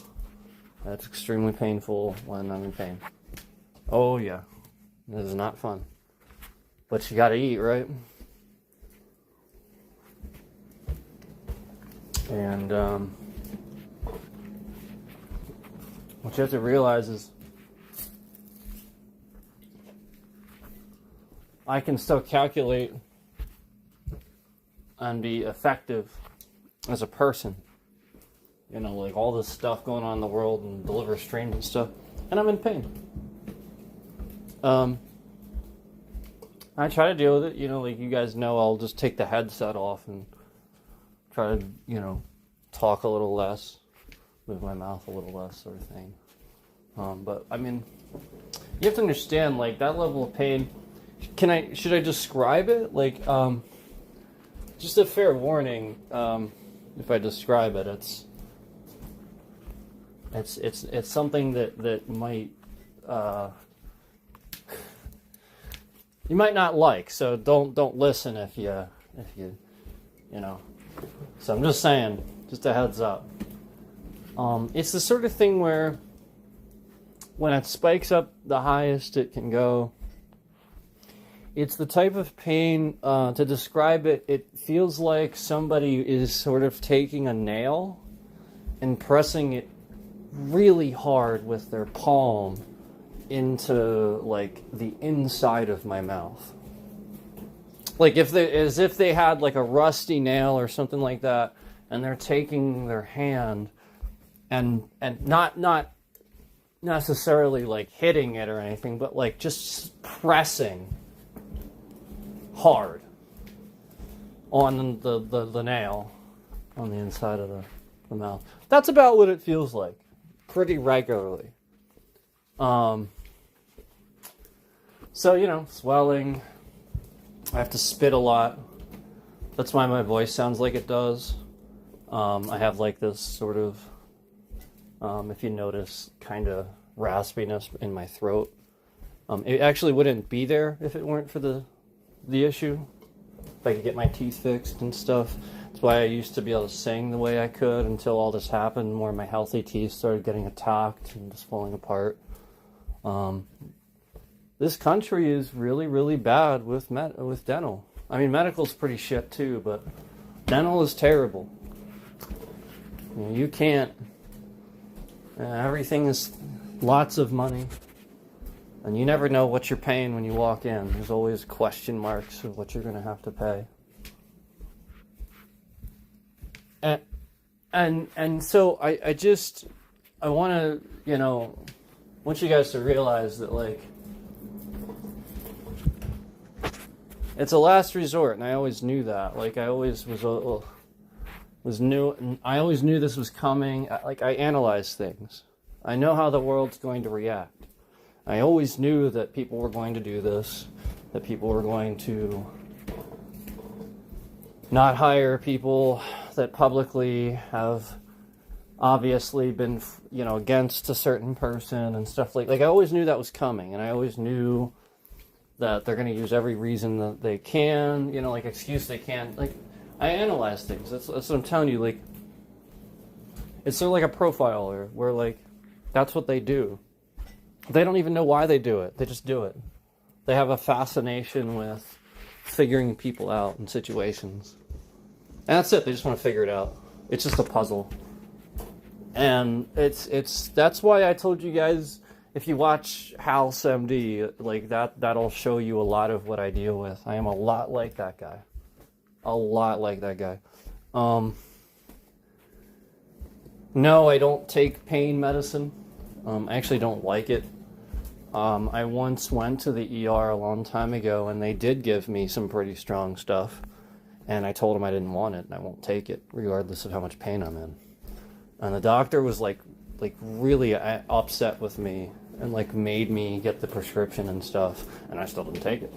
I literally got the prescription, literally sat there until it expired, and I threw it away. And I never took it, because I don't want to. Because that stuff's really weird. It makes me feel weird. Every time I took it, I knew it wasn't taking away the pain, it was just making me not think about it. And then I confirmed this with a pharmacist once that I knew. I'm not going to mention his name, but he told me, he confirmed. He was like, yeah, that's what they do. He's like, yeah, those narcotics, they don't take away pain. They make you not think about it. People get high. They don't think about it. That's literally all it does, like Percocet and stuff. They don't take pain away. It's just really strong. And I knew. I always knew. And like from the moment that I ever took one, like when I was younger, just to see... Because I took them when I got my wisdom teeth out. They gave me a bunch of stuff to take because they were preparing. I got them all out at once. And yeah, like it was the sort of thing where I was like willing to at least give it a shot, you know, and I didn't like it. I told them I needed something different. It wouldn't work for me. It was like a hallucinogenic sort of weird thing. Did not like it. Made me throw up a couple times. So they prescribed me the real stuff. Like, I think it was like really strong ibuprofen or something like that. And I'm like, yes, this actually works. Took away the pain immediately. I was like, I never, ever, ever want to see a narcotic ever again in my entire life. What fool takes that when they can take this? And it just worked. I just had wisdom teeth surgery, and all I needed to do was take a higher dose of ibuprofen than the over-the-counter. It was like ridiculously high. It was like the highest they could give, and trust me, it worked. Trust me. And it didn't do anything else. There was no weird, it just took the pain away. So it's the sort of thing where I don't take pain medicine every day. I just deal with it. Because those would have consequences on your body. You can't just take stuff every day. Dealing with pain has consequences too, but you also don't want to become immune to painkillers. There is an immunity that you can build, and you don't want that. So, yeah, like if I took them every day, sure, I would probably not be able to take them anymore, and I'd be taking like 5 just to... And realistically, you should only really take 1. Some of those people think you're supposed to take 2. For example, if you look at Excedrin, it actually tells you to take 1 pill. Your dosage is 1 with Excedrin. That is extra strength. That's 500 freaking milligrams of aspirin and Tylenol in 1 pill. You are to take 1 pill. You're taking 2. You take 1,000. All at once. Now you're taking 5? No. Stop it. Too much. So this is like where I use my rational brain to go, okay, it's pain. Don't let that override your decision making with that. And that's what I've always had to do. That's why I've had a smart mind with that stuff and never ended up turning to it, is just because I never, like, I was always somebody that was never like, I wanted to feel, I guess, like loopy or like that or anything like that. I just want to, I guess, sit and enjoy my video games. Like, you know what I mean? Like, that's comfort to me. Like, I don't care about much else. And so, like, as long as I can not be in pain, that's fine. And so, like, as long as I can function normally, or if anything, if something would help me function better, that was where I always was. That's why I like caffeine, but caffeine comes at a cost too, so I try really hard not to, you get what I'm saying. But, other intelligent, smart people, like thinkers, like academics and stuff, they typically like caffeine too, I think. Lots of them drink coffee and stuff. Coffee specifically, though, especially hot coffee, does things for the brain, positive things. Hot coffee, not iced coffee, hot coffee. But anyway, that's how I kind of deal with the pain, and it's not, again, like I said, like, it's not an exact science, but yeah, I mean, I'm a martial artist. I obtained training that most people would kind of dream of getting, and I'm very fortunate to have been trained and have that knowledge and stuff like that. So yeah, I think people take for granted the things that, for example, like a Shaolin monk would have the knowledge of versus a normal person. You get what I'm saying? Like a Mr. Miyagi sort of person where you can just sort of heal something and you know how to do it and you don't really have to... You get what I'm saying? Like, it's not conspiracy. It really is stuff that, like, again, was passed down for them for like thousands of years from these guys that always did it. So, you know, I was just very fortunate to have some of that knowledge passed on to me and entrusted to me, you know, because I owned a martial arts school and was teaching regularly. So, you know, the whole point was to make sure that I would be able to, you know, have the tools that I need to keep my students safe, myself safe, and give them the proper training. And so some of that came with, you know, certain abilities to meditate. Some of the top level Tai Chi, Baji.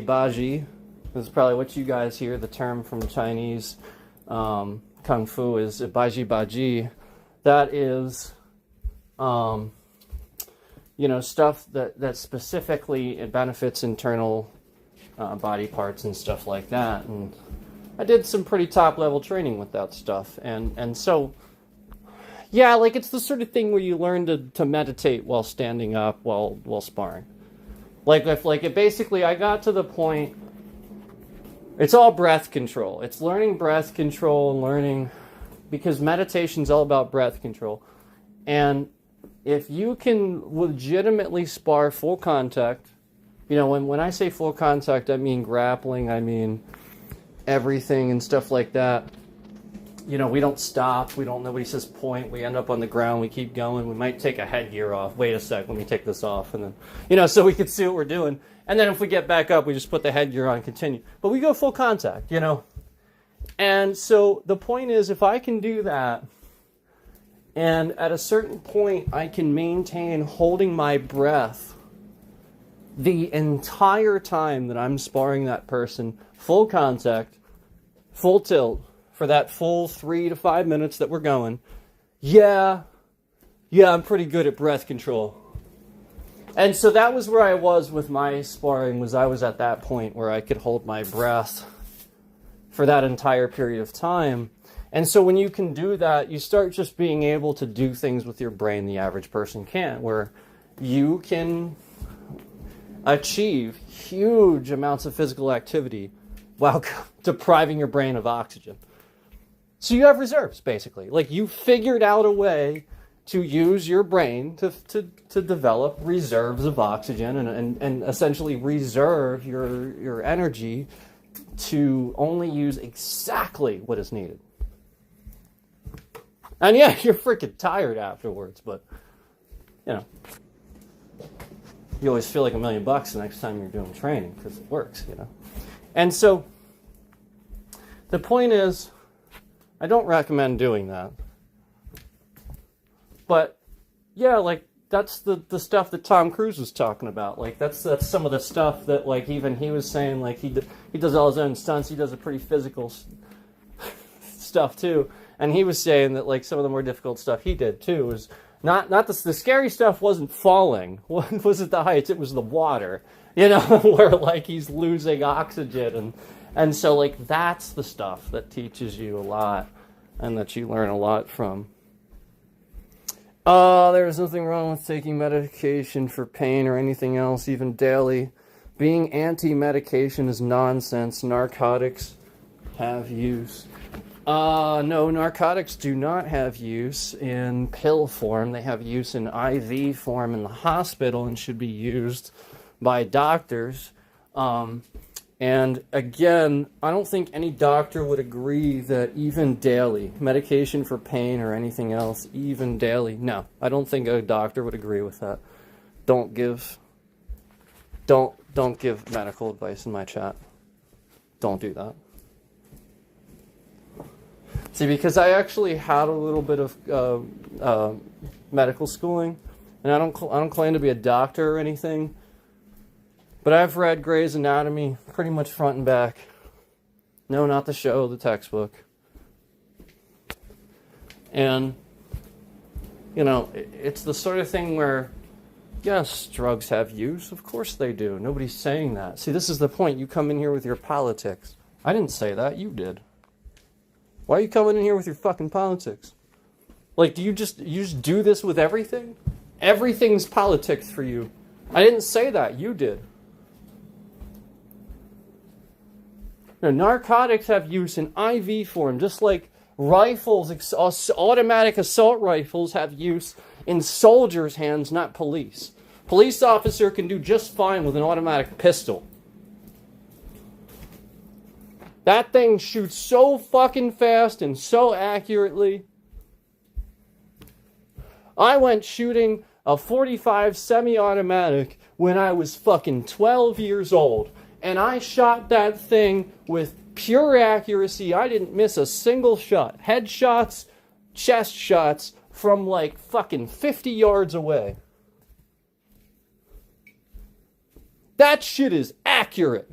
And I was like 12. Yep. Learned all I needed to learn. I was like, damn. Okay, so I can just pick up a gun and shoot it pretty accurate. Okay, got it. Literally, that's all I needed. I was like, yeah, got it. At 12 years old. And these guys need their automatic, these guys need their ARs. No. This is the point. This is the way people think. Just like the whole narcotic thing, police use that as a way to, like, for job security.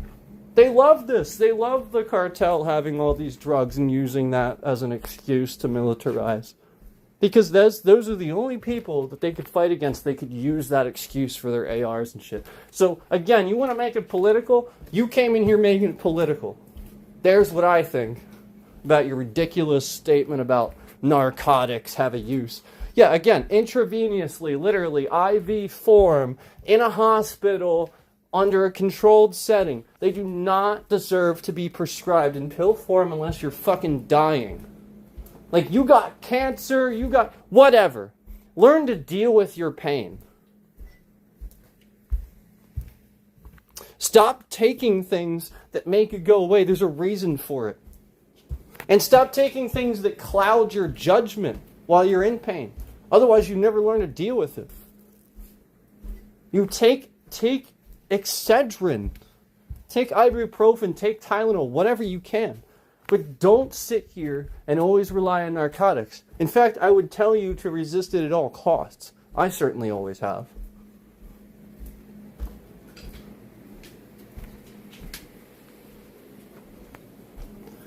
And again, just like,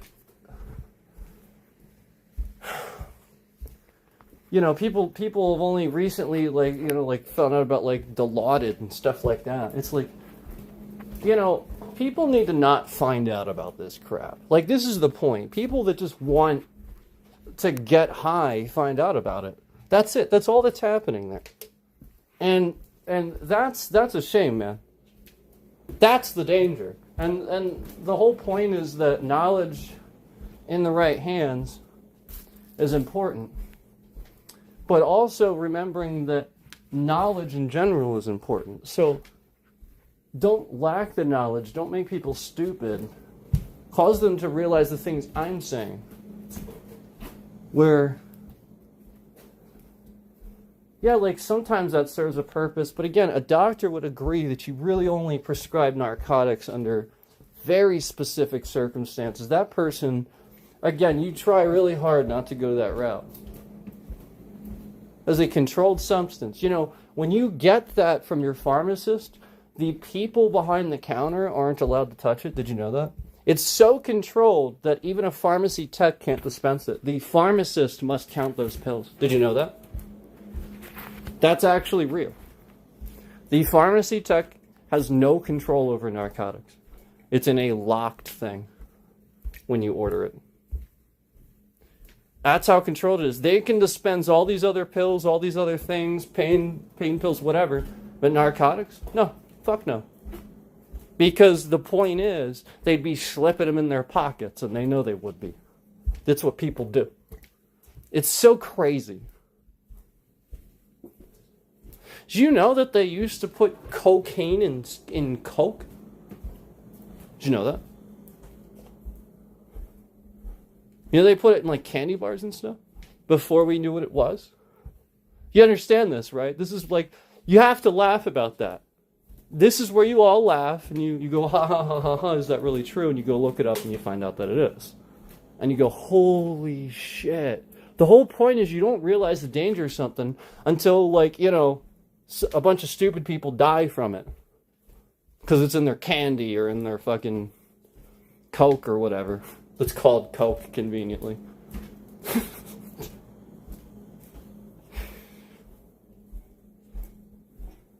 So the point is that, like, you know, even alcohol. Oh man, like, just think about the amount of alcohol that's illegalized and stuff like that. There's probably plenty of, like, absinthe. I think there's plenty of states that's illegal, right? Absinthe is illegal in certain forms. It's incredibly high.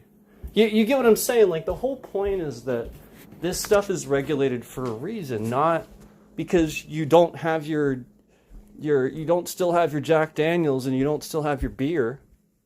You have those things. You have your Johnny Walker. You have your beer. You have your Grey Goose. You got all that stuff. You got that stuff. They're just outlawing absinthe. You know, and some of the crazy shit. You still have it. You know, nobody's taking it away. Just like you still have your guns. And you still have your giant trucks that you can endanger people with while ignoring the speed limit. Nobody's taking that away. Except maybe Trump one day. Because he's the one that's actually damaging to democracy, which regulates things. He wants lawlessness, where he decides the laws at any given time. There is no law, just him. So, again, the regulation would agree with the doctors, just like during COVID and stuff like that, when nobody was listening to what anybody was saying and everybody was getting sicker and it was getting worse. If everybody had just stayed home, wore a mask, it would have been over so much quicker. Because the whole point is you're not spreading it around. Like, duh, of course, wearing a mask doesn't spread it around as much. You're actually trying to convince people of that? All these people saying wearing a mask doesn't do anything. Are you kidding? Are you really trying to convince people wearing a mask doesn't cause your spit and saliva to literally rocket across the room?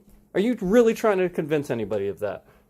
Because I promise you, yes, it does. It literally rockets it at your own face. Okay? So, I don't know who you're trying to convince, but yes, it does. And the amount of people that I saw not wearing them and they were around their noses and shit, these were the people that, like, you can take one look at them and you're like, yep, they vote for Trump. Just because, again, they fall into a category. They stereotype themselves. They do certain things. They look at you a certain way. They treat you a certain way because you're wearing your mask. You have your shirt tucked in. You know? Like, it's that simple. Like, they treat you a certain way first. Maybe you looked at them a little bit of a way because everybody else is trying to protect themselves, and they were the ones wearing the fucking mask around.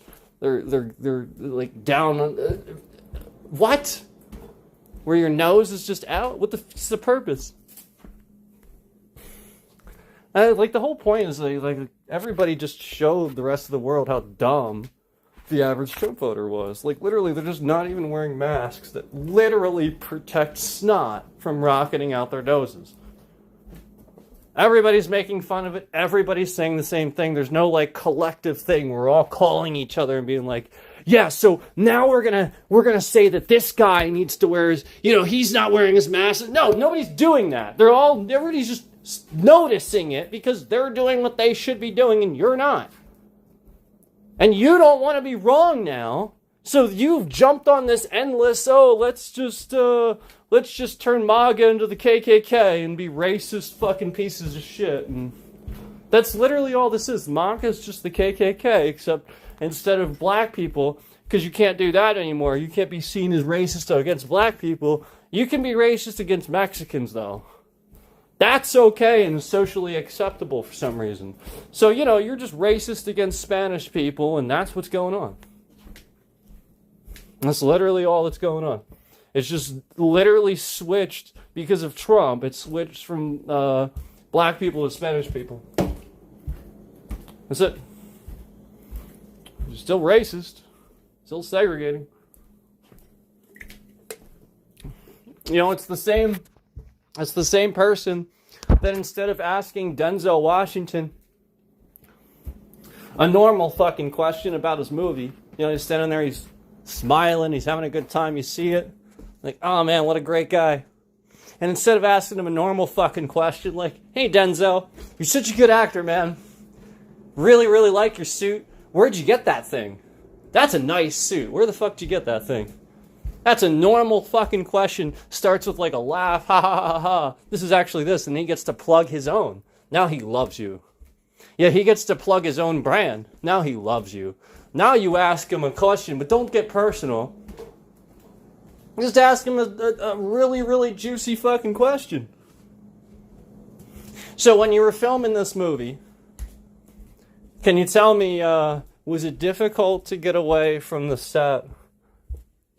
For some private time with the wife or something like that. Like you could be personal, but be funny about it. And then he answers the question. That's kind of a funny little story. I mean, I'd be, you know what I mean? I want to hear what he says to that because he's probably going to have some funny, quirky response or something like that. Or talk about the movie. I don't care. But one thing you don't fucking do is you don't fucking stand there and you don't fucking go, hey, Denzel, how does it feel? How does it feel to be, a black man in your position in this movie?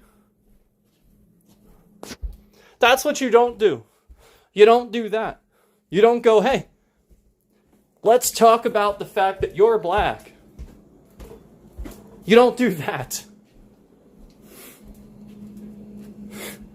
Because that's what a racist does. You noticed it. You came up, you had to talk about it. Therefore, racist. It's that simple. Everybody knows it.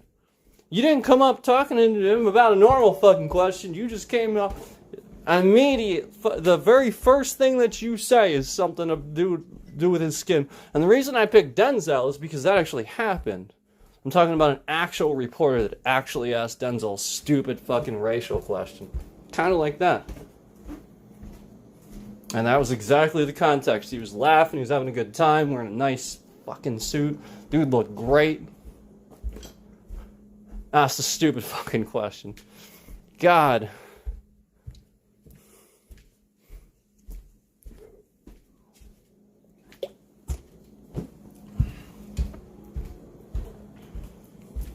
So, I can't understand why people are so foolish.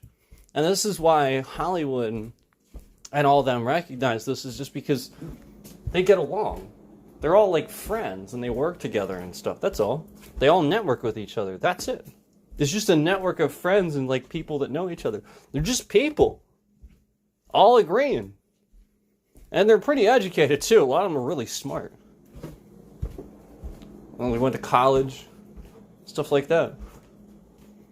And they're all agreeing. They're all like, that's the point. It's just that, man. And some of them got family in other states. It's just like, that's a huge community of people that back a lot of our culture here. And that's where a lot of the toxicity is aimed. It's not coming from there. It's aimed at there. You aim your toxicity at Hollywood. You aim it at Will Smith. You aim it at Chris Rock. You aim it at Scarlett Johansson. You aim it at anybody that dare speak their mind about something. Like, what the fuck? Like, what is it any of your business that like, there's a writer's strike going on and people want to get paid what they're actually due for the projects they work on. What is that any of your business? Meanwhile, you just sit here and want to bitch about how you're not getting new Avengers movies and shit like that. Well, meanwhile, it's not really Marvel and them that are, because they're on the right side of this. It's the fact that it's just a conglomerative understanding in Hollywood that women and writers and people were just being stepped on, while like the main actor, the director, the producer, and stuff like that, they were getting glory. They would get the awards. And then meanwhile, the female actor and all these other people, again, just because she's female, she's every bit as good as the other actors in the movie, but she doesn't get the glory. She doesn't get the to go on tour for the press questions because nobody wants to ask her any questions. Why? What the fuck? And then so thus you see where there's this constant problem where Hollywood and the media paints the men and the important people as the main actor, the director, and the producer. And the writer's not getting shit. And the women aren't getting shit. They're getting shit on. All the times in Hollywood where a woman got into that business and she had to do something she isn't proud of just to get noticed. Just because that was the only way a young female way back could ever get noticed in the business and never get anywhere. Dude, that's wrong. And that was going on for a long time. And it was still going on. And what you need to realize is that writer's strike needed to happen. And it wasn't anybody's necessarily fault that exists right now. Maybe some people. But it was a systemic problem that was just going on that was further perpetuating. And finally, everybody was just in agreement on it. Yes, let's do this. Yes, we need to make the companies realize we deserve this. And they did. I hope.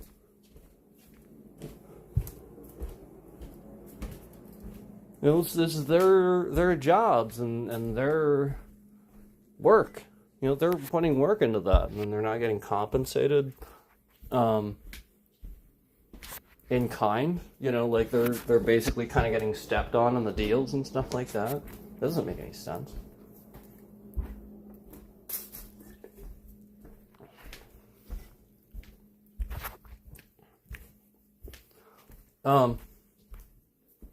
That's why, like, some directors and stuff, that's why they write their projects, like George Lucas, Steven Spielberg. I think, like people like that. That's actually why they did their own projects a lot of times, because they didn't want to deal with that shit. They just wanted to be fair. And not have somebody else,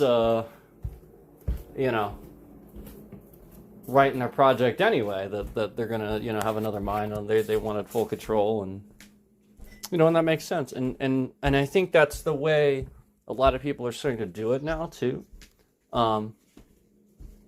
Which, you saw the music business go this way too, where record companies were taking advantage of people in a similar way, where they were getting a lot of money and riches off of what the artist was actually doing, and that's not fair. And it's the same thing for the production company. That's really what was happening, is that production company and stuff like that is making tons of money, and they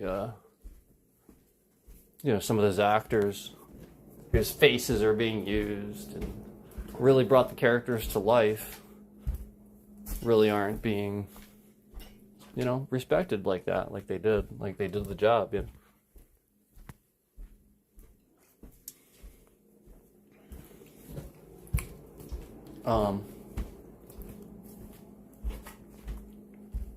The reason Marvel's so prevalent is just because that's the one where, like, a lot of us had a hard time picturing anybody doing those roles, where it was like they better do it sort of right, you know, they could really mess it up for people. And then just like so many actors single-handedly freaking nailed it. You know what I mean? Like that was the gift. The gift was that they used people that weren't money hungry, weren't like, you know, kind of entitled and stuff like that. They were smart about their choices, and then the actors just, they nailed it. I think they had a lot to prove, and they proved it. And, you know, of course, one of the big ones making a huge comeback, obviously being Robert Downey, who made a huge comeback with that. And I don't think he should have had to, you know, I think it's the, you know, I mean, like, it is what it is, but it's the sort of thing where, like, you could still respect him as a person and still give him a chance without, you know what I mean?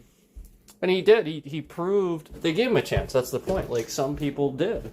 And he proved it. He proved that he was well worth that, and frickin' nailed the role, man. And everybody loved Tony Stark. Everybody loved his Tony Stark. Everybody loved... Even Tom Cruise, who apparently was poised to do the role originally, has said since then that after, you know, like after and everything, like even Tom has actually said, no, I should not have.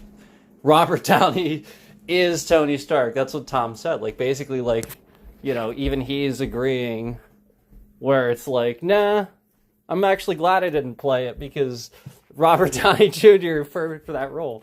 And so like that's where you can recognize somebody that holds their acting to the highest regard, tries really, really hard like Tom Cruise, but then was also willing to admit that somebody else was more, you know, better for a role. That's you know, like that's like opposite of like the image people are trying to portray about him too, where people try to like pin him like just, you know, like this or that or whatever, you know.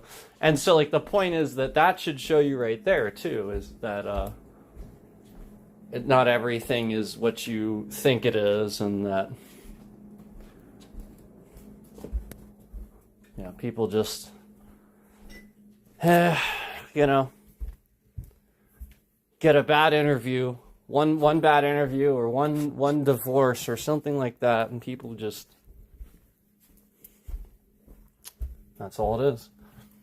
But yeah, I mean, like, the rest of them too, you know, Chris Evans, who had, like, obviously he had done stuff too, but like coming off like the Human Torch and stuff like that, where you didn't know what to expect. He just freaking nails it. He just freaking nails that role, you know.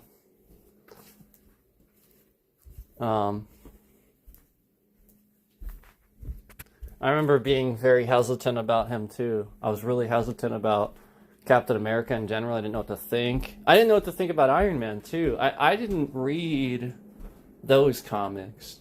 I read Superman comics, and I read X-Men. I still have some X-Men. Batman, The Dark Knight specifically. Like, I was always fascinated by interesting characters.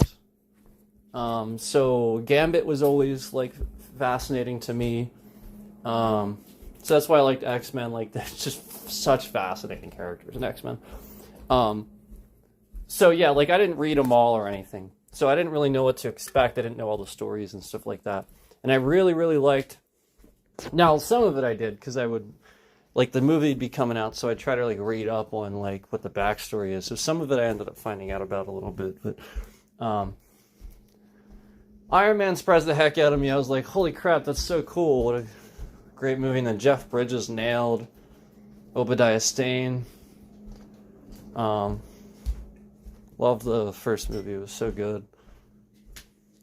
I actually liked the third one, too. The second one wasn't bad, but obviously, like, there was a little bit of a continuity issue with something. But the third one I thought was excellent and was widely unaccepted. I thought I actually did it right. Now, the whole point is that the actual Mandarin couldn't happen yet. It wouldn't make sense. That's the point.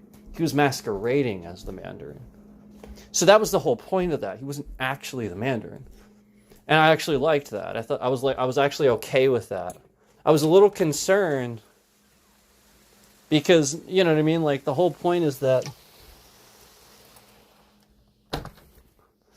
the Mandarin actually is like that, but then when we saw him, he's just an actor. So I thought that was cool. But anyway, I guess that the actors ended up nailing it, surprising the heck out of me too. And you know, that was what we got with Keanu too. Was way back in the day when they entrusted him to play Neo. You know, and I remember certain people's responses too. I wanted them to watch The Matrix. They hadn't heard about it really. They didn't know what to think. And they were like, Keanu Reeves. They were like, you mean the guy that like was in Bill and Ted? Like at the time, that's what they would say. No lie, like everybody thought he was terrible. Seriously, and he wasn't. Like, the whole point was nobody was like watching these movies like they should have. Where, you know, like I don't know. Speed was great. I thought The Matrix was great, and I loved the other two movies that, you know, the Reloaded and Revolutions. I actually loved them. And even at the time, I was arguing with people. No, they're good. Just watch it again. But yeah, like the whole point was everybody was trying to pin it on him and make it like his fault or something like that. And I'm like, the movie wasn't bad. He didn't do anything. What? Like, I remember like there was this huge thing where it was controversial. People don't like him. And they didn't make as much in the box office as they were projected and expected to make based on the, you know, time and money put in. And so, you know, that I think that's why like they sort of kind of acted the way they did when they came back to make them the next one. But again, I did like the originals, and I was really let down, you know, when people just were not smart enough to deduce that and watch them for what they are. Now, it's okay if you don't, like if you want something a bit more grabbing and less intelligent, like just more straightforward, that's fine. That's okay. There's nothing wrong with that. But like that's an intelligent take versus just saying you don't like it and it's not good. This is not necessarily true. So that's the point, is that like with stuff like that, that's what you see a lot of times where people can't deduce that. Do that. They are not critics. We do this with a lot of stuff.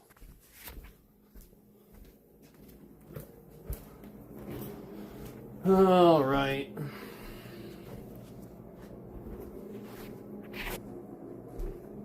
I am still not feeling the best.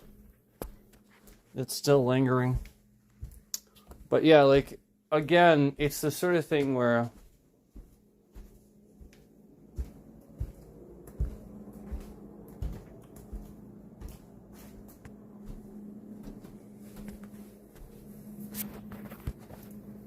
sometimes, you know, like obviously your doctor tells you to take something, that's fine, but like I just feel like, again, most people won't look at things like that way. They won't look at it like they need to deal with it a little bit. They'll just want the instant comfort, instant relief.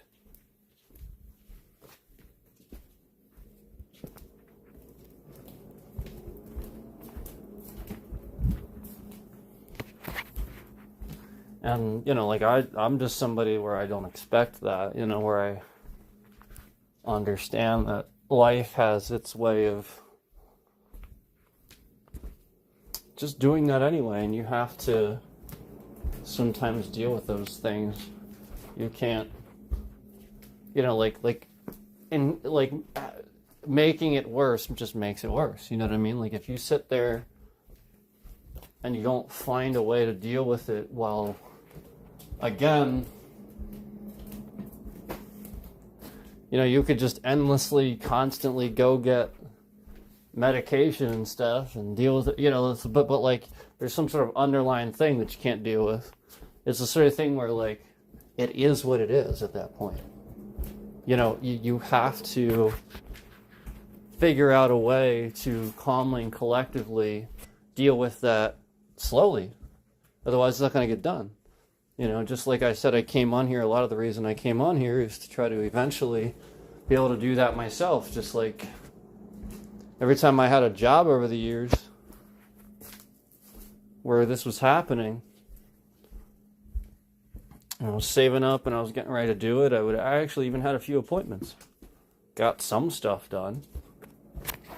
And then, like, something happened. Like, where the facility closed down and I lost my benefits or something like that. And, I've worked my whole life. This is actually the most time I've spent not. I've worked my whole life. I've spent, right from high school, I've never really spent a lot of time off work. Right from high school. Now, I didn't work in high school, but out of high school, I took 1 year off, and I couldn't even do that. I called it a year, but it wasn't a year. I took off, like, that summer, and then by the time it was, like, midsummer, I was tired of it. I wanted to work, so I did. Got my first job. We were talking over 20 years ago, man. That was 20 years ago. That's a long time. And a lot's happened since then, you get other jobs, you move on, you have jobs for a while. I've worked 2 jobs at the same time. Yeah, I've ran a business, worked a full-time job, and went to school all at the same time.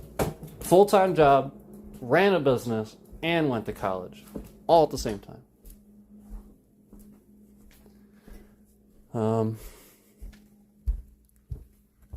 I've worked hard in my life. And that's where I figured out that working hard and doing certain things, when there's people in the world that will sort of take advantage of situations and stuff like that, and you're the nice person, I've just learned that you can't do those things. You can't be the nice person and climb the ladder. You can't do it. It won't work. Because whatever company or whatever place you're trying to do that systemically is corrupt, is toxic. And you're not toxic enough. You won't be corrupted.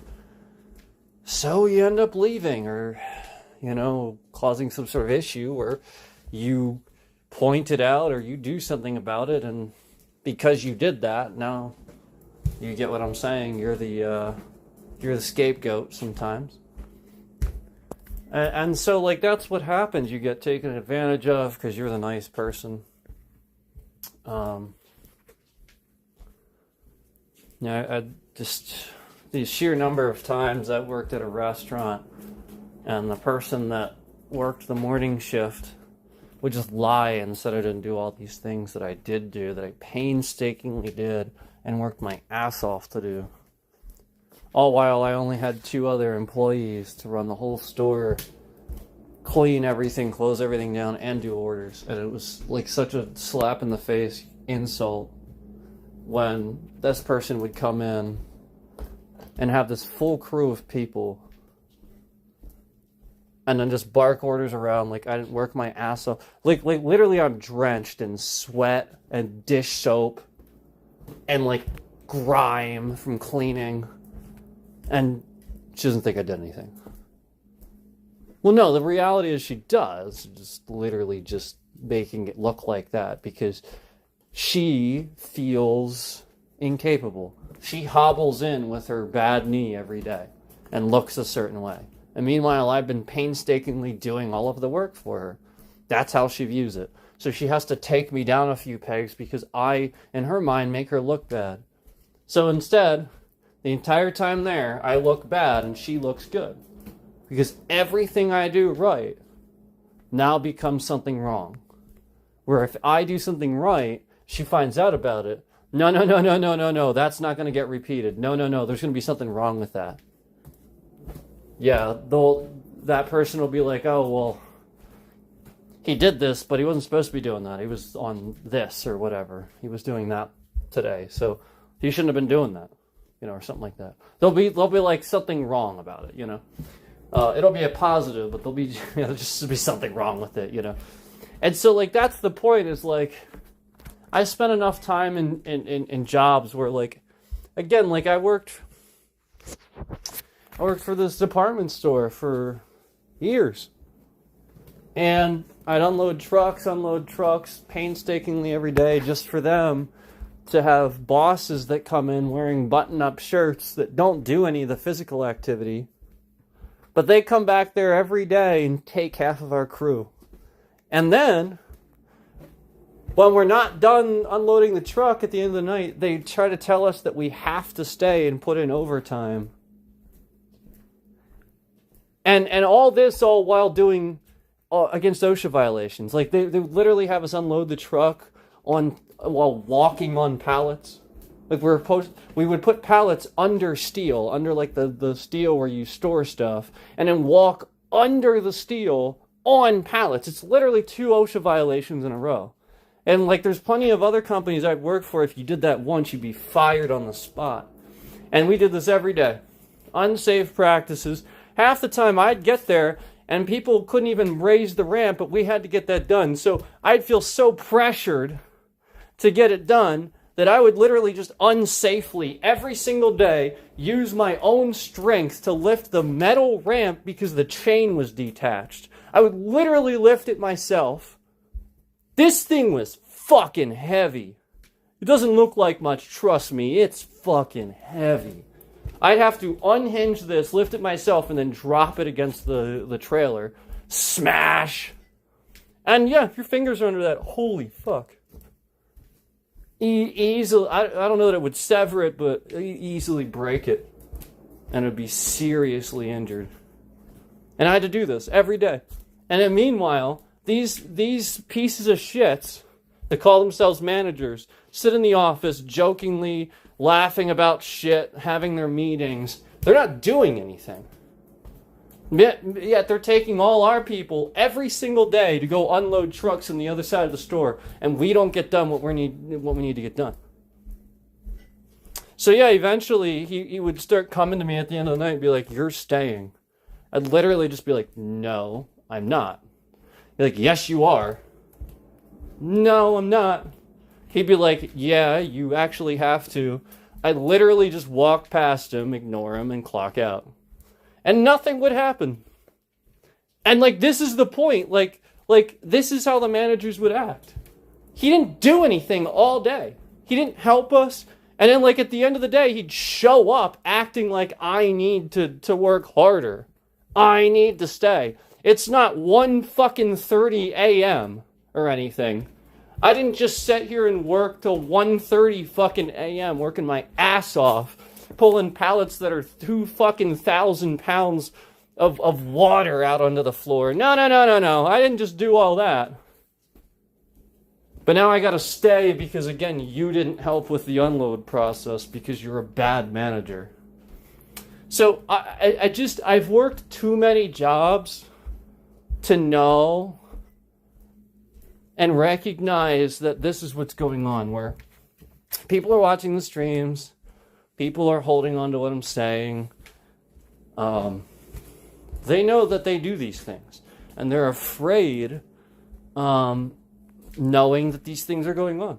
If they're so afraid hearing this, why would, you know what I mean? Like, I would want that. I would want somebody like that. Because they're going to come and tell me everything that's going on. And I'm always going to know. They're a reliable person. They care about safety.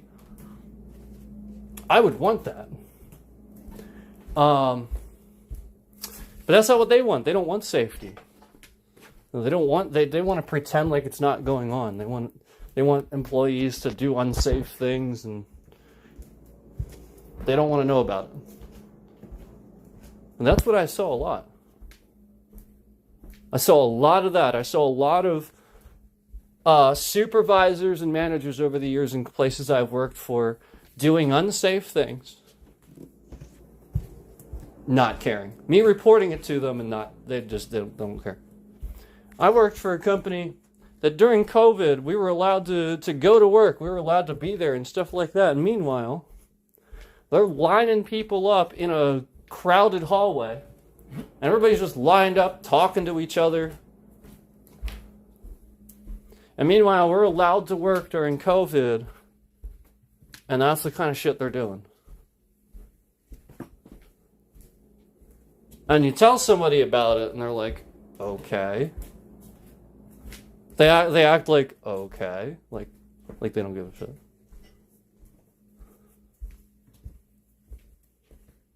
So yeah, you want me to tell you why that's why. It's because I tell the truth. It's because they're afraid that I'll tell the truth.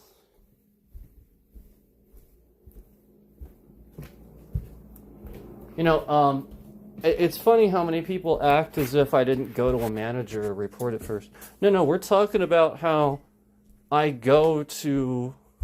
talking about how this lady at this place that would always treat me that way when she would come into her shift in the morning and pretend like I didn't do anything and stuff like that.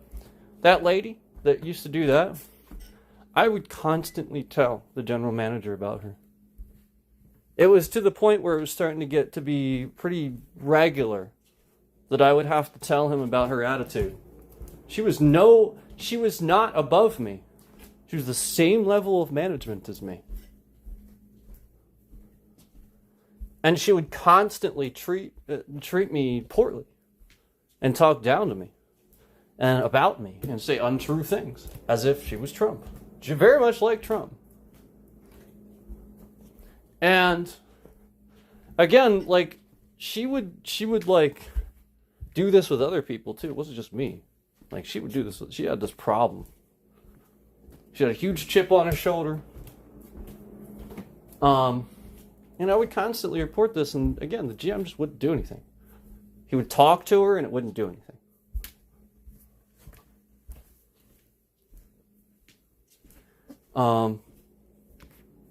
The company that I just said that I worked for, that they're having us unload and unsafe practices, yada, yada, yada. I told the general manager of the whole store about this.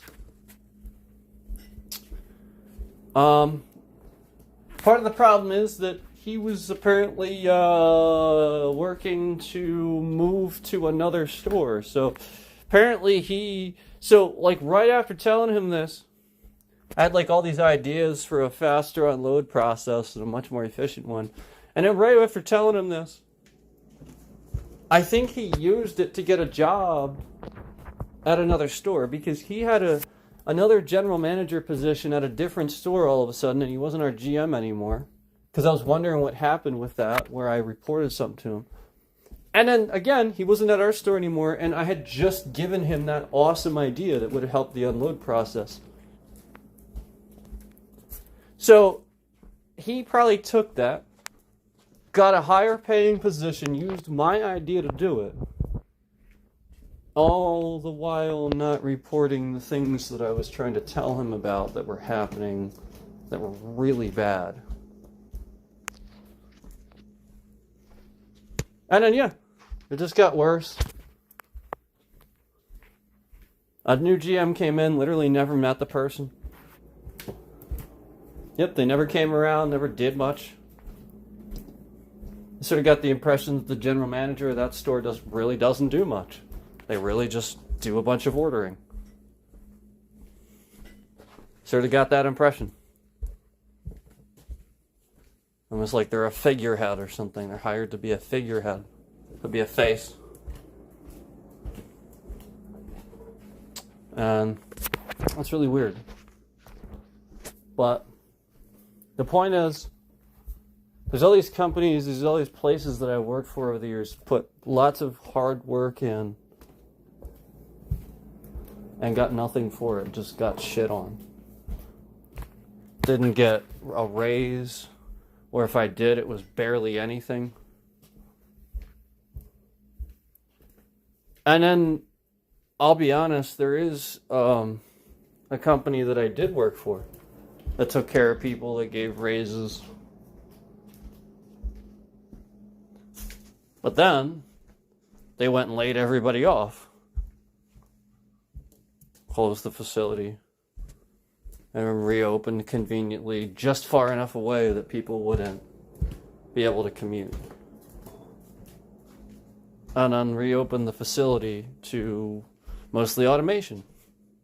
Mostly, again, jobs being done with robot arms and stuff. They were fully transparent about that. They weren't trying to hide it. And I respect that. But, I mean, it doesn't change the fact that it happened, and you know, I'm going to have that experience to tell you about it now. Because that happened. No, plan on talking bad about the company or anything, but, you know, it's the sort of thing where if I find out that, you know, like something bad happened because of what they did, well, I mean, that's an awareness thing. You know, I'm always going to be, like, that's an awareness thing. You know, just like the president should have that responsibility too, to give the public the down low on what's going on. But he doesn't. He just confuses them instead.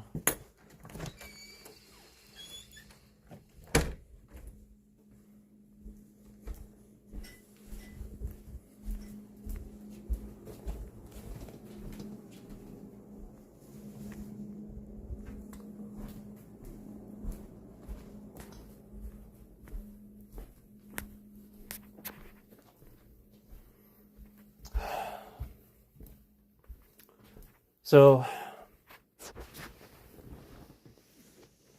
I am in a good bit of pain at the moment. That is definitely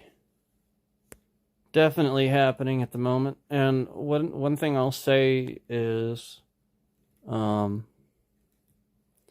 I said, I came on here a lot to, you know, because a lot of this is just because...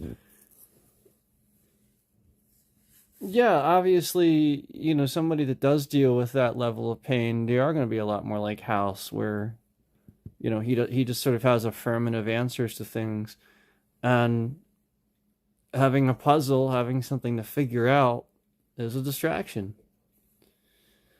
And it's also something that you need. You need somebody to figure that puzzle out. You need that. You know, just like House has his position because nobody else can figure out what's wrong with those patients. Yeah,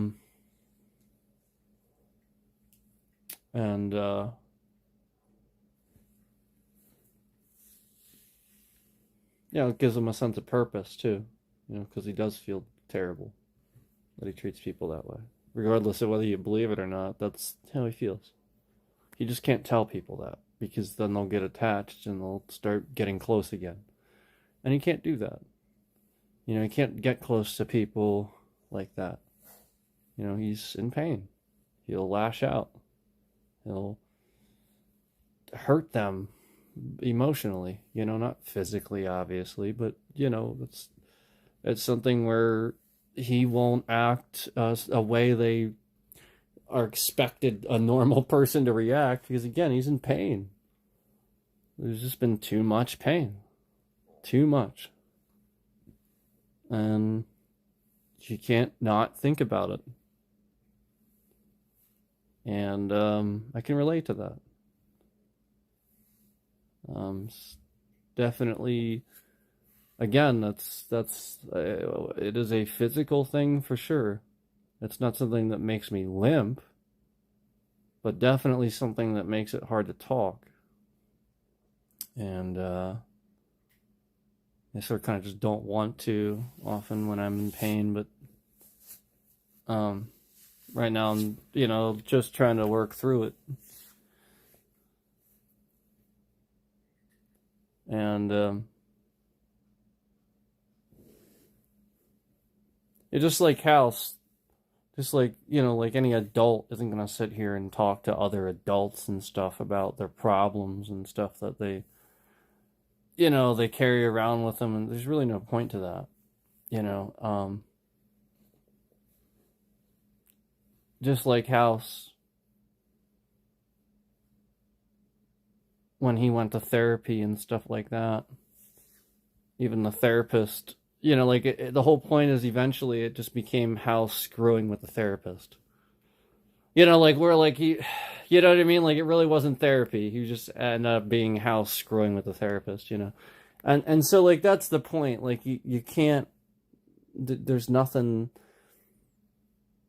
that needs to happen, It's the sort of thing where you have to let it alone, and you have to let the person alone if they have a good mind about themselves and a good head on their shoulders. They can deal with it. They really can. The whole point is you're comparing what they deal with to how you would be if you were dealing with it, and it's just not necessarily the case.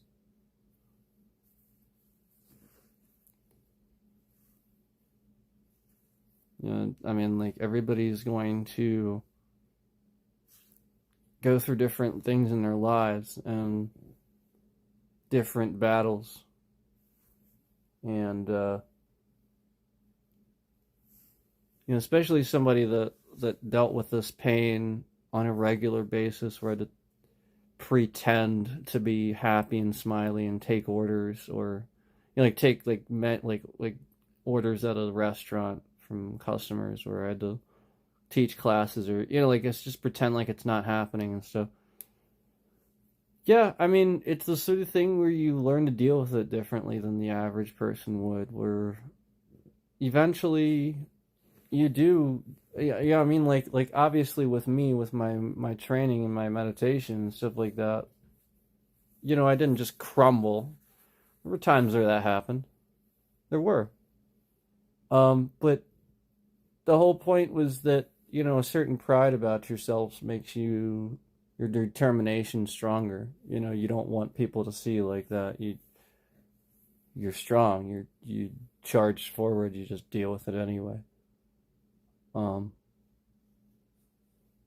So it's the sort of thing where, yeah, I mean, like, I'm not gonna sit here and pretend like that never happened, but it was very minimal. I tried really hard not to do that.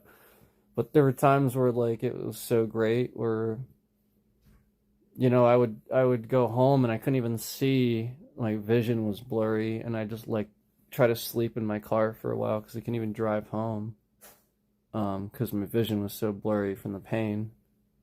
And that doesn't actually happen as much anymore, where now the physical symptoms, I've, like essentially, it doesn't create that symptom for me as much anymore, like where my vision gets blurry, so to speak.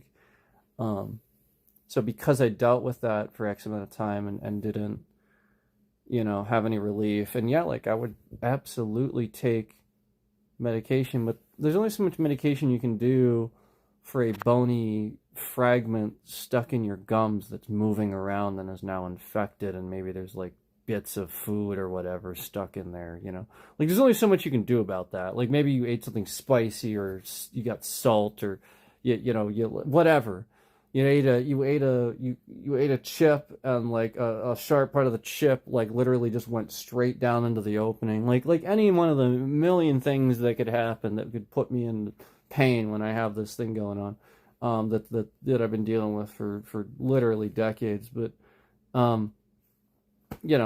it's I learned to deal with it, and it doesn't do that so much anymore. But yeah, like, you just don't want to deal with stuff. You don't want to talk about anything. You don't, because it's just going to stress you out and make the pain worse.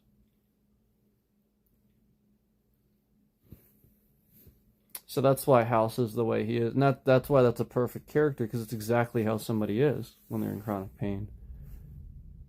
Like it's not like they can't deal with it and can't deal with regular stuff, especially if they're an intelligent person.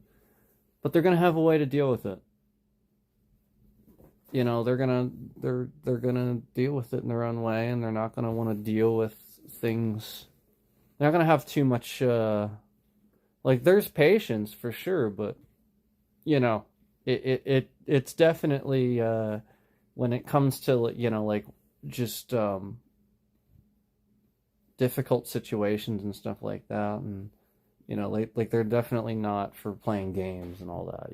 Just very affirmative. Like let's not sit here and talk about emotions and no, just very factual, very affirmative stuff, and so that's what you need to realize is like, well, I'm in pain and I'm dealing with that. All these people at these jobs are involving me in all this drama and showing me how emotional they are. Like the lady that would never let anything go and tried to blame everything on me and stuff like that. Somehow, like all those things are always my fault, and like just these problems would occur that literally would. It's not like it's really anybody's fault, but like like she just tries to make something somebody's fault, and something's everybody's fault, and so like I just don't like she just doesn't understand that like her doing that, I'm in like literally fucking pain. I'm about to literally just fucking tell her to shut the fuck up and literally get the fuck out of my face. Like literally just every possible insult and crazy thing that you can think of crosses the person's mind that's in pain. And you're standing there testing that person. That's the reality. Like that's the reality is like you don't understand what pain does to people and the resolve that they are able to accomplish if they actually deal with it. Because that's what everybody deals with that they don't like. The world deals with that they don't like. Emotion is pain. So somebody feels bad about something that somebody says, they act. And they shouldn't, but it's emotional. And that's a type of pain that's affecting the world. Mine is actually physical, real pain. It's not a brain thing. No, mine manifests real symptoms. Now that's totally different than, again, because that creates emotional. The physical creates the it literally does. You are angry. You aren't in pain without being upset. There is no fucking way. You're in pain. That pisses anybody off. You're hurting physically all the time. Like 10 out of 10. And you got to deal with this. You got to deal with this. You got to deal with this. Oh, the bit rate's fucking shifting around again because, somebody thinks that's funny. But meanwhile, 10 out of 10 pain and you're trying to pretend like you're not. And, as if your life's not hard enough. You get dealing with cars blowing up. You're dealing with a crisis, a family crisis, dealing with people who, just dealing with so much stuff. And then again, physically in fucking pain. More than probably some of these people have ever dealt with this entire life. All at once. And that's how people think. They couldn't possibly imagine that. They couldn't possibly put themselves in that position and think in terms of that. They just do things and harass people. They don't care. So that's why those words come out. That's why you hear that sometimes, because, oh man, trust me. The stuff I want to say but can't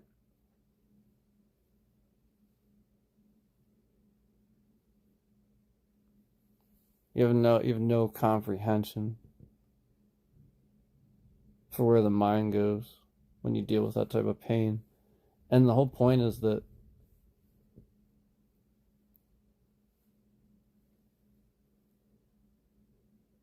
you're trying to vocalize to people how much pain you're in.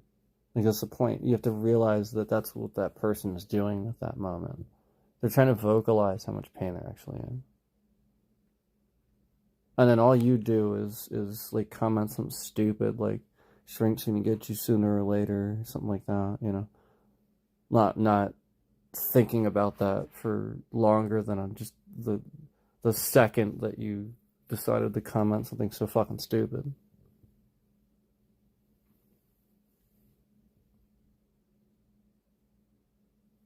You're like never actually comprehending what somebody actually physically goes through.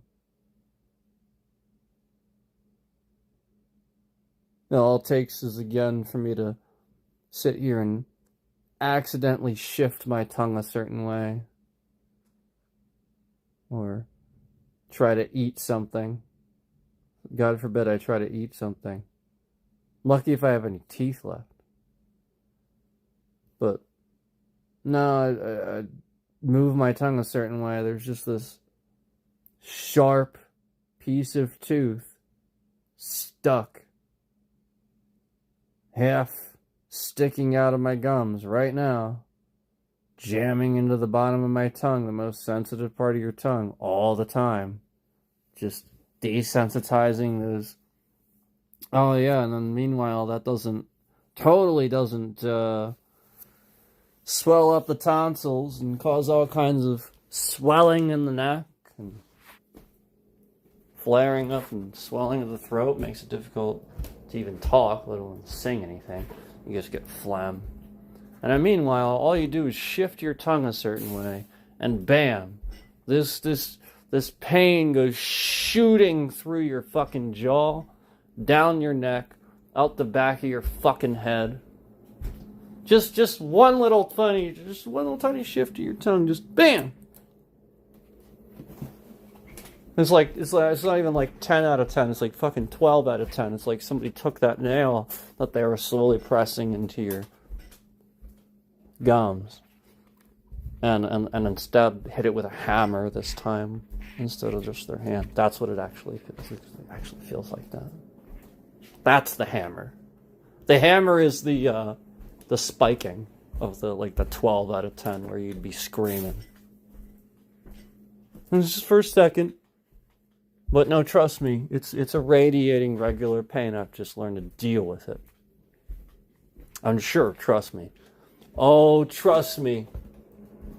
That's exactly what it feels like, because that little bony fragment, no, that's the nail we're talking about. That's what we're talking about. We're just talking about decaying healthy teeth, because again, you got it taken care of.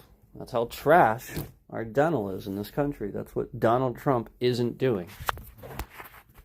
That's what he isn't doing. Donald Trump is so great. Why am I doing so poorly? Why is everybody doing so poorly? Why is the country descending into fascism?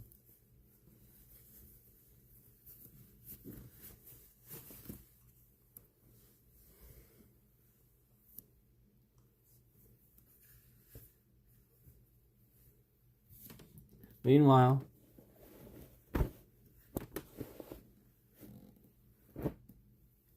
this is why I get all that phlegm all the time, cough and stuff like that. It's because of that. Because I have constant bony fragments jamming my tongue and digging into my fucking gums, and of course that creates phlegm and fluid. And are you fucking kidding me? Let me ask you something. You go to the dentist, and even the dentist prodding your gums for a second, do they either A, bleed, or B, cause you to salivate so much that the dentist then stops and goes, okay, you can rinse? Yeah, that's what I thought. So again, Yes, that's exactly why. Because even just a slight poke or prod on the gums literally forces your entire mouth to start salivating. Like, literally, that's all that's going to happen. Blood's right there. It's going to salivate, bleed, or, like, again, if you have strong gums, it won't bleed, but I'm just saying, like, poke you with a piece of metal. I mean, yeah.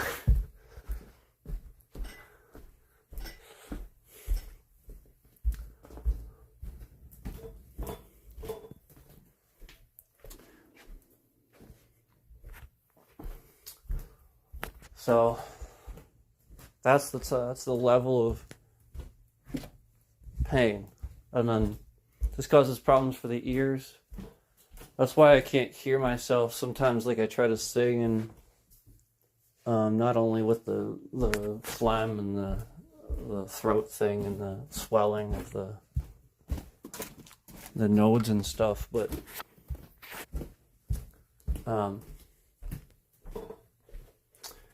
it actually, like,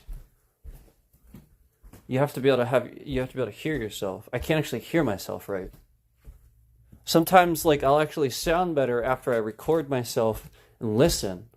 And then I'm like, oh my God, that's what I didn't know that that's the key that I was hitting. Okay, now I'll just adjust. And then I can sing in key because I just simply adjust based on how I sounded, how I just listened. And I can actually do that now. Whereas before all that happened, like, it was just a natural talent. I could just fucking do it. I was so goddamn good at it.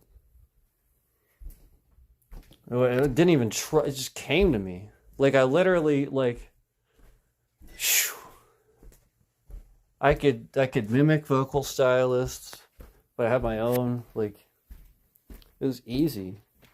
And, like, that's the point. It just, at a certain point, it just causes this. And I can't even hear myself. Like, it causes problems where the inner ear swells up. You get ear infections. And it's just going to spread from the jaw to the ear to the nodes, all kinds of stuff. And so I can't hear myself. Half the time, one of my ears sounds like it's blocked off. But really, it's just kind of like swelling up a little bit. I can't hear properly, so I don't even know what I sound like. And it's also why I sound nasally, because it causes problems for my nose. Because there's constantly, like, this weird pressure with my ears. My nose is very nasally, and if it wasn't, I would just be leaking, like, fluids. I just have to blow my nose all the time. So it's like an involuntary response where I just hold my own nose shut and I can feel it.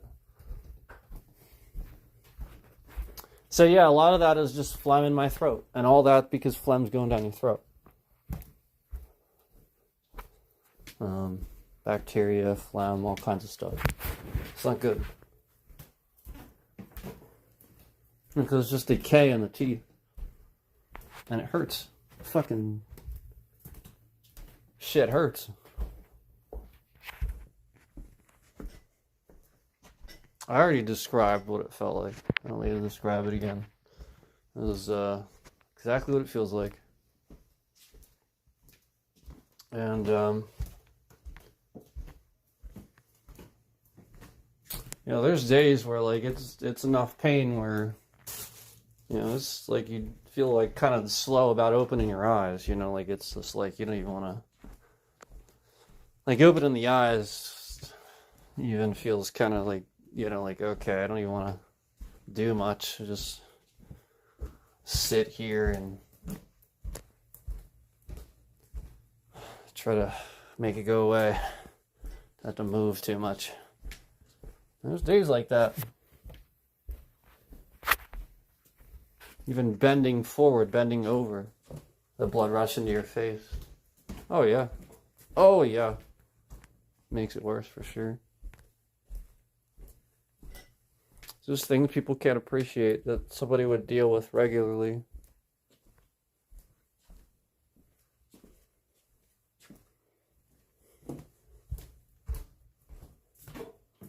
And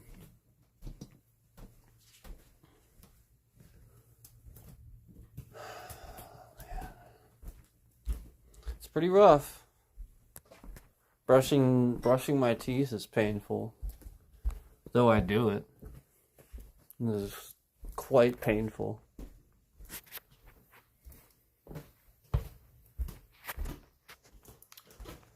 So imagine sitting here and expecting somebody to eat like that, and then wondering why somebody's not eating, things like that. Why like somebody would not necessarily have an appetite, because the whole concept of eating has changed now. You eat, you're in pain. Period. And that's the psychological impact. It has changed. Eating like used to be fun, used to be enjoyable. Now suddenly it's not, because it puts you in pain. That was. I can't. We're talking about easy things. We're talking about easy things to eat, like bread, stuff like that. Imagine I can't. Man, I'd love to bite into an apple and eat an apple comfortably. I could, but. Man, I don't know. All that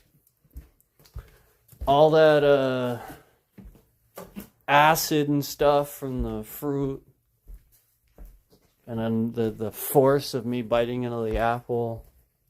It's just the thought, even just thinking about it. Yeah, I know how that's gonna go. I know how that's gonna go.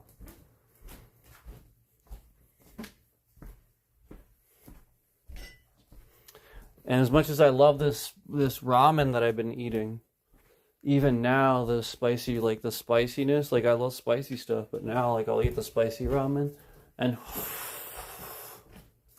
fuck. Yeah, like sometimes like certain areas inside the mouth, like they'll just start swelling up the next day. It's because I ate something spicy.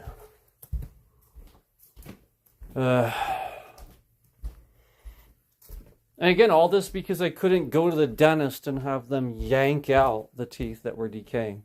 So all these other healthy teeth are decaying. All because of that.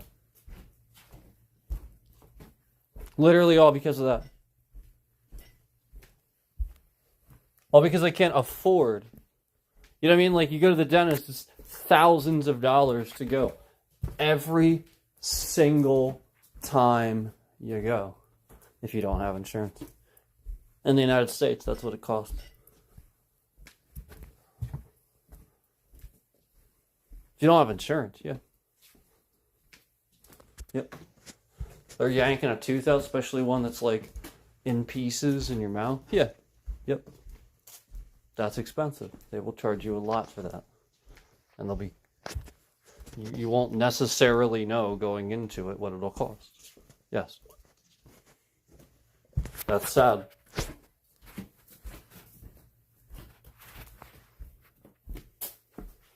It's very sad.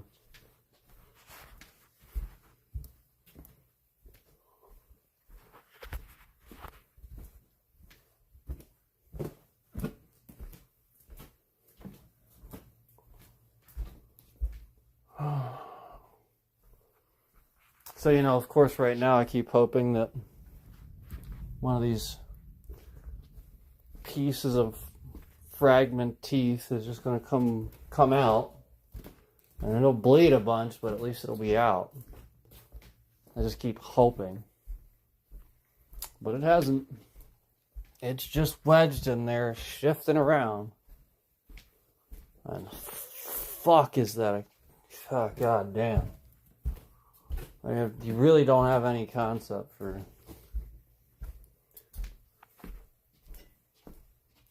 Yeah, the way I described it really does feel like that. It really, really, really does. That is very, very accurate. Just even my brain sort of goes there when I hear that, when I think of the pain sometimes, you know, like when it happens. So literally, like, my brain kind of goes there and imagines like that's what's there, you know, because it just feels like that. So my brain just like, it's like you know what it is. It's ridiculous.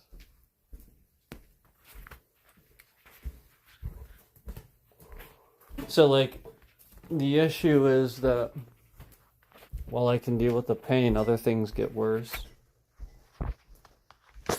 So now, because I've been in pain and I've been talking this whole time, now my throat is swelling because I'm forcing a lot of the bacteria and phlegm in the bacteria that's in the phlegm by talking through vibrations. It's getting forced kind of like into the soft tissue, into the throat and stuff like that as I talk. And I can feel that. I can feel the swelling in the throat as I talk and stuff like that.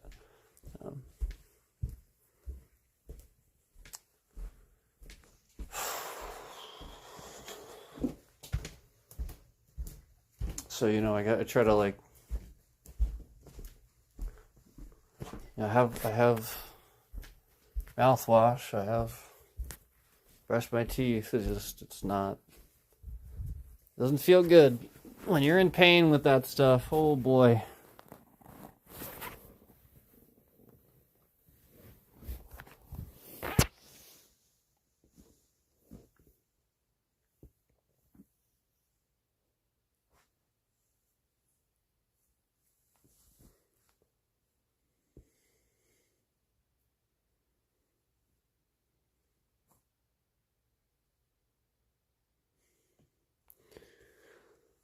Yeah, I remember dealing with it a lot at a job where they were like, I had a lot of pain coming out the right side of my jaw, and they were like forcing me to take orders and wear a headset, and I couldn't hear out of my left ear because of the thing I was just explaining, where like it gets difficult to hear out of certain ears because of that pressure. And so I had to have the headset on my right, because I just like would keep saying what, like there's no way I would have heard them. So I had to have it on that ear, and it was super painful. Like the headset, like I was like swelling on like my ear and like that side of my head and stuff. And so it's causing pressure on the other side, because that's how that's how it works. And like sometimes you'll have a problem on one side, but it causes another problem on the other because, again, the pressure. So it's literally how ear infections work too. Sometimes ear infections switch ears too. And I had the headset on again, and they were just like forcing me to take orders. They wouldn't let me. You know what I mean? Like the person that was in charge of the floor that day were like, no, you have to take orders, you know? And like, it's so ridiculous, because the bullshit thing of it is, again, I'm a manager and I'm the same level as they are, and they can't respect that I'm not trying to get out of taking orders. I'm being honest and would be much more useful somewhere else. And no lie, like they just never, you know, like they just don't give a shit. And all these other people, like the women that were there, were always let do what they want. Like basically, like it was obvious there were certain people that were the favorites. They would even favor like some of the younger guys and stuff like that. But like basically, it was just certain people were favorites, and I was always singled out at that place. Always, always, always treated poorly. And so basically, yeah, I eventually couldn't do it anymore. Like, this was starting to be like the beginnings of when I was dealing with the extreme pain and didn't know how to deal with it properly yet. It was the sort of thing where I wasn't necessarily blacking out, but I kind of was. And it was so much pain where, like, I would almost drift off. where I could feel my consciousness trying to tell me to go to sleep. It's too much. Don't deal with it. No, literally, I felt that drifting off, and I could resist it, but only because I was standing. Like, if I had been sitting flat out, I would have probably blacked out. So that was why, like, sometimes I literally would just sit in my car and go to sleep and not drive home, knowing that. And now I'm to the point where I've dealt with it, where that doesn't happen anymore. And, but that's what was happening at work. And it was because, again, they were forcing me to wear this thing that I couldn't do, I couldn't wear, and they were forcing me to talk. I had to talk at a certain volume. I had to smile. I had to be nice. I had to actually smile. Physically, I had to smile, which would hurt. And it's just like this, the sheer number of things that you like could rationalize that they forced me to do while in pain, stating that. And you know what I mean? Like, that company is just awful. And they're paying me jack shit. So that's where I I need to put my foot down with a lot of these places where, you know, like, I work very hard. I really do. And I'm deserving of what I get paid. And most people just, I'll be honest with you, they're not. And I see that. Where I'm willing to do a job and work my ass off being in extreme pain. And other people are even sitting here not even willing to work just because, they just got this headache or like this thing they're dealing with, and boy, they can't deal with it, you know, or something like that, you know. Unbelievable. I remember one time I called off with a migraine because the explanation is that you really can't comprehend how difficult a migraine is to deal with somebody that deals with this type of pain. Because now take the pain I deal with, now add an actual migraine. A migraine is not a headache. You have to understand that. Like, it is, but it's different. A migraine is a headache that's so extreme it starts giving you other symptoms, like affecting vision and stuff like that, and balance. And if you have a migraine and you're going to a restaurant that has a grill and fryers and stuff, yeah, balance and coordination on a greasy floor is important. And so when already I'm in extreme pain and I know that you're going to force me to do these things that make me in more pain, yeah, if I have a migraine too, yeah, I'm calling off and I'm going to be honest with you about it. So I got ridiculed, picked on, made fun of. I never heard the end of that. Never. Just because I was honest. One time. So that told me all I needed to know about calling off. From then on, I was never honest. Never. Not once. Those employers always told me I could just never be honest. Ever. Because I got ridiculed, picked on, and flat out, literally bullied at work for being honest with somebody that should have kept it fucking confidential.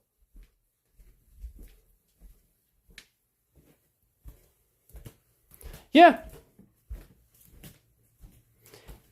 Kind of like when a GM at a different store that I go to lies about why I was transferred on official paperwork. Kind of like that. Kind of like when a GM tries to lie on official paperwork why I'm being transferred, why I requested the tree to be transferred. She tried to lie. No, I was being requested to be transferred because of her. I didn't want to deal with her anymore. And she lied on the paperwork and trying to say it had something to do with something else that made me look bad. Yeah, and I caught her on it. And then I wanted to get somebody else's eyes on that, another employee, and I asked him to be my witness. I asked him to look at it. I said, now look at that paperwork and you tell me that GM didn't change the reason on it. Look at this paperwork. Look, she's saying that I'm being transferred for this, even though it's not the reason. I'm literally transferring because I don't want to deal with her anymore. And she doesn't want to put that on there because it makes her look bad.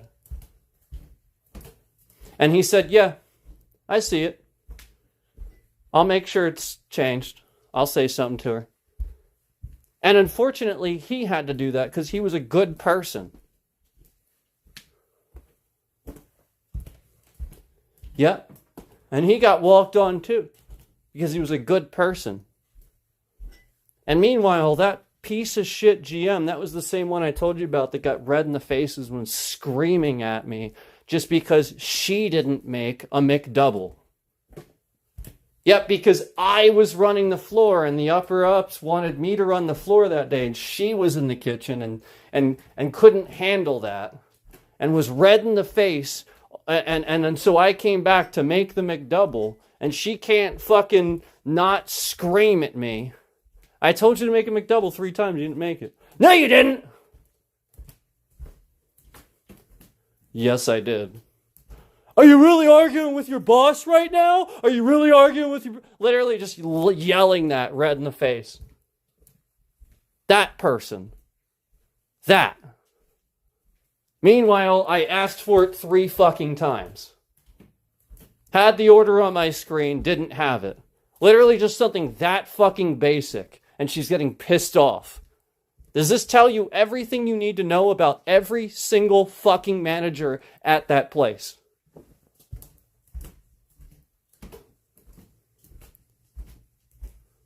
Yeah, it does. It literally does. When they can't handle that, they get visibly pissed off, audibly pissed off, and treat you a certain way.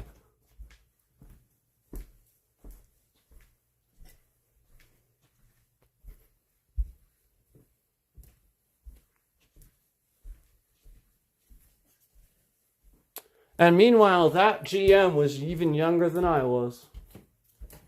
Yep. In that position. Younger than me. Wow.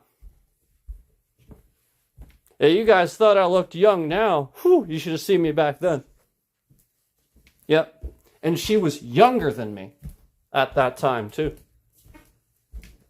I mean, still is, obviously, but... Yeah. And we're talking way back, so like the whole point is clearly too young to be a GM, clearly doesn't understand certain things. So this is what I dealt with.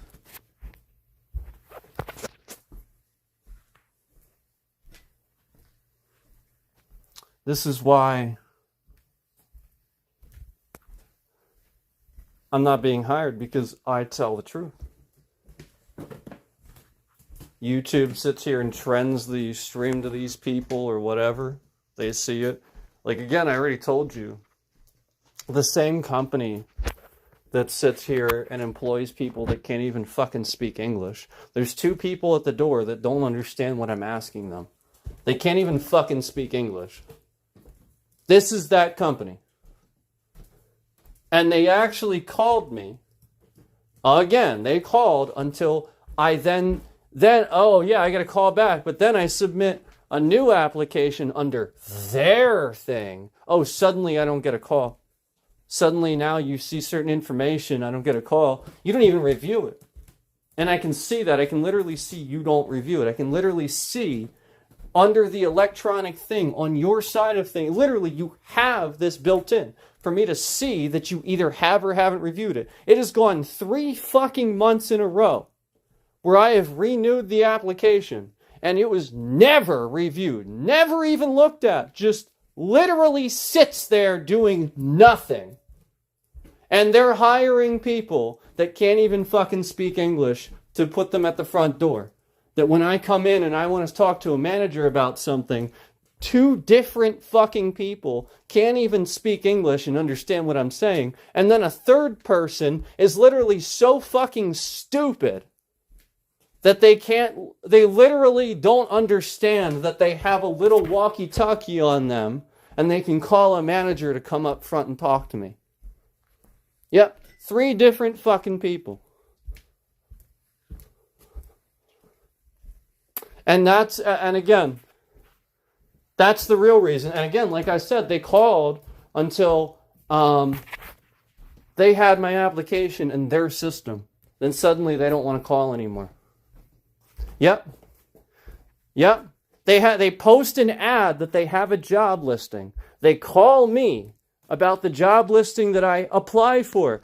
Then when I apply, doing what they said in the voicemail, they never review the application. Again, I can see that. I can see that on their side of things, they never even looked at it. And then I call over and over and over, and nobody ever answers the phone.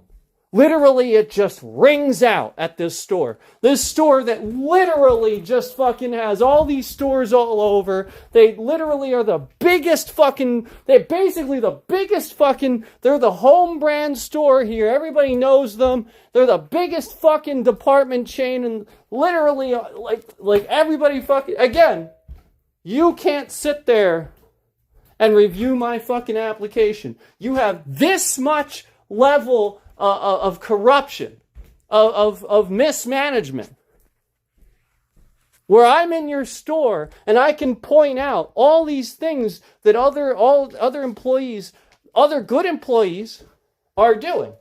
Yet, literally, regularly, I can stand there and I can point out that the management is mismanaging things. And then you wonder why I'm not being hired. This is the point. The point is, I was on stream and I said somebody knows me and they're literally just choosing.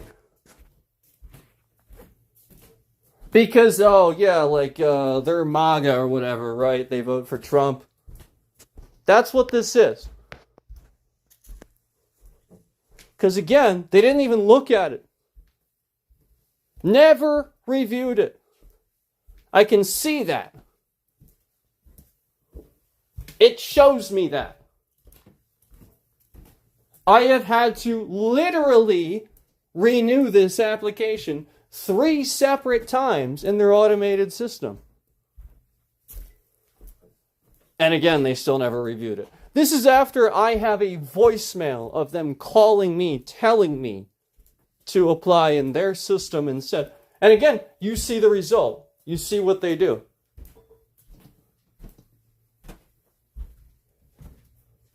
It's almost like YouTube. It's almost like, again, like what fucking TrashTube does.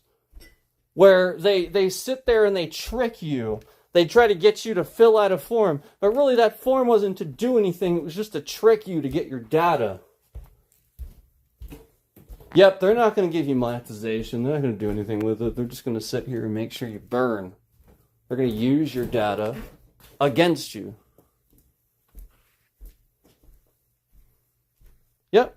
Just like the form I filled out for YouTube like 20 fucking times. Where they never gave member-only streams and they never fucking gave my monetization over like they were supposed to when I met the prerequisite over a fucking year ago. I've met the prerequisite for over a year now. And they're not giving it to me for literally zero reason. I have no strikes against my account. Nothing. There is literally nothing. Oh, I know plenty of people probably think there is because, I swear and... Yeah, no, nothing. They don't have actual policies on that. They don't. They literally don't. There's no policy for that. They give strikes and stuff for copyright. That's it. That's what they care about. They care about protecting their assets. They care about that. That's it. They care about if they're going to get sued. And then, again, the only copyright that I got was because fat piece of fucking shit Michael Moore, yeah, that fucking asshole. Listen, I liked Sicko and I liked Bowling for Columbine, but that guy's an asshole. Recognize an asshole when you see one. He's the libtard. And he's not even a good one. He's not even one that's doing it for good reasons. He lies about Obama. He literally does. He lies about Obama. I'm pretty sure he's actually doesn't he call himself an independent? I'm not even sure. I don't even remember. But like this guy just makes things up. You know that, right? He just makes things up. Now, Sicko, that was mostly true. That was a really good one. I actually liked that one. But, alright, so Fahrenheit 9/11 wasn't too bad. There was some pretty made up fucking shit in Bowling for Columbine, though, I think. He makes shit up, dude.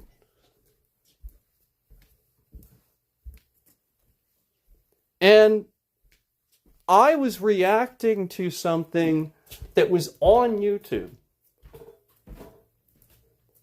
And it was his movie, completely uploaded to YouTube.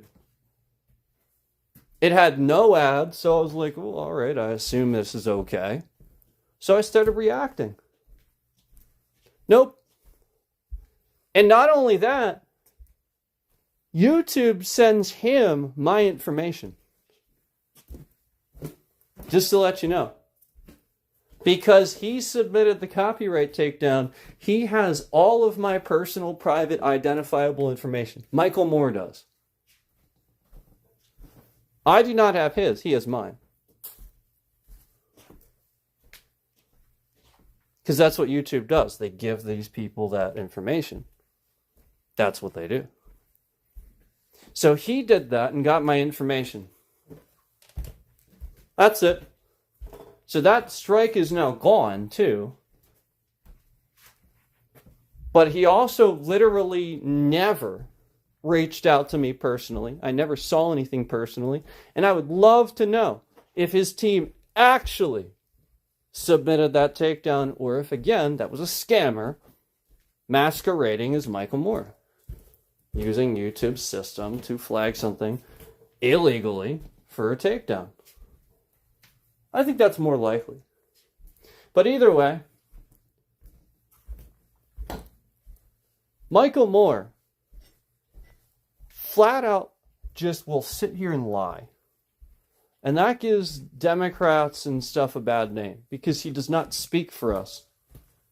Yes, there's times where, he's a celebrity and he's a filmmaker, so that goes places, I guess. But he lies. He's a liar.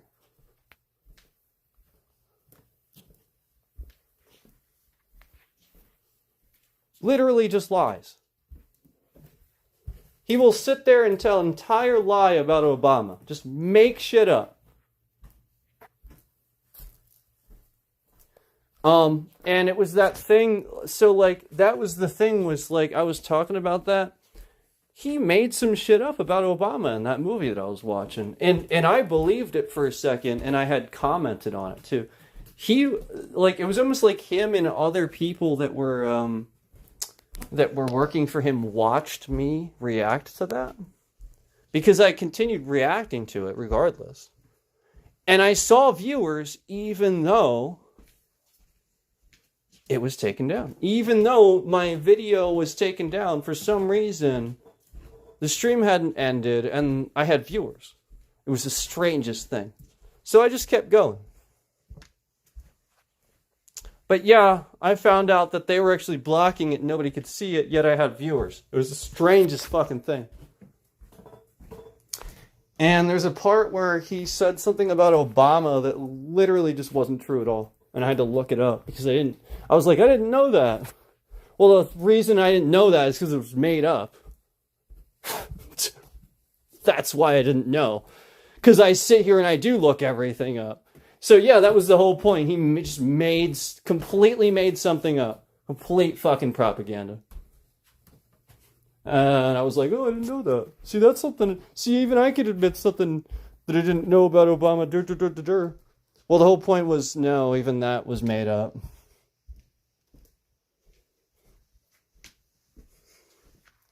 So,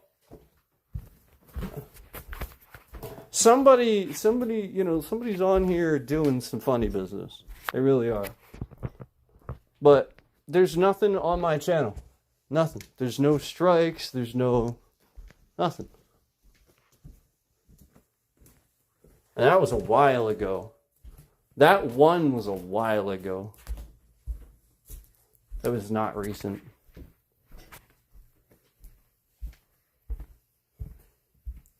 So this is what YouTube is doing. They're just trying to convince, because you guys don't know how things work. And because I got doxxed, this prevents me, again, this is what they want. They want you to show less information. So they doxed me with the intent that I would show as little as possible, that to you guys, that would look suspicious. Me not showing this or that. Well, no, you have to understand that you can't show private information. That's called private information. You can't do that. You do that, that causes problems. So that's the point. And that's what they're counting on. They're counting on a bunch of people being really stupid about that, not having any clue of what that actually does. And police are generally really stupid about that. Even though they jump all over their families getting doxxed and stuff like that, they seem to understand it at convenient times. So that's where I'll have to call bullshit on that. Where this asshole came to my house and actually sat here and pretended like he was going to do something. That's why I think he's an asshole. Because I have to call bullshit on that. He knows full well if his family or he was being doxxed and his street address and shit was... You saw the reaction today. When I didn't do anything wrong. All I did was drive past the car clearly visible. So, and you saw the reaction. Yeah. And that should have shown you something. Where I'm just in public, I'm like literally minding my own business, and you see the reaction. You see how they want people to react. They trend the stream. We have all these people in here.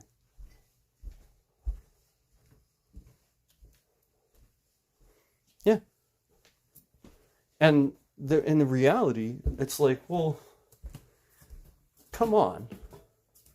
Think about how many people drive past that spot every day with a camera themselves. Ride past on a bike with a camera. Walk past with a camera, streaming.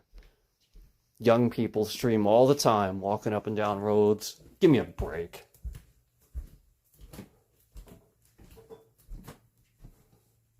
It's probably a traffic cam a little further up the road that, if I'm being honest, I could probably zoom in far enough to see that. It's literally in public. But the point is, people jump all over anything that sounds a certain way.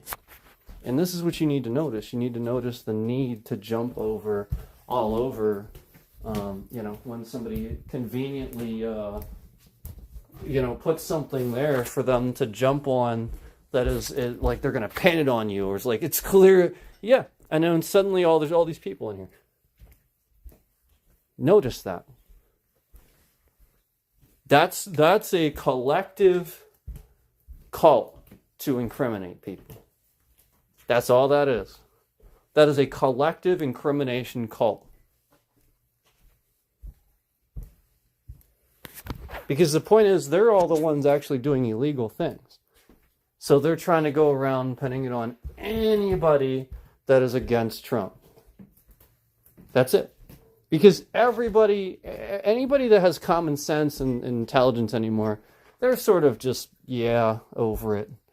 But anybody that's been doing illegal shit, hoping that Trump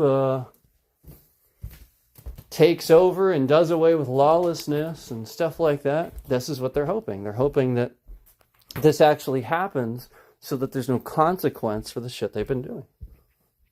That is what's actually going on. And police are no exception to this. In fact, they're the number one thing. Yep, they're number one. If I were, I'm not saying, not confirming, but if I were NSA, I would consider that threat number one. That police are so easily manipulated and fooled, and that they are being manipulated, and very obviously, and that we see this real danger for them to want to seek out and harm people based on emotion instead of what their job is, essentially doing their job. That's a call to action. That's a call to internal affairs. That's a call to anybody to vet the entire police force around the country and interview people and psych eval people to make sure they're fit for duty because they're emotionally responding instead of logically responding. And nobody's doing that. Meanwhile, I drive around a local town and don't find any police anywhere. Police department appears to be shut down and closed. Even though it's there, clearly labeled. There's no police cars. They're all gone. Fascinating stuff. Then you know what's going on. You rationalize, oh, wow, I know what's going on. They're all illegally helping to deport people that are legally allowed to be here. Which is why it's illegal. Because there are federal laws that govern whether people are or aren't allowed to be here.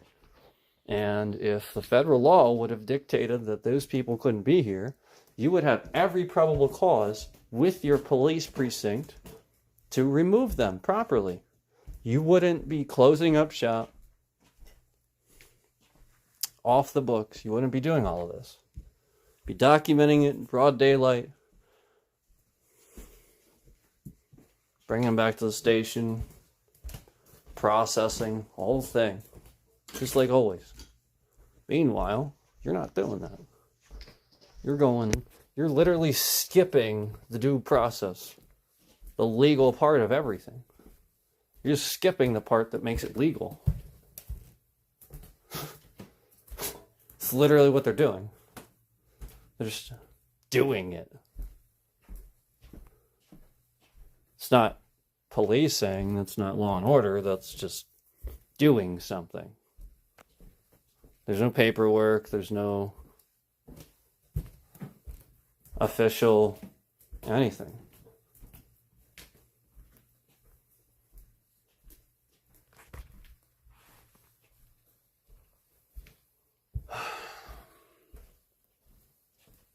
And meanwhile,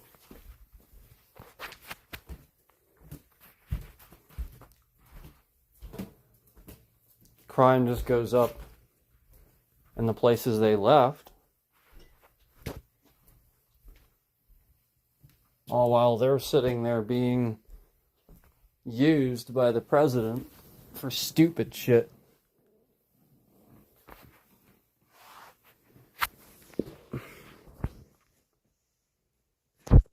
President doesn't control the police. There's zero authority over them. So why are they doing this? Because they're brainwashed.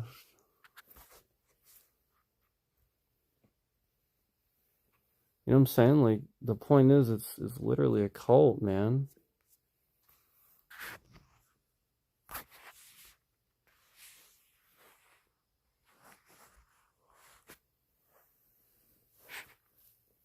Man, this is, oh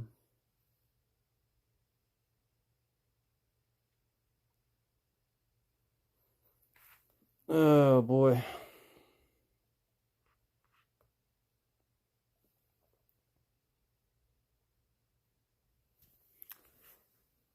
I want to eat more pizza. It's just,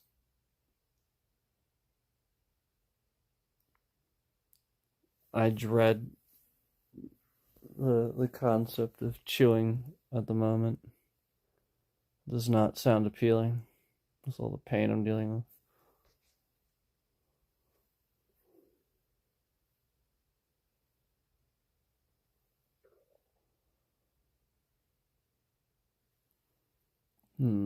Yeah. It's not fun.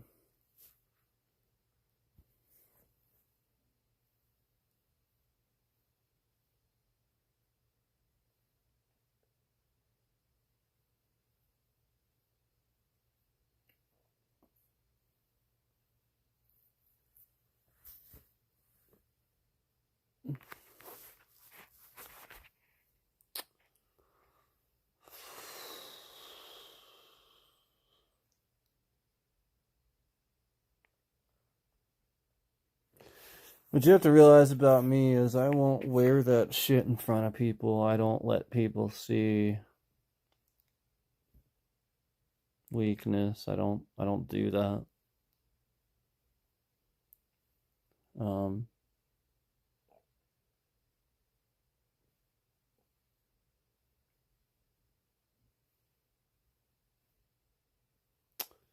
if you see me,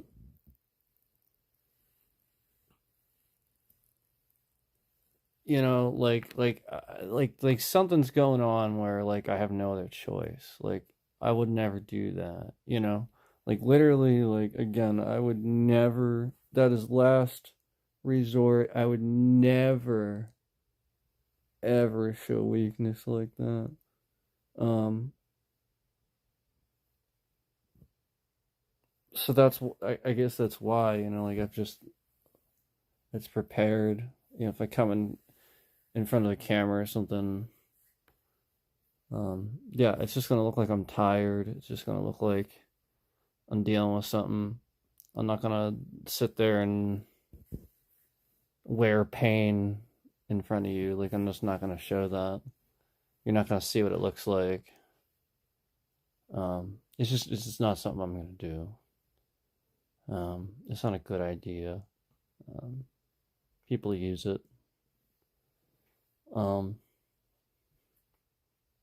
So yeah, I'll never do that. I don't ever do that. And that's part of it is that I need to always have that. I need to always maintain the ability to have some sort of sense of normalcy while this is going on. Otherwise, like that's the point. Like, otherwise now you're just always doing that. Now it's going to be about that. You know what I'm saying? Like it's not just for that. It's not just for the people use it. It's also for the reason that you become corrupted by your own pain, where now it controls you instead of you controlling it. And it is hard to do that. It is hard to get to that point. But again, the use of narcotics and the use of things like that, that is where you don't control it. That is where it controls you. And that is exactly why you don't do that.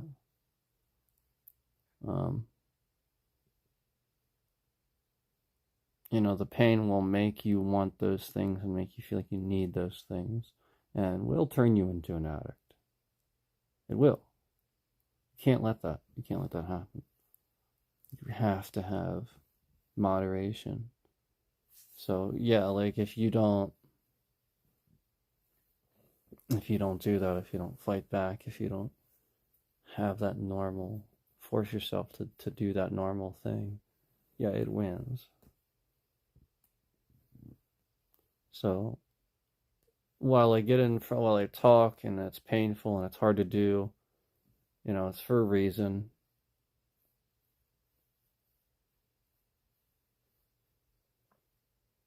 It's not fun. Yeah, I'd rather just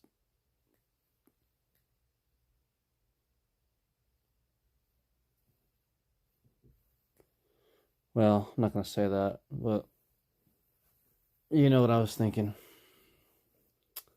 And that's the problem. That's what a lot of people think. You'd rather just, you know.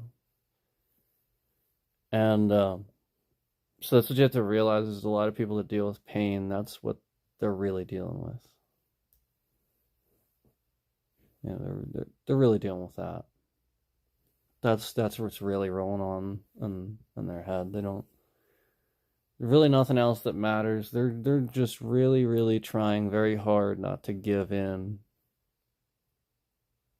Because the whole point is that pain is always there. It never goes away for chronic pain. Like people just always, it's never gone away. You wake up in the middle of the night, it's there. It doesn't go away, it's still there. You still have a nail in your fucking gums. It dissipates for a while, so then you go, oh my god, is it really over? And then you tongue it and you get shooting pain. You go, nope, never mind, shit. You know, it's like it's just this. You don't know, you can't comprehend. You can't.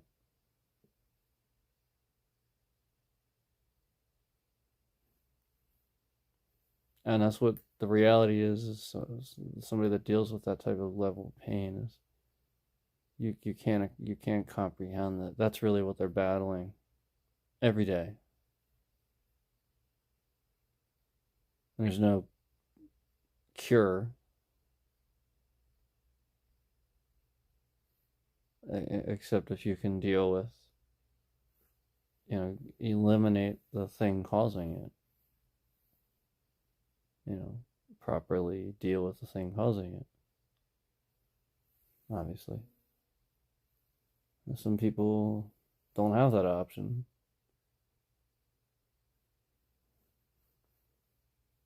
Where this would be just nothing for some people. Is be like, why don't you get it taken care of? Because they don't understand. They've always had insurance that does everything for them. They don't get it.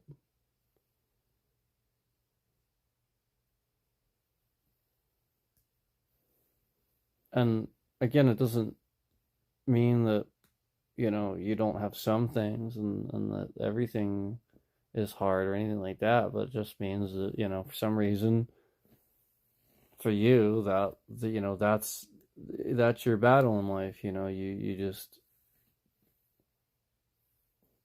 everybody has that thing that they have to battle.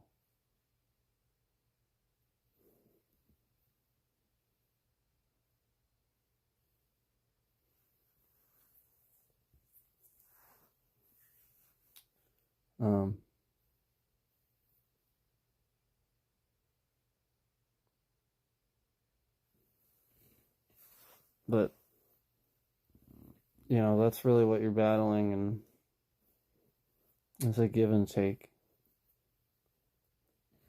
It's a give and take. You can't.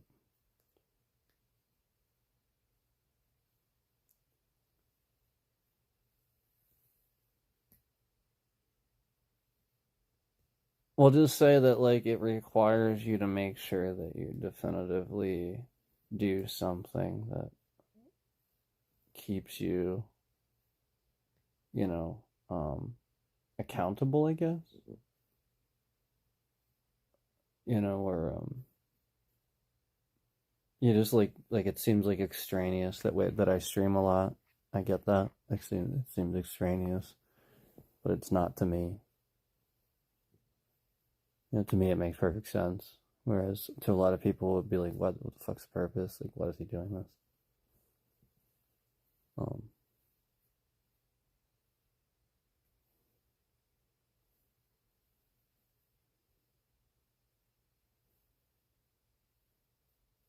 But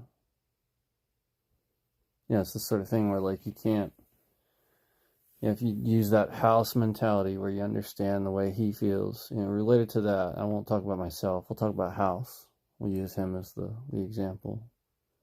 Whereas, like, if for example, if House spends too much time around people, he understands that he hurts them, that, like, they can't comprehend not talking about certain things or certain subjects or just certain things that, like, again, are things that cause that real pain, because it's always there, but you're just tricking it.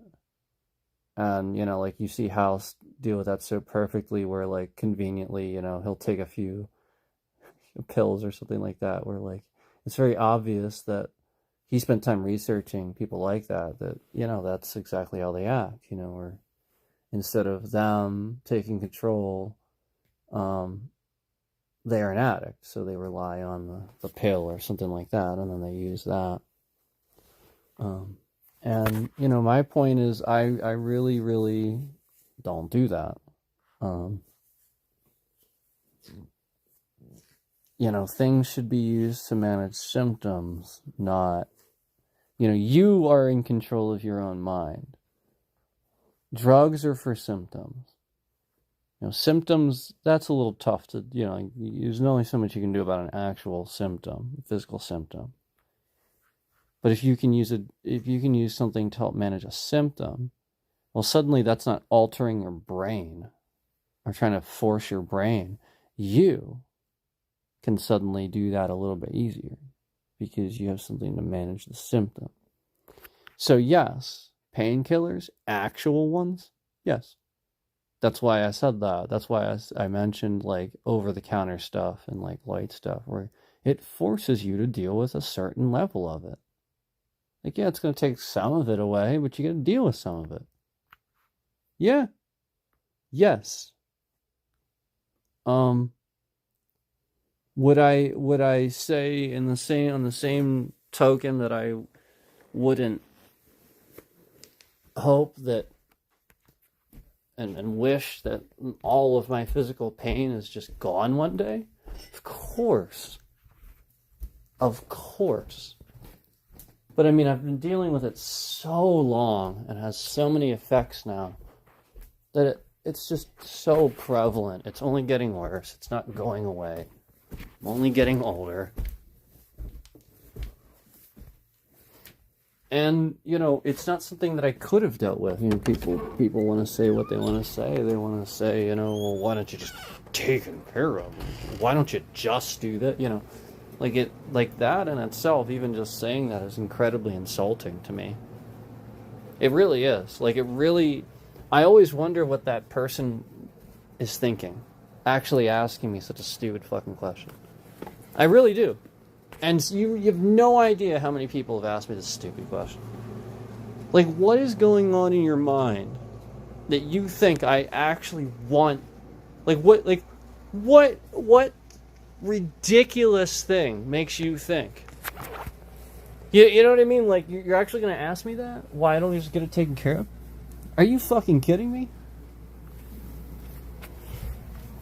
Well, why don't you just win the Powerball? Why don't you just draw a winning lottery ticket? Why don't you just do that? For the same fucking reason, I don't just get it fixed. It's not that fucking simple, man. Everybody's life and situations are different. Are you like again, I always wonder about that. Like, what is going through your brain that you actually would ask such a stupid question that you didn't deduce? That there's no fucking way somebody's going to deal with that if they don't have to. Are you kidding? Just the sheer amount of people that actually ask this fucking question. Jesus Christ.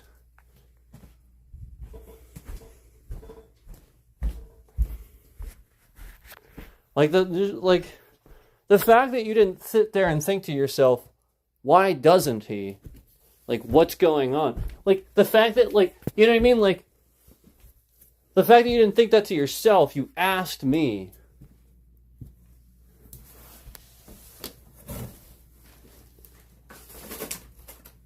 Like, clearly there's a reason I either A, don't want to fucking tell you because it's ridiculous. B, telling you doesn't change the reason, doesn't change the outcome of it. It just causes us to have a conversation where you go, well, why don't you do this? And why don't you do this? And then I go, well, I can't do that because of this. And I can't do that because of this. And then you find out some really private, more personal information. And then you go, oh, okay. And that's it. That's all that would happen. So again, how does that help anything? And in every stupid fucking doctor that I go to, where I just need I get an infection or something like that, it's like bad or something, and I'm getting like an ear infection or like it's that time of year, my allergies are bad, and like something's happening, and then I also get a residual ear infection or something like that happens, and I literally am so much fucking pain. And then, like, again, I just wear it differently, and the doctor treats me different just because they're fucking stupid. And in their mind, everybody wears pain the same way. Yep. Everybody.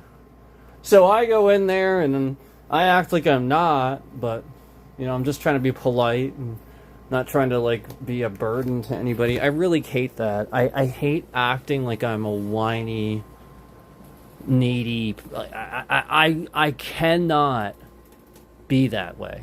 I will never be the person that wants somebody to fuss. I can't stand that shit. And, like, if somebody even, like, if I had a girlfriend or, like, somebody that fusses over me, no, fuck, get that fucking shit out of, I do not want that. Do not give me your stupid, fussy, ridiculous bullshit. No, stop it.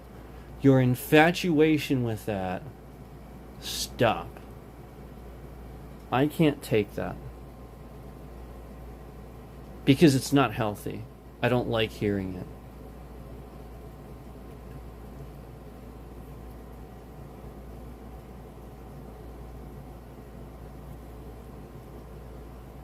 I cannot stand that shit. So then, like, you know, like, that's the point, is, like, anybody that sees me in pain, that actually takes it seriously, they act like that. They don't, you know what I mean? Like, they act like that instead. And it's like, oh, jeez, like, it's not what I wanted, and that's why I don't even talk to anybody about that shit anymore. They just act like that. They can't take it. And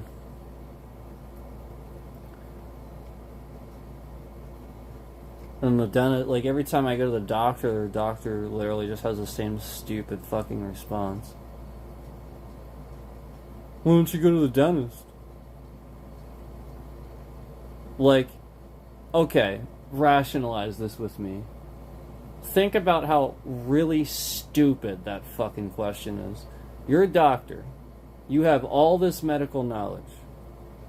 You have an IQ probably in the 120s, right? Something like that, because you're a doctor, so you should.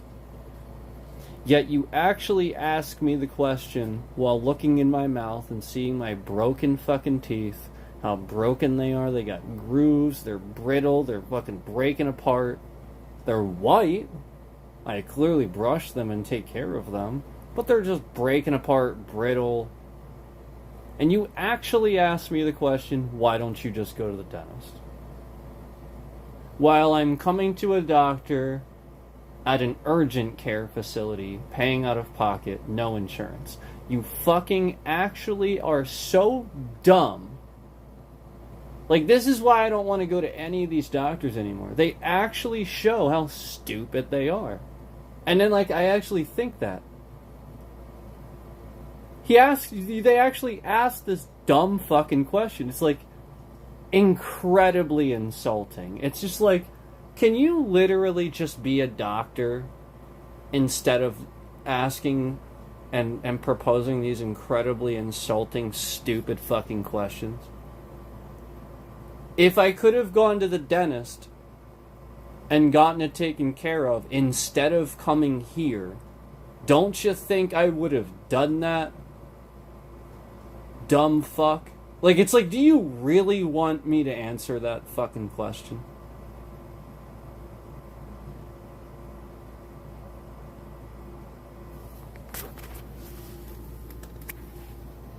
Jesus Christ. It's almost like, again, that stupid fucking doctor that's always had insurance has no fucking clue that a bony tooth extraction by itself, no Novocaine, none. I'm literally saying, even if you didn't put Novocaine, no numbing, nothing, literally just the bony extraction.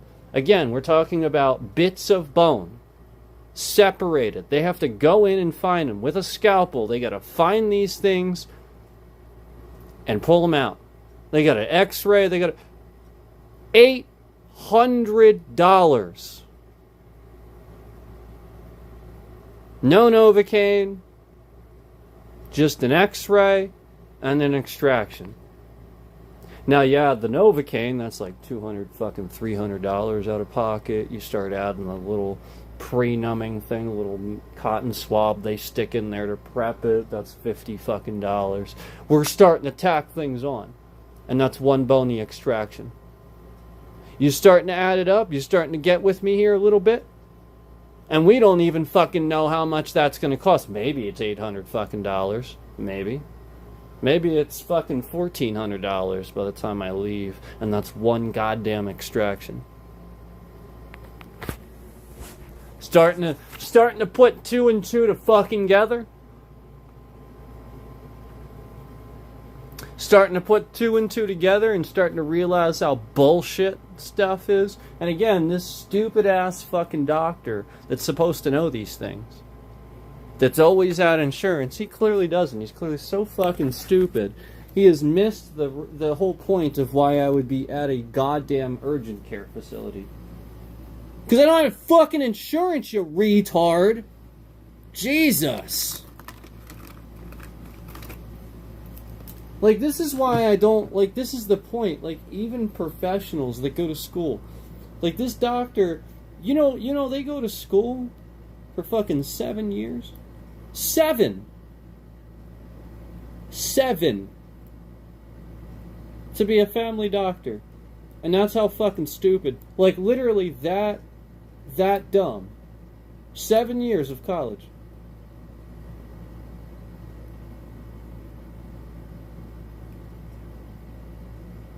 Jesus Christ. So meanwhile,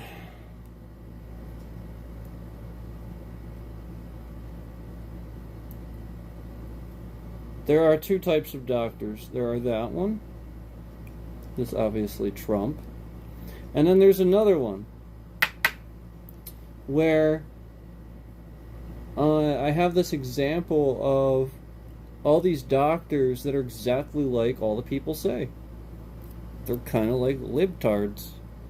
And don't get me wrong, I don't agree with that sentiment. But hear me out. Hear me out.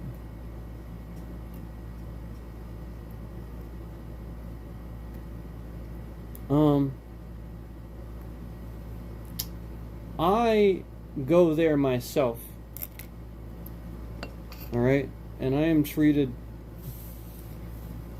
not very great. Very poorly, actually. I go to a doctor that isn't a doctor. She's like a nurse practitioner or whatever. And this lady is like some fat, disgusting slob as it is. And meanwhile, I don't act like this. I just treat her with respect, yada yada yada. But she didn't do that for me. And I went to this doctor with a very personal thing. And this was a female. So this is weird as fuck for me. Very strange. And I requested a male doctor. Upon requesting a male doctor, I was informed that they don't have any male doctors. So it's okay to have all female. But in the moment that it's a guy that wants a... Yeah, the moment that it's a guy, suddenly that changes. That's so fucking wrong, it's not even funny. That is so goddamn fucked up. And this bitch, trust me, she wanted to see my dick. That's it. That's all she wanted. She wanted that. And that's why she was assigned this, yada yada yada. Anyway, long story short, it was a very embarrassing visit. And it's the sort of thing where it's actually a pretty common sort of situation. That you should be treating professionally and you know, with dignity and stuff like that.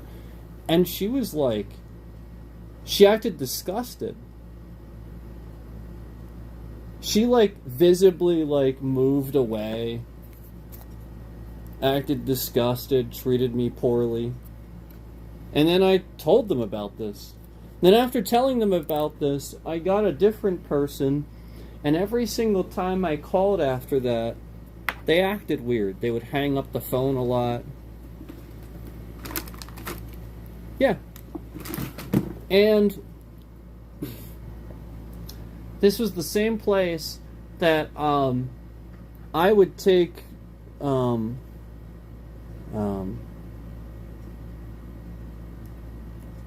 this is the same place I would take somebody. Okay, somebody else that was a female. We'll just say that. Somebody that was a female. And this person always requested that I be there with them because they wanted somebody they knew and trusted in the room because it was weird for them to be in a room with somebody. And so I always would. And no lie, the doctors, or I should say professionals, because there are very few doctors, one MD in that whole place. And they literally they were so nice and treated this person with respect, dignity. They were like, oh, honey, this and that, and just being so nice. And meanwhile, anytime I went there, literally anytime I went there,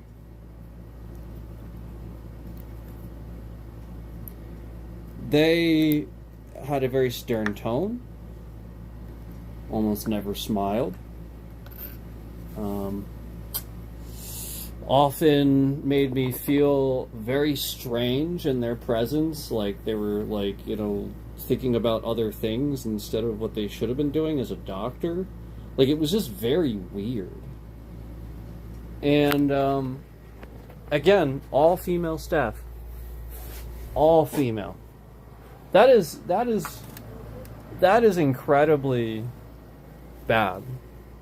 Like, talk about like lawsuit waiting to happen. And then you guys wonder why I don't want to, like literally, like, there shouldn't be a wonder. There really shouldn't be a wonder why, like, it's hard to get... Like, these doctors are fucking douchebags. And half the time you go to a place, you don't get a doctor anymore. And like I said, the last doctor I had, I went in, I knew what was wrong, I was right, he didn't do anything, I was in and out, I paid an upfront fee of over $100 fucking dollars, and then he charged me again. Through the mail, he sent me a charge, which he then sent to a collection agency. Which is exactly the scams they charge, they cause. Even after I paid it. I paid this. And he sent it to a fucking collection agency.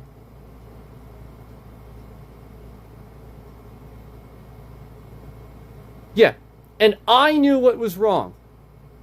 He didn't do anything. He agreed with my diagnosis. Prescribed me medication. I called him up and said the medication is giving me blah, blah, blah. I didn't even speak to him. I spoke to somebody else there, and they got a hold of him and said, well, he said to keep taking it. Okay, so I did. He didn't have to do anything. So there's no other additional charge. He literally just runs a scam. Where he charges people just randomly. And this is the point. And this health facility, when I went there, I had never been there before, yet they had all my health information already on record. That was so weird. I was really weirded out by that. I got up to the front counter and I was expecting to fill out all this info. And they knew who I was. They had all my info. They had my social security number. They had all this fucking... I was like, are you fucking kidding me? I was like, I've never been here before. She's like, yeah, we have it all on file. It's right here. Huh? What?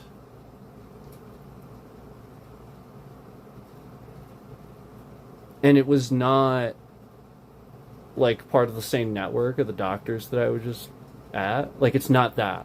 I know what you're thinking. There's like this There's like this network of doctors. It wasn't part of that network. It was really weird. Yeah, root canal, crown, even with insurance, 1,400. Just had one, 2K without insurance. Doctor's critiques, but yeah, absolutely, man. I agree with you. And again, that's not the doctor's fault. The whole point is the doctor gets paid by the insurance company, so normally they can charge that much because the insurance company gets billed for a lot less than you do. This is what's commonly unknown. What I found out about going through school is because I went to school for this. I was going to school for billing. What I found out is that the insurance company actually, they are billed less. The doctor bills them for less than you. That's what's criminal. That's what most people don't know. That's fucked up. And you're sitting here paying out of pocket, like you just said, like even without insurance. Even with is what you said, but even like without insurance, the whole point is charging you more than a giant corporation when you don't have insurance. That's so evil. That's like the literal definition of fraud.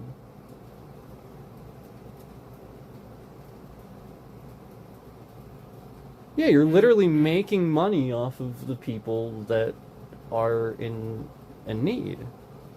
You're supposed to provide care. Yeah, so you're making more money off the people in need. The insurance company doesn't need anything.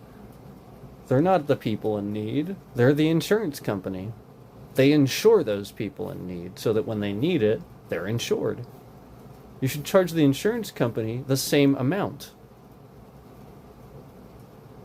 It should be across the board, just flat rates. But that's the reality. And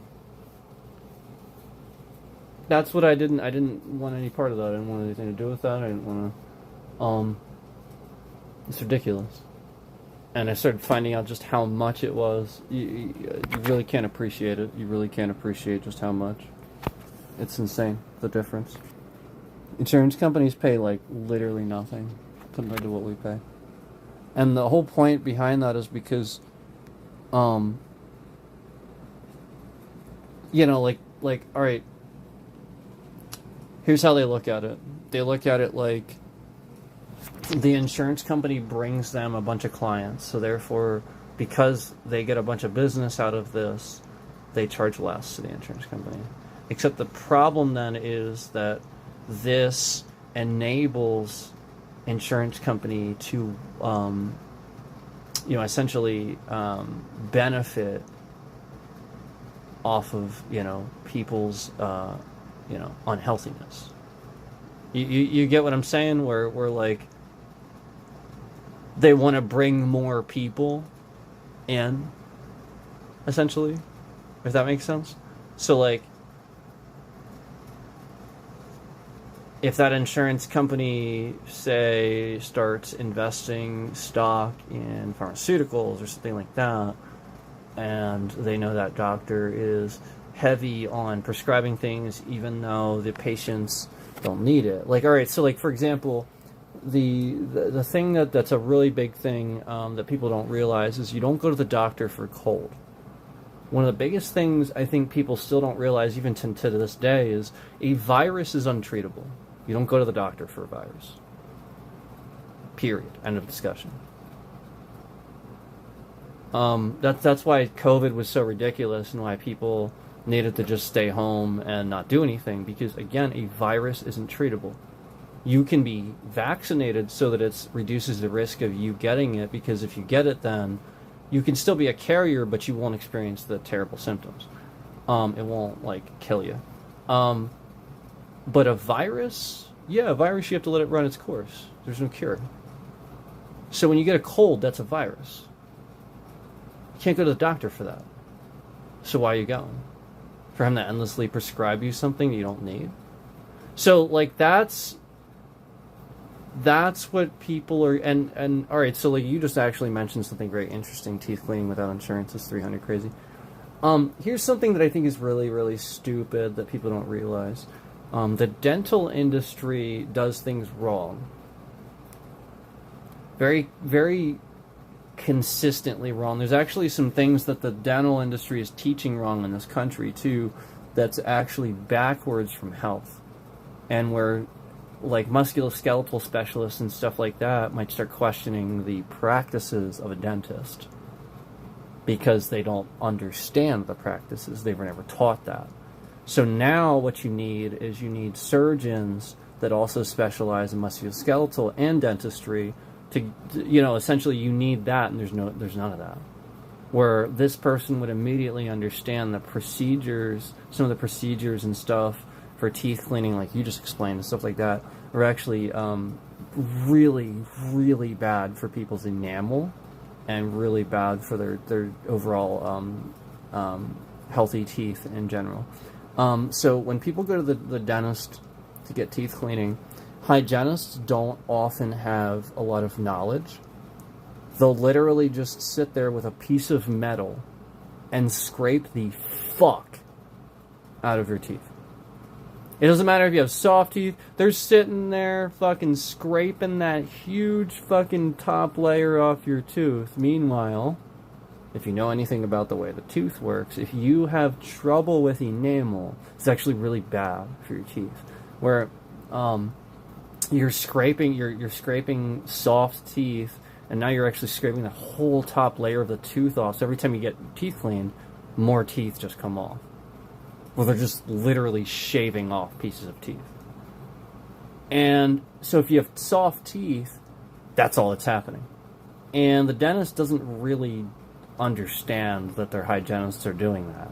And that's what's happening. These hygienists are pushing really fucking hard, taking a piece of metal and scraping your teeth. They're not supposed to do that. And they're damaging it. They're damaging the ability for people with soft teeth to produce enamel. And so thus, you create a system where you come back to the dentist more often. It's kind of like your car. Where, like, you have a problem with your car and you put a piece of tape on something instead of dealing with the problem properly. So now you have to go back to the mechanic more often because instead of dealing with it, you put just tape on it. Yeah, it'd be like if instead of treatment, you know, like replacing the muffler system or something like that, you're sitting there trying to, like, patch the holes, weld the holes, yada, yada, yada, but you didn't actually deal with it. Yeah, and that's what dentists do. They patch holes, they replace the teeth. Yeah, they try to save your healthy teeth, but not enough of them are scientists to the point where they understand preventive health, where this is how doctors are getting. And dentistry needs that. Dentistry needs preventive health where, you know, again, dentists aren't oral surgeons anymore. That used to be a thing where dentists would be oral surgeons, and they're not allowed to do it anymore. And for good reason. Because they don't have the proper knowledge that they should, and can make mistakes, which is what happened to me. You can get a root canal procedure and get an infection during a root canal procedure. It's literally what happened to me. And it's not his fault. I don't blame him. But it happened. It's just a mistake.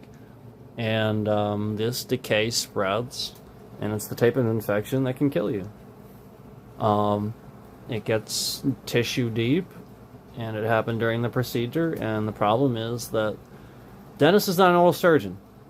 You should not be in a regular room with people walking in and out, the air flowing the way it is, because, yeah, particles, yeah, infection, yes. Oral surgery is to be done in a clean room, exactly like any other surgery is done. And that's what was happening for a long time. So a lot of people that grew up with that are kind of figuring that out now, I think, and don't really necessarily know that. So like if you're like me and you're kind of dealing with like a rot decay issue too, that's actually probably what happened, where like initially a crown came out or something like that.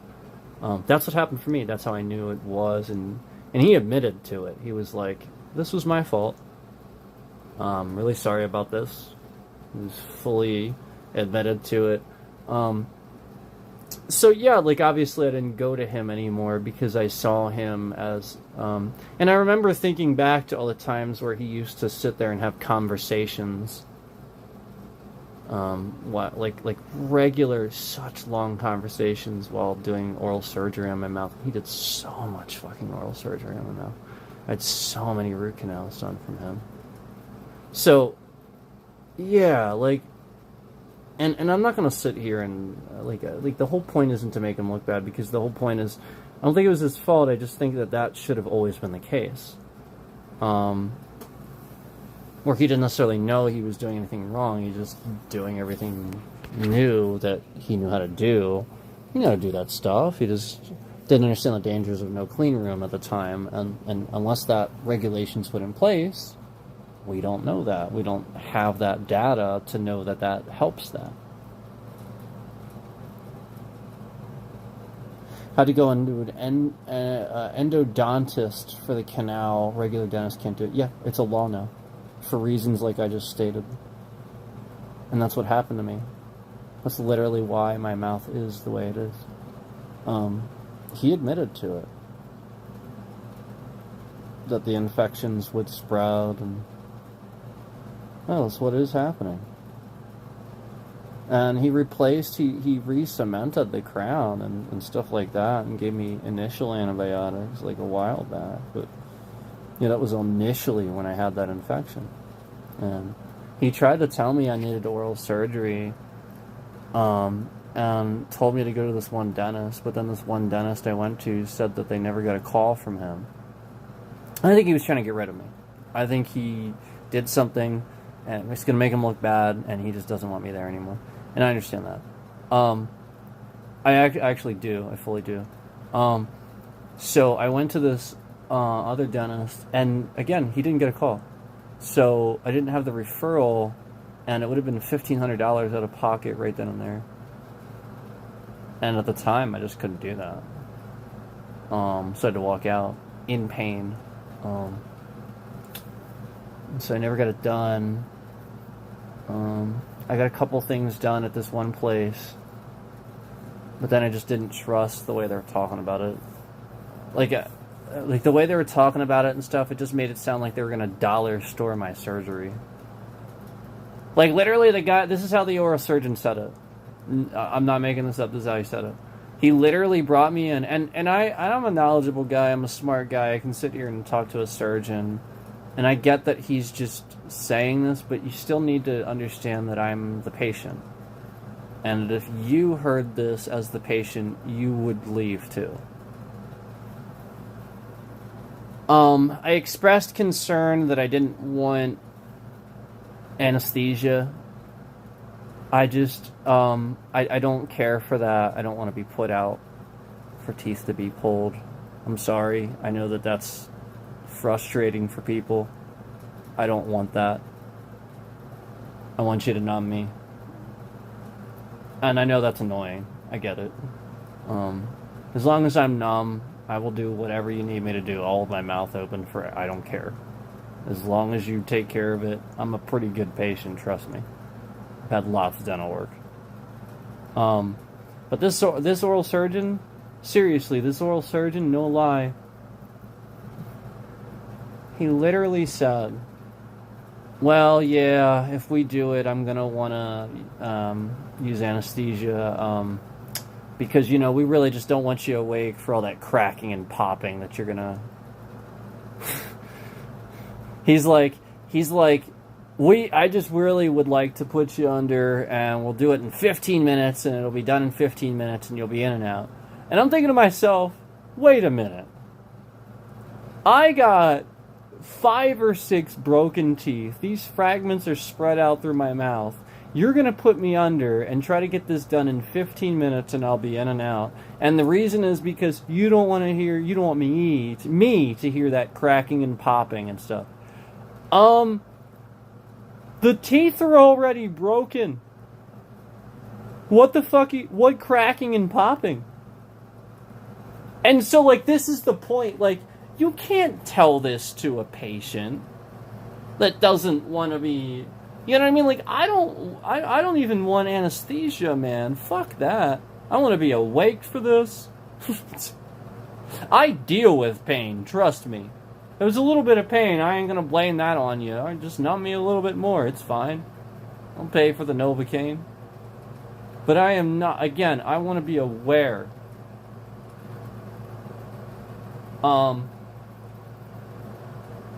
And, I just didn't like how that surgeon talked about that. So, I didn't want to go to dollar store surgery. I just decided that was how I felt about that. That sounded like dollar store surgery to me. And I just didn't want to do that. And so while that guy probably would have been a good surgeon, and he had a lot of tools, he had this cool room where, like, there's a huge room and they could show the x-rays with this huge conference table. Like, it was cool. Like, you had the state-of-the-art stuff. I'm sure they would have done it fine.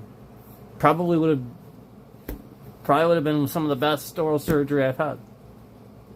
But just, again, I can't believe that he would actually, just again, because he knew I was a martial artist, he knew he could talk to me a certain way. He breached the patient-doctor thing and has just assumed, just because I'm a martial artist, okay, well, I'll just... No, dude, you're still talking about performing surgery on my fucking mouth. Like, it doesn't matter who you talk... I promise you, if I said that to my martial arts instructor as his oral surgeon, he would have said the same thing. He'd be like, okay... I'll just go ahead and have you keep me awake then. Yeah, he would have said the same thing. Like, he would have been suspicious of that shit too. 15 fucking minutes, cracking and popping? I don't think so, man. That's some weird way to phrase that. Yeah, I don't think so, Tim.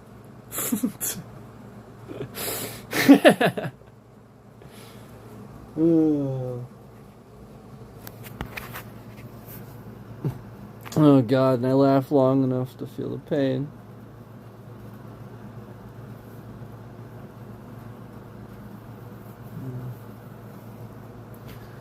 Ay, ay, ay.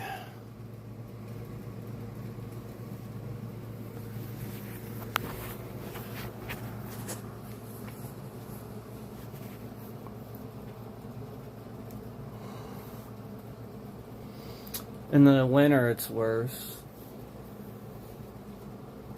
That's why I become more annoyed in the winter. In the winter, it's worse.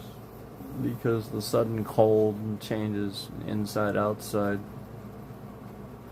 The fluid changes. Yeah. So does it...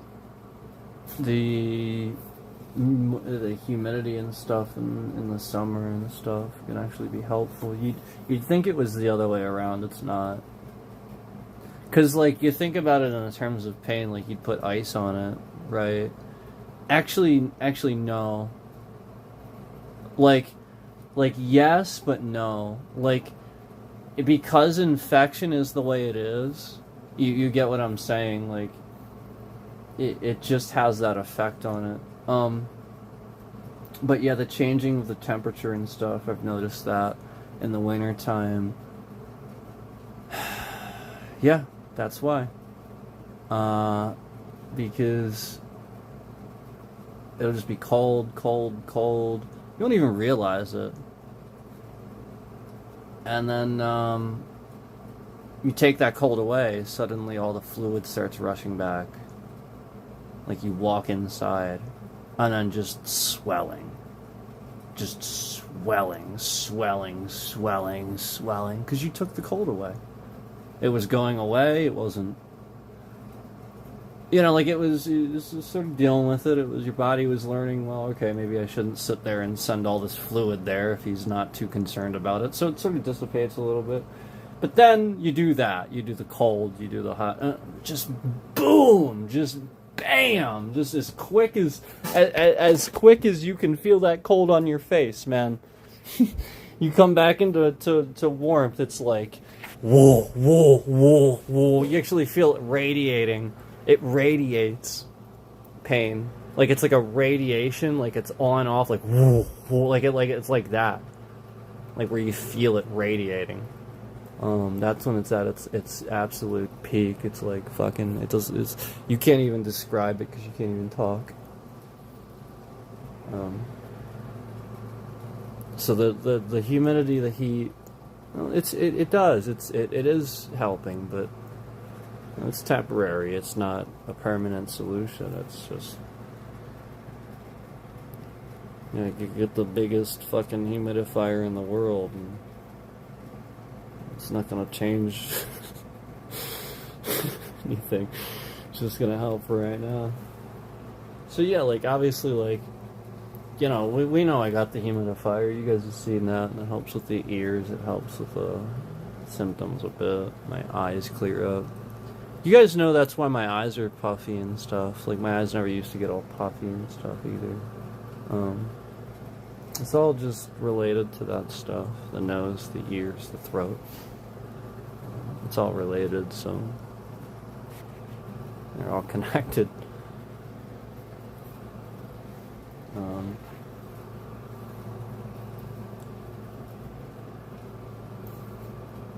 So yeah, it's not fun, but you know, I mean, if you're somebody that deals with it too, you're not alone. Trust me, you're not. And I encourage you, if you haven't seen it, watch House MD. It's a great show. Depicts it very well. You know, he's one hell of an actor. Let me tell you what. There's times where I was in so much pain, and just watching that show and how he was able to so accurately depict what it feels like and react exactly how somebody would react in that situation. It made me laugh. It really, even with the pain, you know, it was the sort of thing where it's like, you just want somebody to finally realize you're really in that much pain, because so many people just, they step on you. They treat it like it's not a thing, you know, because you learn to deal with it. You really do. You learn to put it beside you a little bit, and you learn to kind of move on, you know. Even House, he's got a cane. He sort of doesn't wear it on his face very much. He wears it on his walk, that's for sure, but not on his face, you know. Like, you can see him have normal emotions. So he doesn't smile a lot. He doesn't smile a lot, and that's, you're supposed to notice that. Yeah, for sure.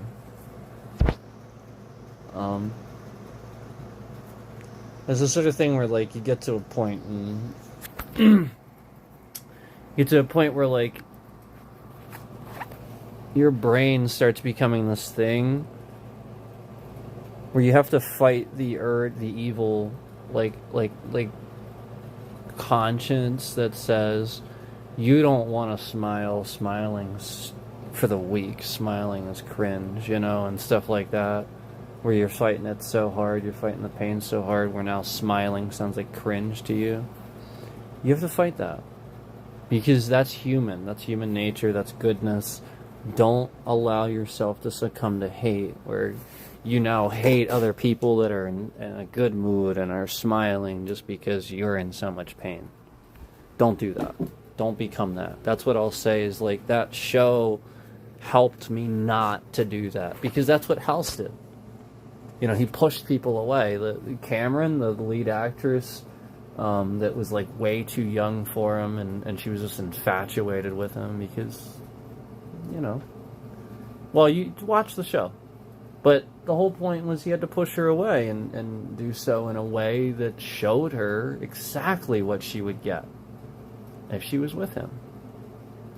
And yeah, she didn't like it. It was definitely hurtful to her. And no, the whole point is, yeah, you can't be with someone like that. And they have to push you away. They will. Because they have to. Because you deserve better, you know?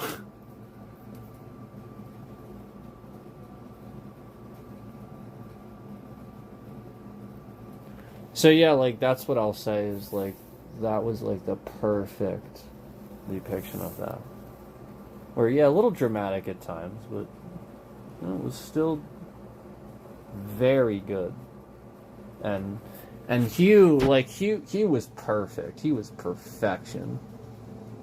couldn't have done it better. Nobody could have. It's really, truthfully, like, there's times where you say that. I really think that about that role. Like, there really wasn't a better person for that role.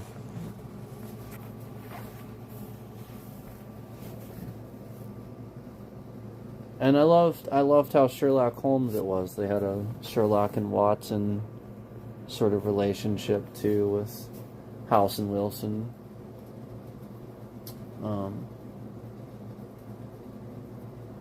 But still, again, like, really, really true to what it's like to deal with stuff like that.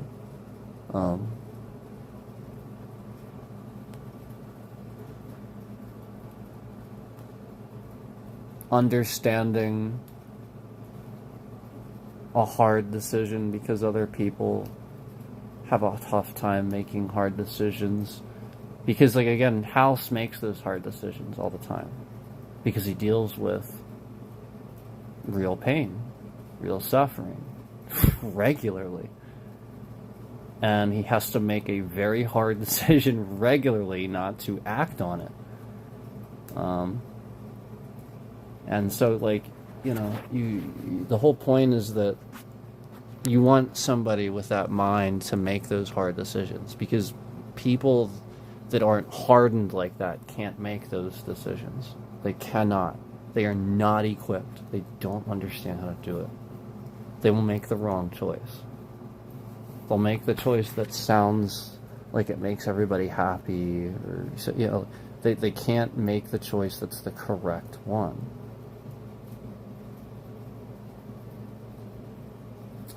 So, anyway, just saying it definitely helped. And the music helps too, but only so much, because, again, that's noise. Vibrations and noise when you're dealing with pain is not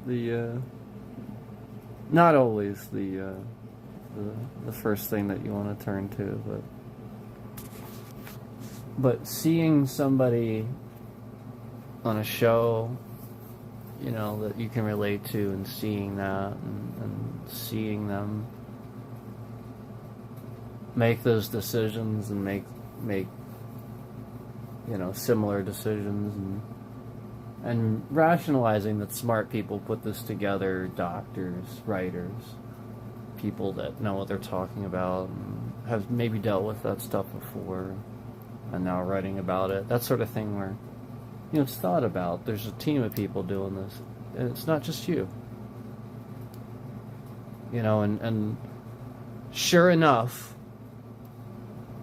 you're so justified. Sure enough, House makes a similar decision, or exactly the same choice that you would have made or thought it was later in the episode, and then you're just like, okay, so I do have some wits about myself. I didn't even know what was going to happen, and not that there's even a predictability to it, because there really isn't. Like, it's some of that shit. There's no way you could predict that, unless you were a surgeon or something, and you could follow every little medical thing that they were talking about. You know what I mean? Because well, maybe then, but, like, generally speaking, really kind of a lot of time was unpredictable. So, you get what I'm saying? It was nice to feel a bit justified at times with that sort of thing. Where, it's like, okay, it's nice to know that, like, that's the route somebody else goes to, somebody that's intelligent, a doctor, like, that's it. Is, we thought about this,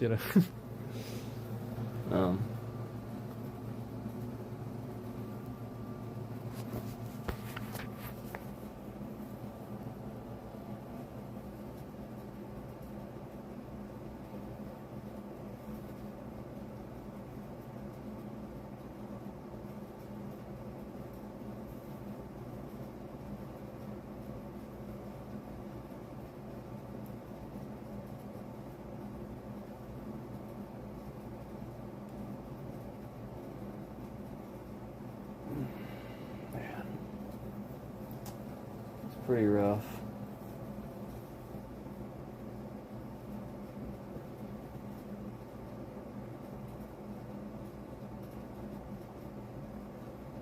I'm gonna have to watch some House now.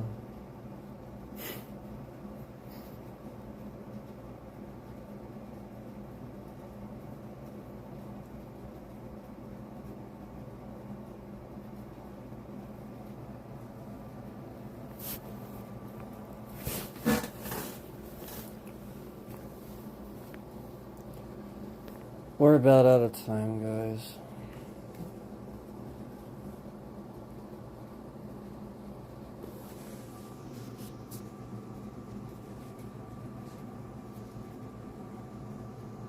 Well, I talked for a good bit, and I made this as long as I could to just try to sit here and level with you and give you a little bit of a look at what I deal with, you know, and just understand where I'm coming from with stuff. I don't say something because I want to say it. If anything, speaking is painful for me. So I don't do it unless I feel it's deserving. You know, it deserves to be said, stated. You know, again, the vibrations, this is not fun. Oftentimes by the time I'm done a stream like this, I'm in extreme pain. And my ears even started to kind of feel uncomfortable. My throat is uncomfortable. And my mouth is like all kinds of cotton mouth. And then if I drink something, it's painful because it's cold. Oh my god. Again, like literally, I just don't want to sit here and talk. I don't. It's not something I want to do. I really don't. That's why you need to understand that if I spend the time doing this, there's a reason. It's not... it is seriously extremely painful to sit here and have a conversation. Especially right now. No, not always. I'm not saying it's always. I'm just saying, like, again, when it's, like, extreme pain and I am dealing with the chronic issue. You know, it's acute. Chronic is all the time. Acute is right now. Okay, so acute, chronic. When I'm dealing with acute, chronic, it's literally right now. Yeah. Okay? And for sure, like, you have to realize that it's calculated, but at the same time, there doesn't seem to be a lot of people doing this. Where I'm sort of the only one. Or like most people, they deal with pain, they do it privately. They don't. And I understand that. I do. I really do.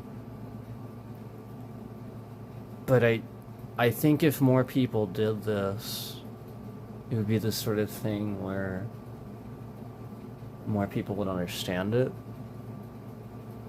and understand that regular people aren't cannon fodder, aren't, you know, like they're emotional, they're imperfect, they're, you know, they're to be taken care of, they're to be respected, just as you demand that respect. And there might be a reason that, you know, they're thinking the way they are, you know, this way or that way and stuff like that. And so you just have to consider that everybody has a different path or walk in life, and so at any given time, like I said, it is extremely painful for me to do this. I don't enjoy doing it. Even right now, as I'm talking, I can feel the specific spot that it's happening right now that's acutely, chronically hurting.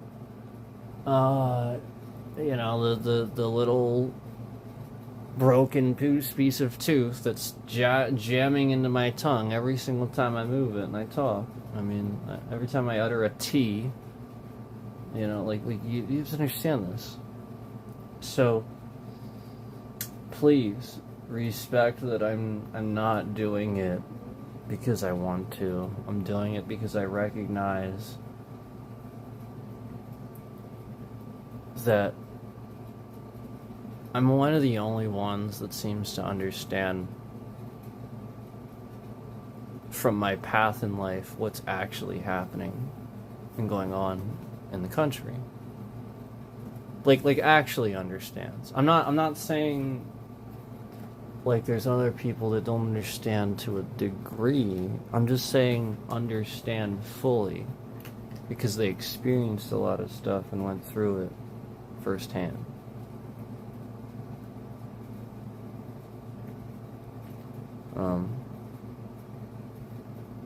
And I don't see enough people kind of doing that, where I think, more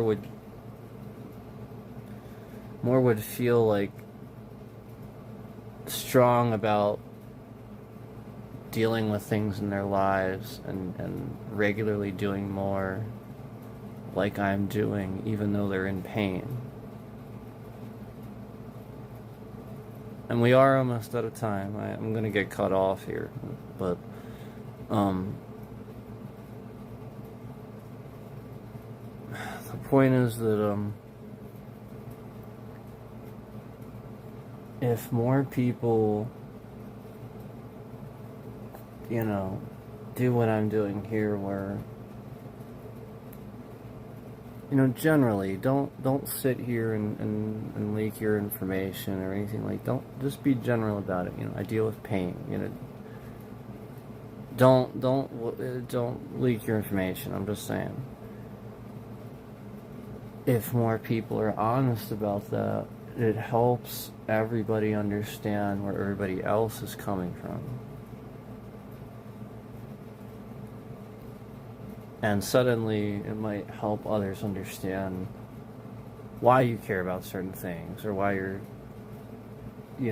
how you would have certain knowledge of certain things, or how to deal with certain things and stuff like that.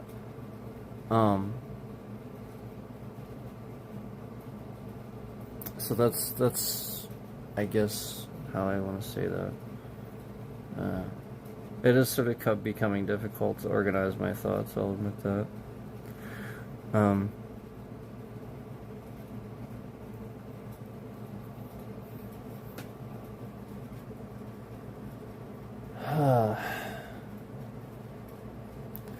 Yeah, it gets worse as the night goes on. I'm sure that's kind of obvious. That's how pain generally works. The more tired you are, the more energy you exert, you know what I mean? And I can't, it's tough to eat food, so, which could technically help, but not help at the same time, if you get what I'm saying. So, everybody has a different path, everybody has a different, you can't possibly comprehend what somebody regularly deals with, so all I'm saying is,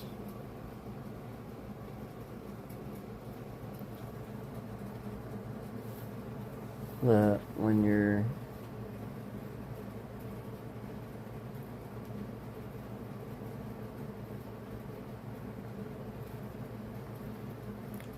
dealing with this sort of thing, don't be silent about it. That's all I'm saying. Start talking to somebody about it. Make sure somebody knows about it. Don't...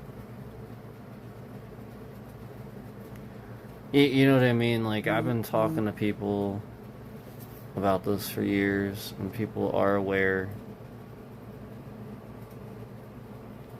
And, I've been dealing with this for a long time. And it was a very tough situation. But again, talking about it, dealing with it as best you can, that's what you gotta do. And excessive talking, not necessarily. That's not for everybody. But the whole point is just, at least so somebody somebody that's, like close with you or whatever, just they know, so that they understand. Just spraying, massive pain on somebody one day, it's going to sound weird. It's going to come out of left field. It's going to be like, well, where is this coming from, or you want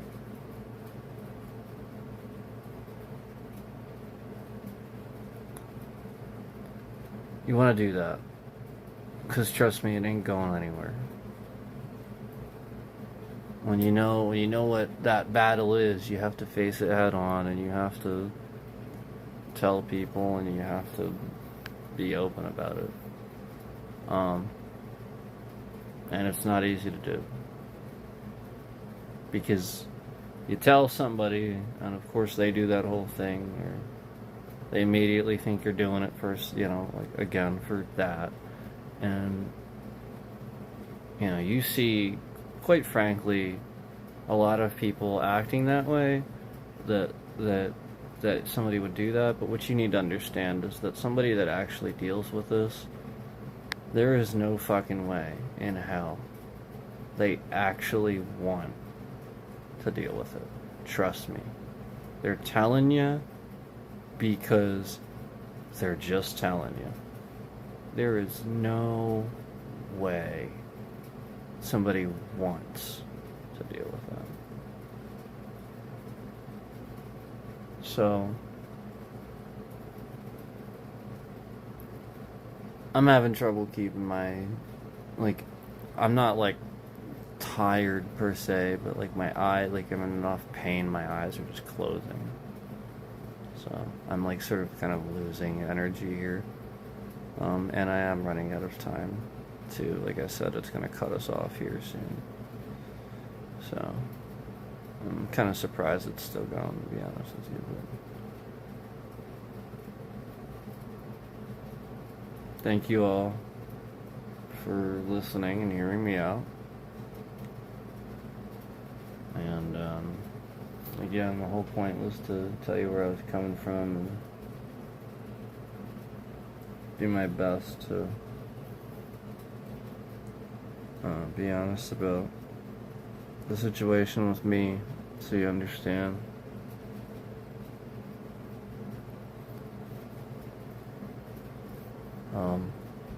And no, it doesn't just stop at the family situation and the pain. Unfortunately, it doesn't just stop there.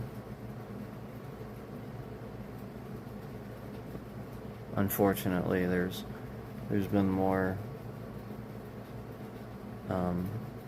shit that I've had to deal with in the past several years, beyond just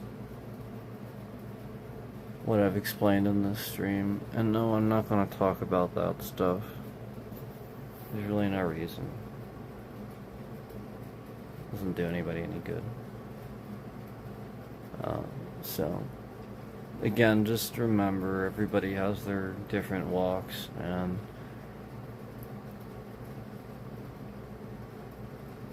some of us just really don't want you to sit here and think that we have all these problems, and don't want you to view us that way.